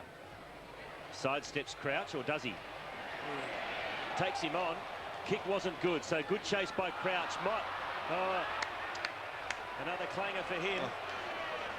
As Cochrane puts the Roos to the 50. Clean bowls everyone. Ends up in the hands of Archer, who snaps at goal, and he's hit the woodwork 3/4 of the way up. Oh, that would have really stung. See, the game can change quickly, can't it? Yeah, this cleanness into the Sydney forward line has just been non-existent. 1-1 to Glenn Archer. It's 25 points in favour of the Roos. Matthews at fullback. Swans led by 7 points at quarter time, and the match was all locked up at half time. Saddington, good mark at half back. Support from Bennett. Swans try and work it forward. Hall on the lead. Not quite Martin.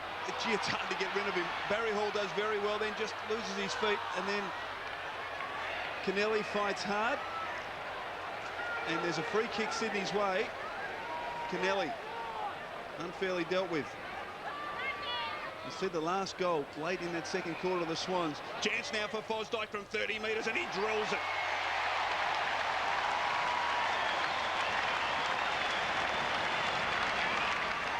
So 23 minutes in, third term, and the Swans get a badly needed goal, their first of the third quarter, and the margin back to 19 points. Yes, certainly another statement, Michael. You see the build-up here. I guess you call that a mark inside 50, but that's a wonderful finish. You wouldn't want to be relying on that all night, though, as I've mentioned a couple of times, to be kicking your goals from there. But at least it's one back for the Swans.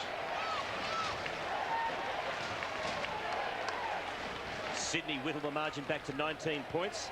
Andrew Dunkley has gone up into the Swans dressing rooms for further treatment after that knock. As we see a change for the Swans. Mott is coming off.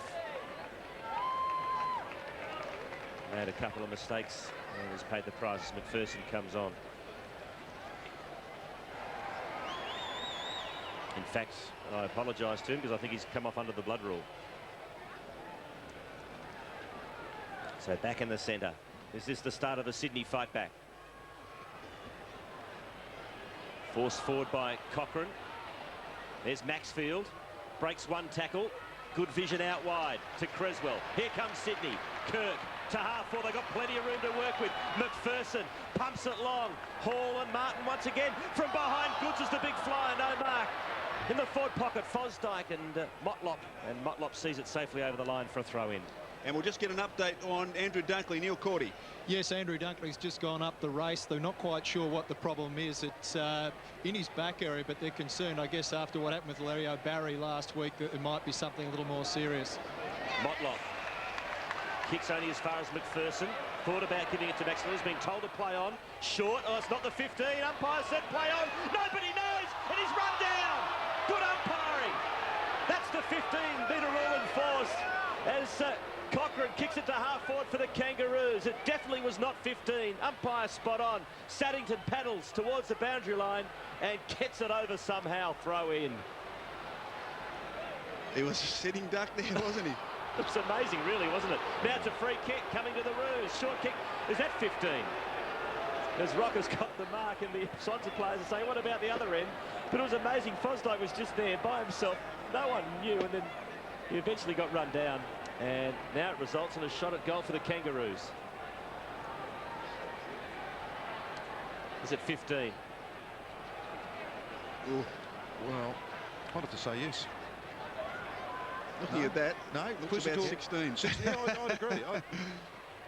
My first reaction was that it wasn't. Yeah. But that's not to say it was right. There's Paul Kelly's just in the forward line at the moment, and yeah, hasn't got a lot of touches. And David King's on him at the actual moment, and David King, as we know, has been very good of late.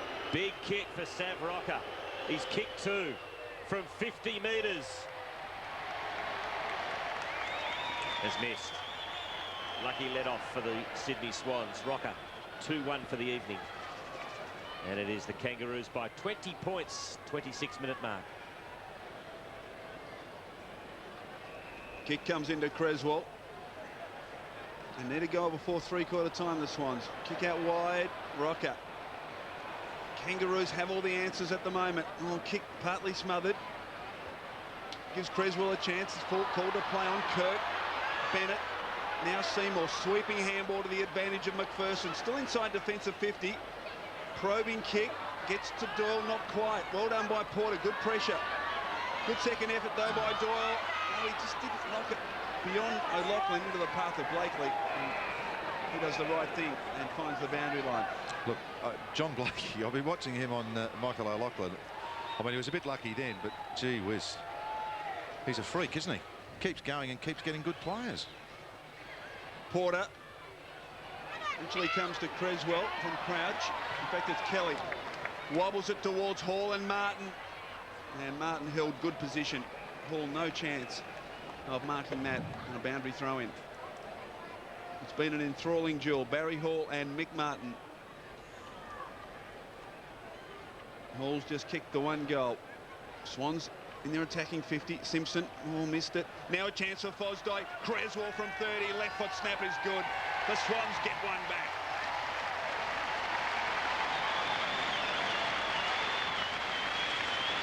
So the Swans have kicked the last 2, and the margin back to 14 points, close to three-quarter time. We've got a ball game. Yes, we have, and we've got a second quarter in reverse with just Simpson just dropping the ball. He's been very good tonight. And Fosdyke, good little give, good shepherd. That was important to block it. And Creswell just bought him enough time just to drop it onto the left foot and kick it truly.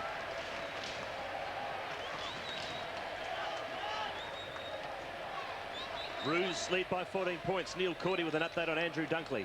Yes, Cordy's, he's back on the bench and he's been given the all clear. They're hoping to get him back on for the last quarter. Good news. So the Swans fight back. Stevens off the ground, only as far as Nix. Here comes Sydney again. Nix into space. Goods gets there. Simple game. He's got Kelly on. No, sorry, Mel. Yeah, I was just saying, it's a simple game, Stephen, isn't it? Just get the ball out the centre and kick it to a forward who has a shot at goal. And the other important aspect of all this is that Burton taken from the ground midway through this quarter. So Goods kicking from about 50 degrees. And he's about 35 metres out. Ranked 15th player on the ground. Crucial kick. This will really get him going. And Goods makes no mistake. He gets his third, and the Swans are back in town at the SCG.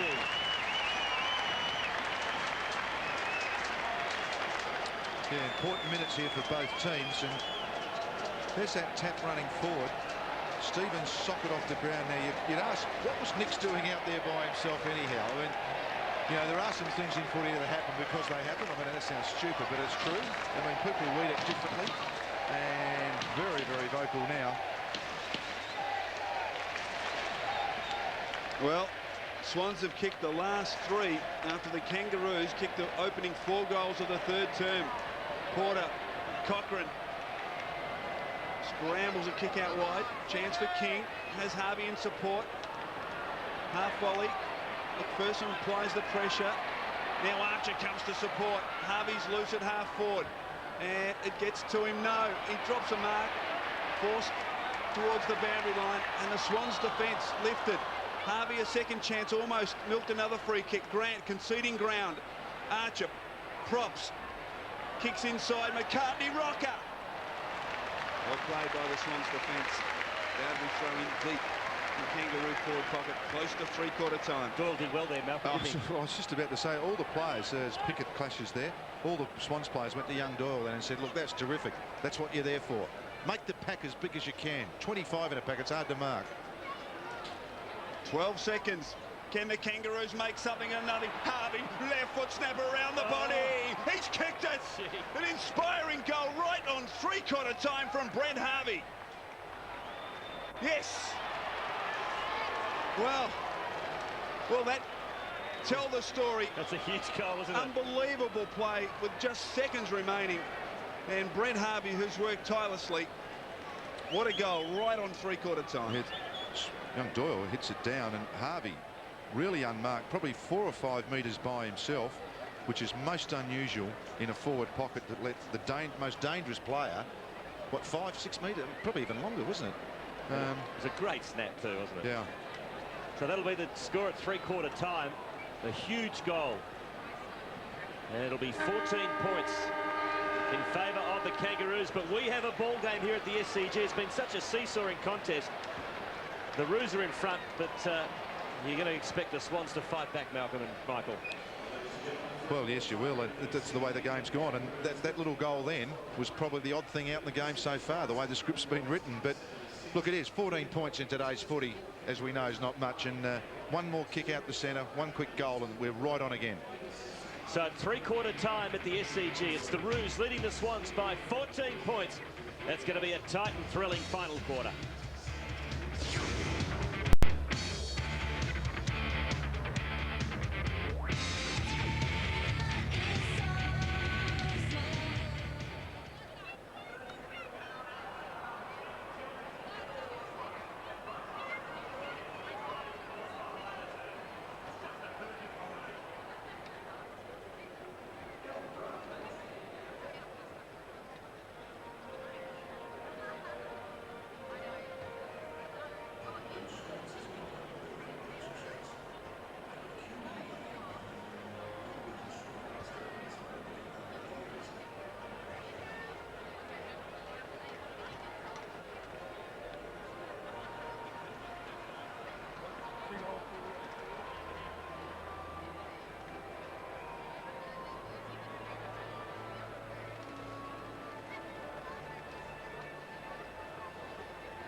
Seconds. Harvey, left foot snap around the body. He's kicked it. An inspiring goal right on three-quarter time from Brent Harvey. Yes. Well.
12 seconds.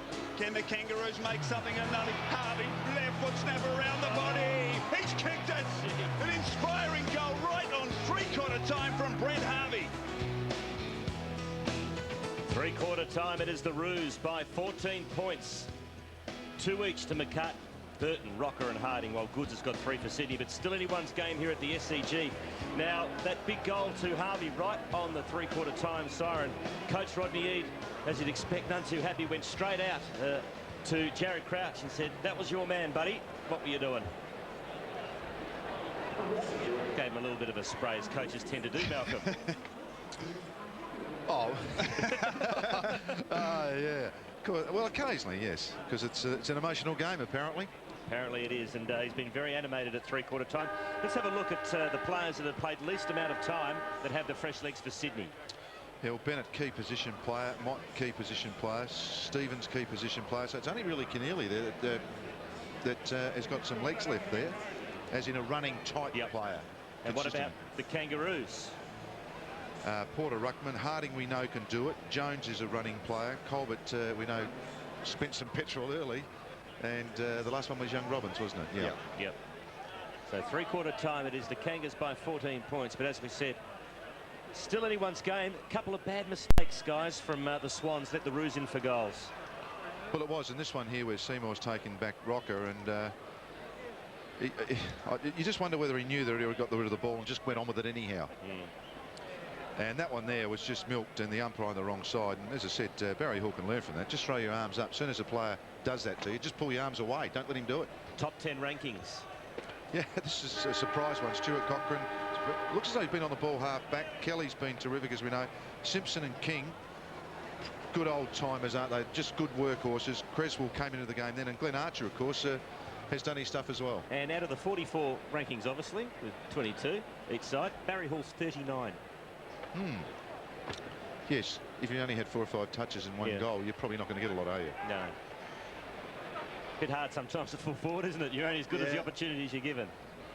Well, he's taken 5 marks and has had 7 disposals, but unfortunately he's only been able to convert on 1 occasion. What you do is actually go back and look at the tape and find out how many times he went to the footy, and then you start to look at a full forward should be measured differently.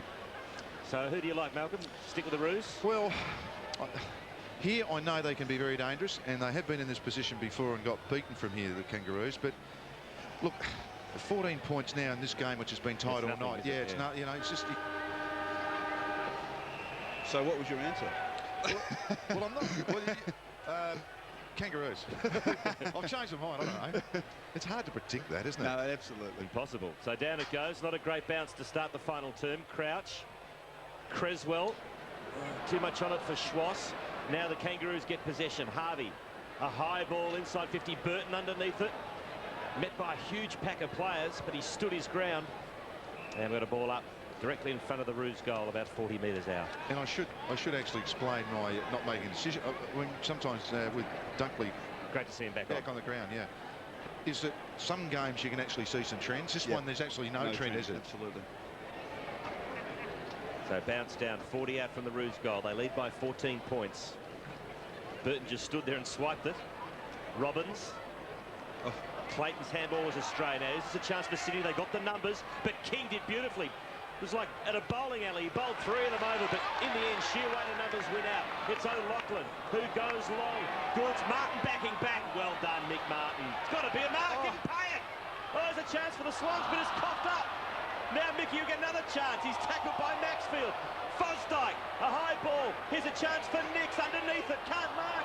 Can Goods keep his feet? No, he can't. Well done by Baird. The youngster under pressure did beautifully for the Kangaroos, and Harvey's marked. Well, what a passage of football. Harvey uses King. Centre wing.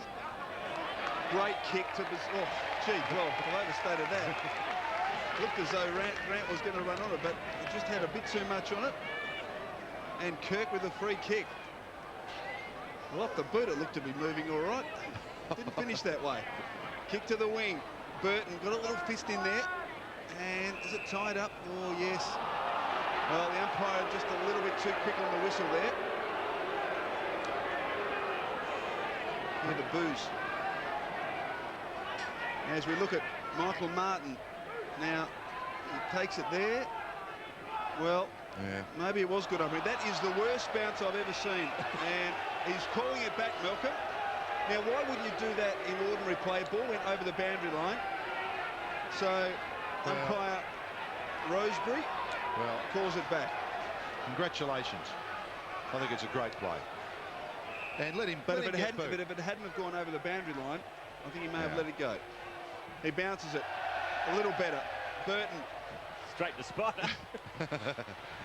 O'Loughlin, Maxfield. Here go the Swans. Kick towards Nix. Makepeace did very well. Not paid again. But he recovers. And kicks towards the boundary line. Schwass close. Stays in. Gets an obliging bounce. Uses crouch. Hall on the lead. Gets to him. 60 from goal. Wastes no time. Kicks towards Kelly. Great play from Barry Hall. That ranking 39 might just be elevated by a couple of notches after that piece of good play. And Paul Kelly, well, he set the scene in the first half. He's had 21 possessions. And you like watching those kicks, Malcolm? I do indeed. And Barry Hall is playing up the ground a bit and just giving himself a bit more room to work in. Kelly comes in from 40. Close. Hits the post. 1 goal, 3 to Paul Kelly. Just shaved the post. That's the goal Sydney wanted. But there's still lots of time. Only 3.5 gone in this final term. At the moment, the Kangaroos lead by 13. Big kick out this. Sydney have obviously got the zone. If they go long, oh no. Oh no. Free kick to Burton. Oh, I was just about to say if the Swans can keep it in. Oh, lovely. So King from right on defensive 50 now banks it all of a sudden to half forward. Archer the big fly. Pushing the back. Advantage paid. Doyle.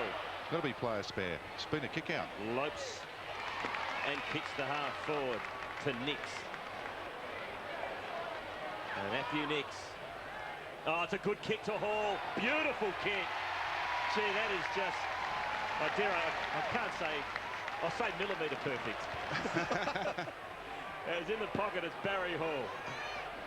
As we just summed it up pretty well, Nix. There wasn't a lot of players there, but see how Mick Martin's already been standing that 5 or 6 metres in front? And so Barry Hall leads back, but once again, guess where he's shooting from? Yep. So at least he's on his correct side, which is his right side. Barry Hall's kicked 1-2 for the evening. There he goes, already gone up a notch. Huge kick for Barry Hall. And he's drilled it.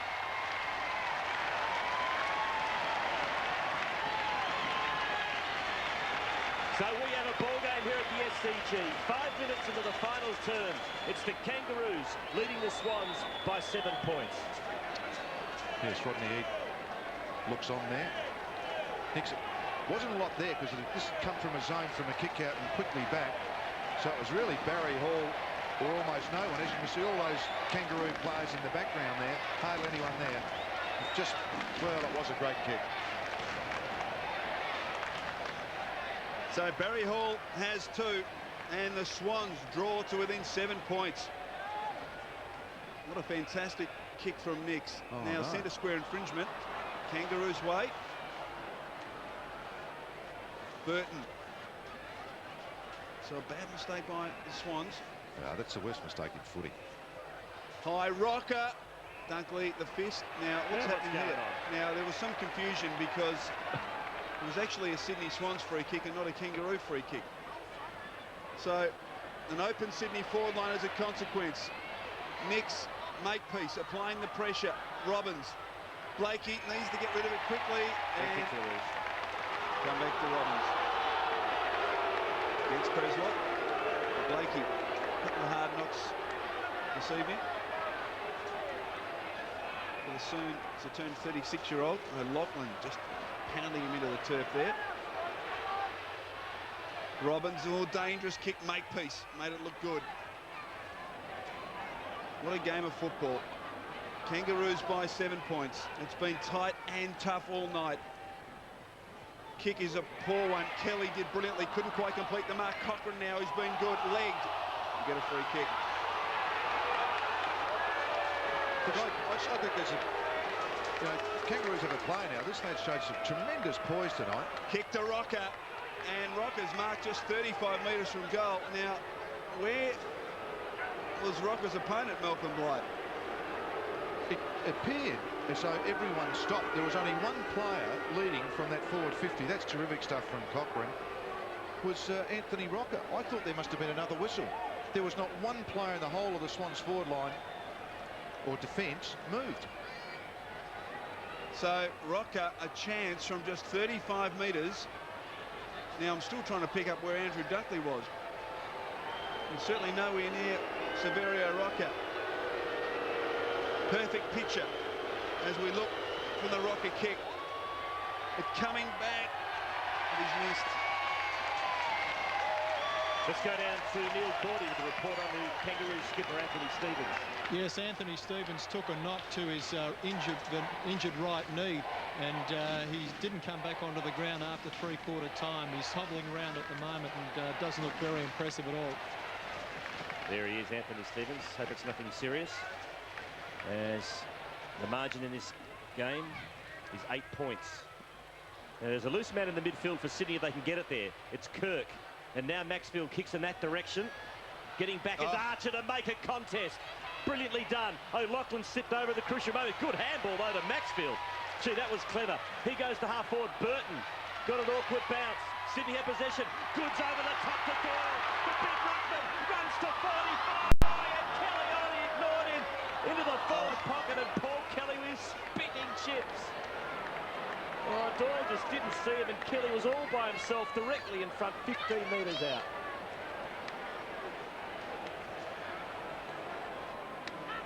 The Swans deep into attack. Burton, who's played a fantastic game. Robbins to Motlop.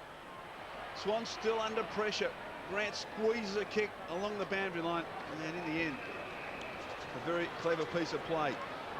Could you imagine young Doyle then just watching as we watch this handball from O'Loughlin and that wonderful pickup from Maxfield?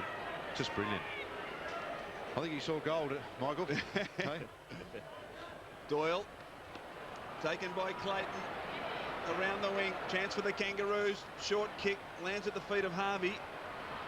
Almost tries to pat it back. Now Kirk. Oh, close to the line and over. And he'd be disappointed with that effort. Can also, would it surprise you to tell you that Stephen Doyle hasn't kicked a goal yet in AFL footy?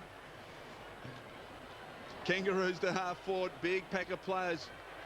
Schwass. Oh, hard to get around Archer. Robbins commits his body. Well played. Coughs it up.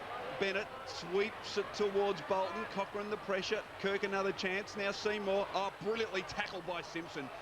And a boundary throw in. Gee, it's tight and tough, as it has been all evening. There's been nothing between these two sides. We've played 10 minutes final term. The margin just 8 points in favour of the Kangaroos. Burton gets the front posse against Doyle. Archer.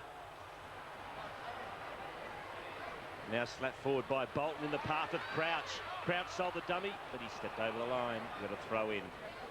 Right on the outer wing. Lots of time left in this final quarter. The umpire throws it back in again. There's Kirk, got caught a bit high. Now Doyle picks it up. To his captain. To his captain. A long way out from goal. Kelly goes inside 50. Nix meets the ball hard, couldn't control it. Here's a chance for Crouch off free kick. Oh. Just as the Swans had an open goal. And the ball is coming back to David King. So King on defensive 50.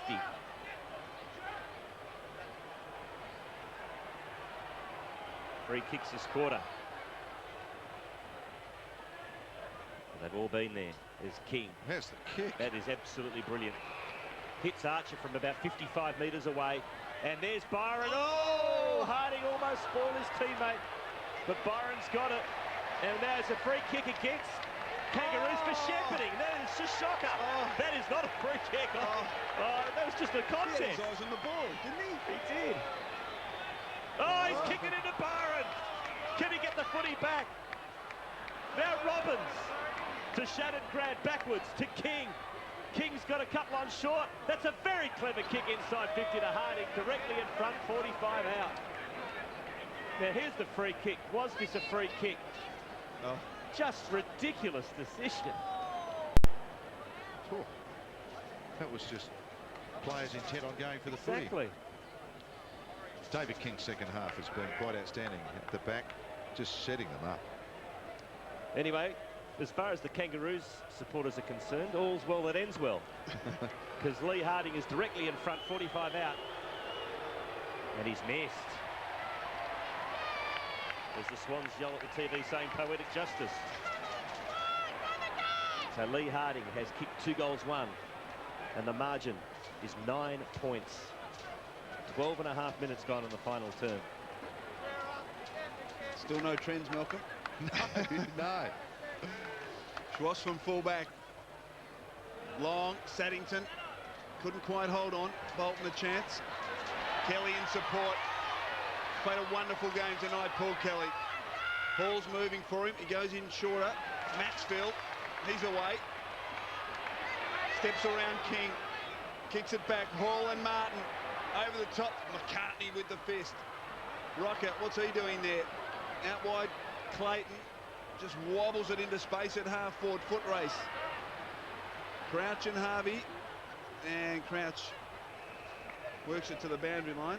Had Dunkley in support, but probably did the right thing. I've mentioned that word flooding tonight so many times, but both sides have actually done it. Swans a bit more, and it's now when the petrol ticket starts going and the skills drop off. I mean, and who's going to kick goals if you haven't got a forward line? All those questions will be answered very shortly as this game and trends continue. Schwass not held. Grant inside. Chance for Harding from 30 metres. He's got it from a standing start. He's missed this one. Well, 2 golden opportunities for Lee Harding to put the game away. And the margin out to 10 points. 28 scoring shots to 23. As we see Wayne Schwass being held by Robbins. No free kick. See how he let his hands go. That's what Barry Hall, as we talked about earlier, can learn. McPherson marks on centre wing. Now he goes long. His target is Nix. Backing back. Can't hold on to the football. Motlop squeezes the kick out. It's Bennett one out with Harding. Doing the roving is King. Good hip and shoulder by Dunkley just at the crucial moment. Now Dunkley is gang tackled but gets boot to ball to half forward. Maxfield marks. The Fosdyke out wide. But Maxfield has only got eyes for Barry Hall. Now he goes in the pocket instead to Nix. Fosdyke does the roving. Fosdyke should kick a goal.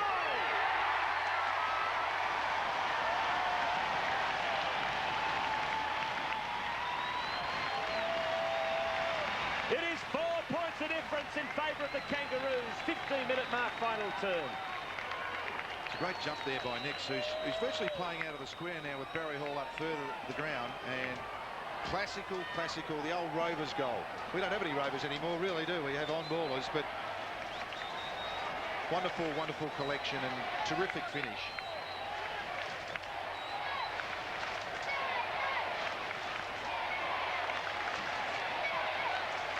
And back here, well, what a game of football. Shannon Grant running hot. 6 disposals in the last 10 minutes. But have we got a ball game? Porter thumps it forward to centre half forward. McCartney outplayed by Saddington. Dangerous handball. McPherson held in the tackle. Now a chance for Archer. Thumps to the goal square. Pickett. Oh, courageous play from Bennett. And equally brave was Andrew Dunkley. Boundary throw in deep in the right forward pocket. I reckon he's earned his pay tonight, Andrew Dunkley. Oh, that was good. All players were great then, weren't they? Just 4 points the difference. Porter. Robbins can't control it. Swans defence tied up. I've looked back all over the ground. Right now, every player has an opponent. So no one's going to get an easy kick, you wouldn't think, in this environment. It is one-on-one all over the ground. Just 25 metres from the Kangaroo goal. Porter. O'Loughlin. Kirk, little fumble, got it to Seymour. Into a nest of Kangaroos. Clayton couldn't control it, and Harvey just puts one in the shoulder. Yeah. It's at an AC joint. It's a classic way of doing an AC joint, isn't it? Well, that would be a bad loss Boundary throw in. Mott towards Kirk. Now a chance for Crouch. He clears the congestion. Martin comes to meet it. Gets it boot to ball very quickly. Harvey. Bolton. Well played, Harvey. Inside. McPherson does very well to control the awkward half volley. Then kicks to the lead of Hall. Just a couple of metres in front of him. And a boundary throwing this time at half forward for the Swans. Brent Harvey's really struggling. Doctor's out to him. Interesting situation now. If someone punts here and it works, could break the game open, and vice versa, could go against you. If someone runs forward here, either way. Byron Pickett, quiet at the moment. Mott slats it in the direction of Kelly. Yes. To Kurt. He's 50 out. He goes for a short option to Barry Hall. And Barry Hall, slight angle, 45 metres out. If he kicks this, Sydney are in front. And doesn't he electrify the crowd? They love their full forwards. Yeah, well, Adam Simpson went for it. Kirk didn't. Here's his, and there we see on the end of it, Simpson going for it, Kirk not, and then the burst forward. Just the way this game's played, though. If the Swans get in front of you, you know the Roos are coming back. Yeah. So Barry Hall, a chance to put Sydney in front. From 45, Sydney are in front by 2 points.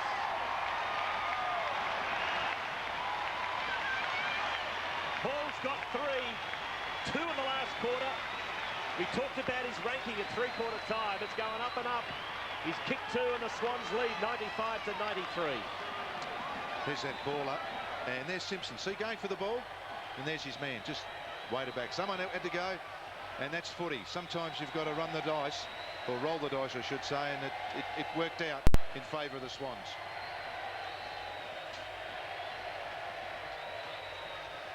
So the Swans have kicked the only 3 goals of the match. Byron Pickett right on the goal line with his opponent Matthews.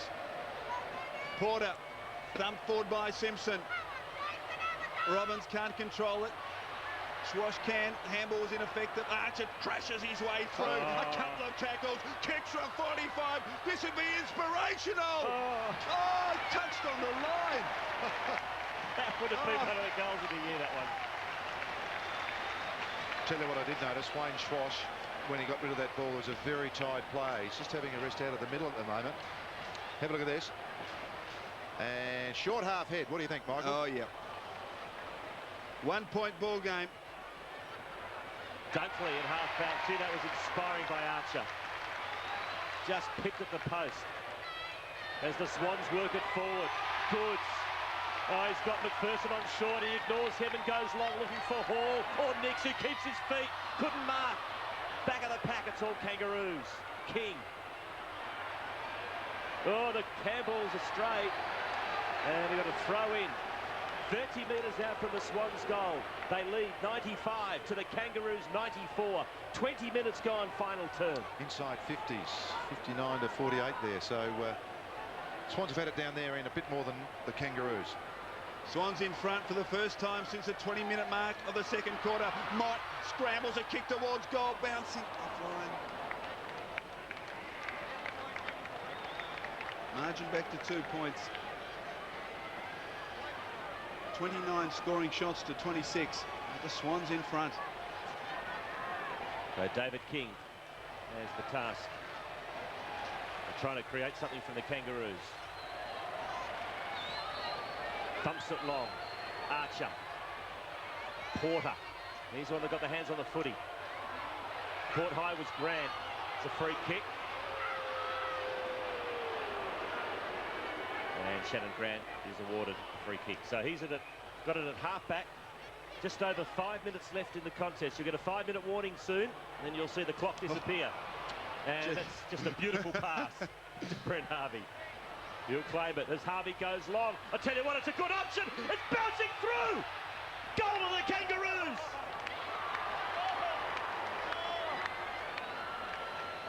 Brent Harvey. Well, I thought he was a goner a couple of minutes ago with that shoulder. He has stayed on and put the Roos back in front, and there's 5 minutes left in the game.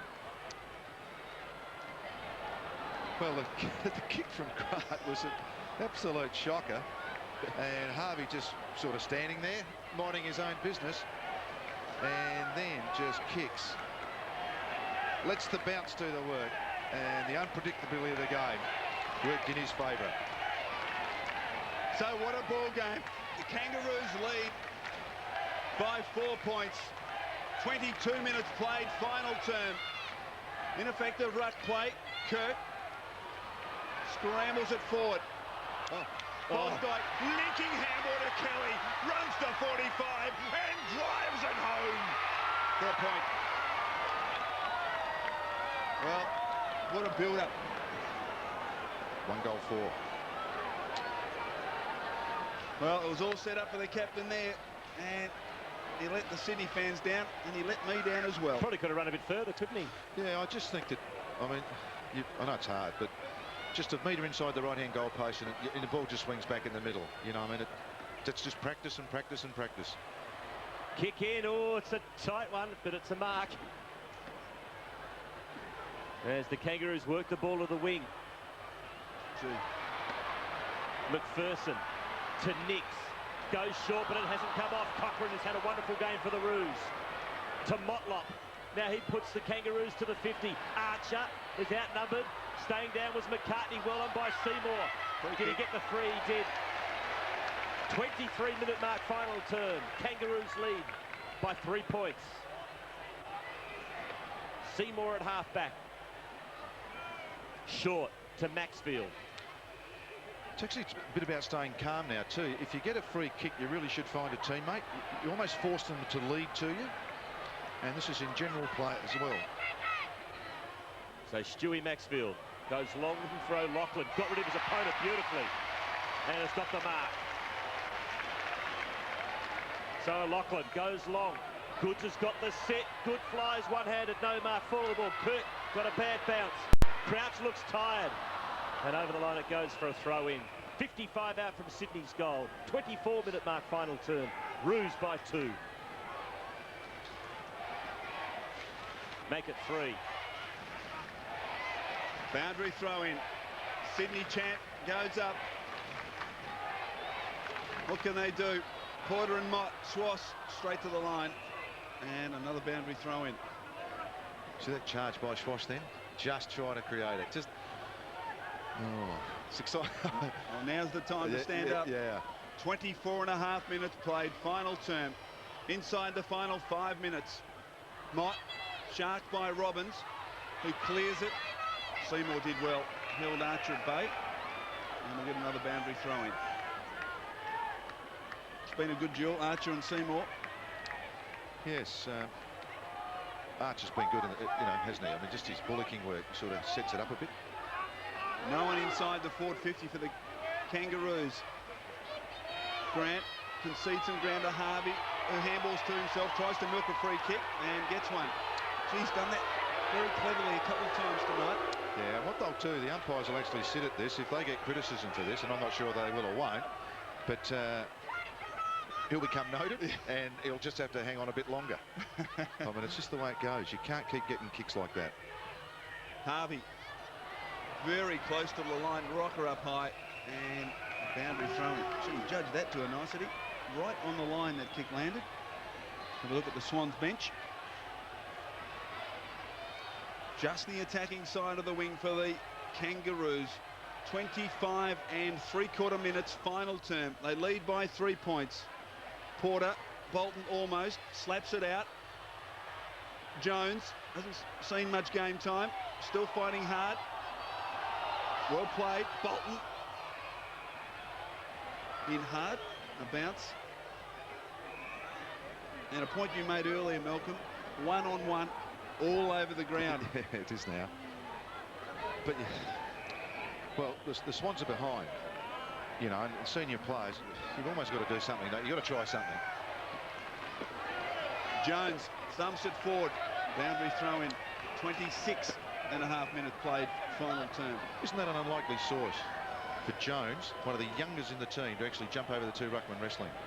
See, sometimes it's those non-recognisable, nondescript early young players that can do that sort of stuff. That's where you become a good team. So throw in. Porter couldn't grab it. Here's a chance for Sydney. Paul Kelly grabs a footy. Oh, he bounced it and lost it. Can he get it back again? He's paddling. He slaps it forward and it's a throw in. Well, he got 45 metres anyway. So it's a throw in. Half forward flank. Sydney into attack. 27 minutes have ticked over. It's the Kangaroos by 3 points. And Paul Kelly with 26 possessions said the most on the ground. Amazing. Throw in. Mott, Porter. Give it to Mott. Back over the line for another throw in. No, this is where the senior players of the Swans now should be talking to him about hitting over the back. The runner's just coming out to me. Look at the forward. Is non-existent now for North. Oh, this is a high-stakes game. Yeah. This is really big time. So throw in. Kangaroos got plenty of players back inside their defensive 50.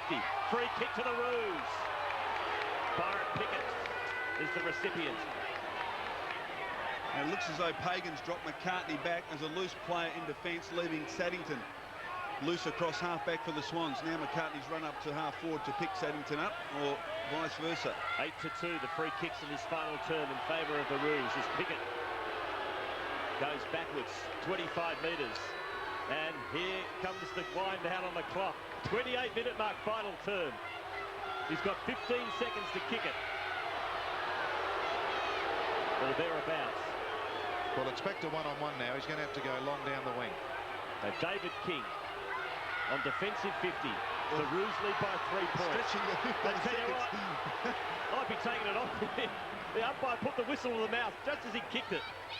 So he milked it for everything it was worth, David King. On the wing.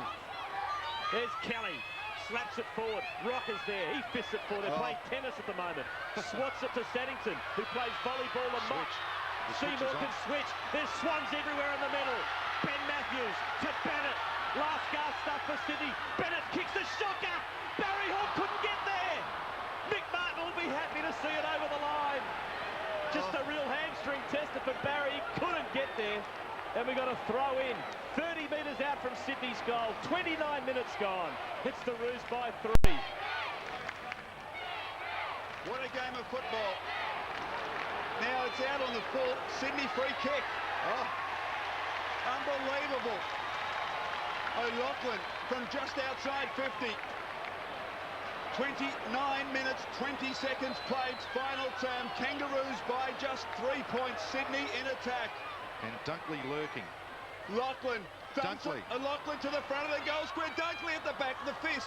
Chance now. Ground level. Fosdike can't find the handle. The Kangaroo defence is relentless. And a ball up. 20 metres from goal. This is controversial.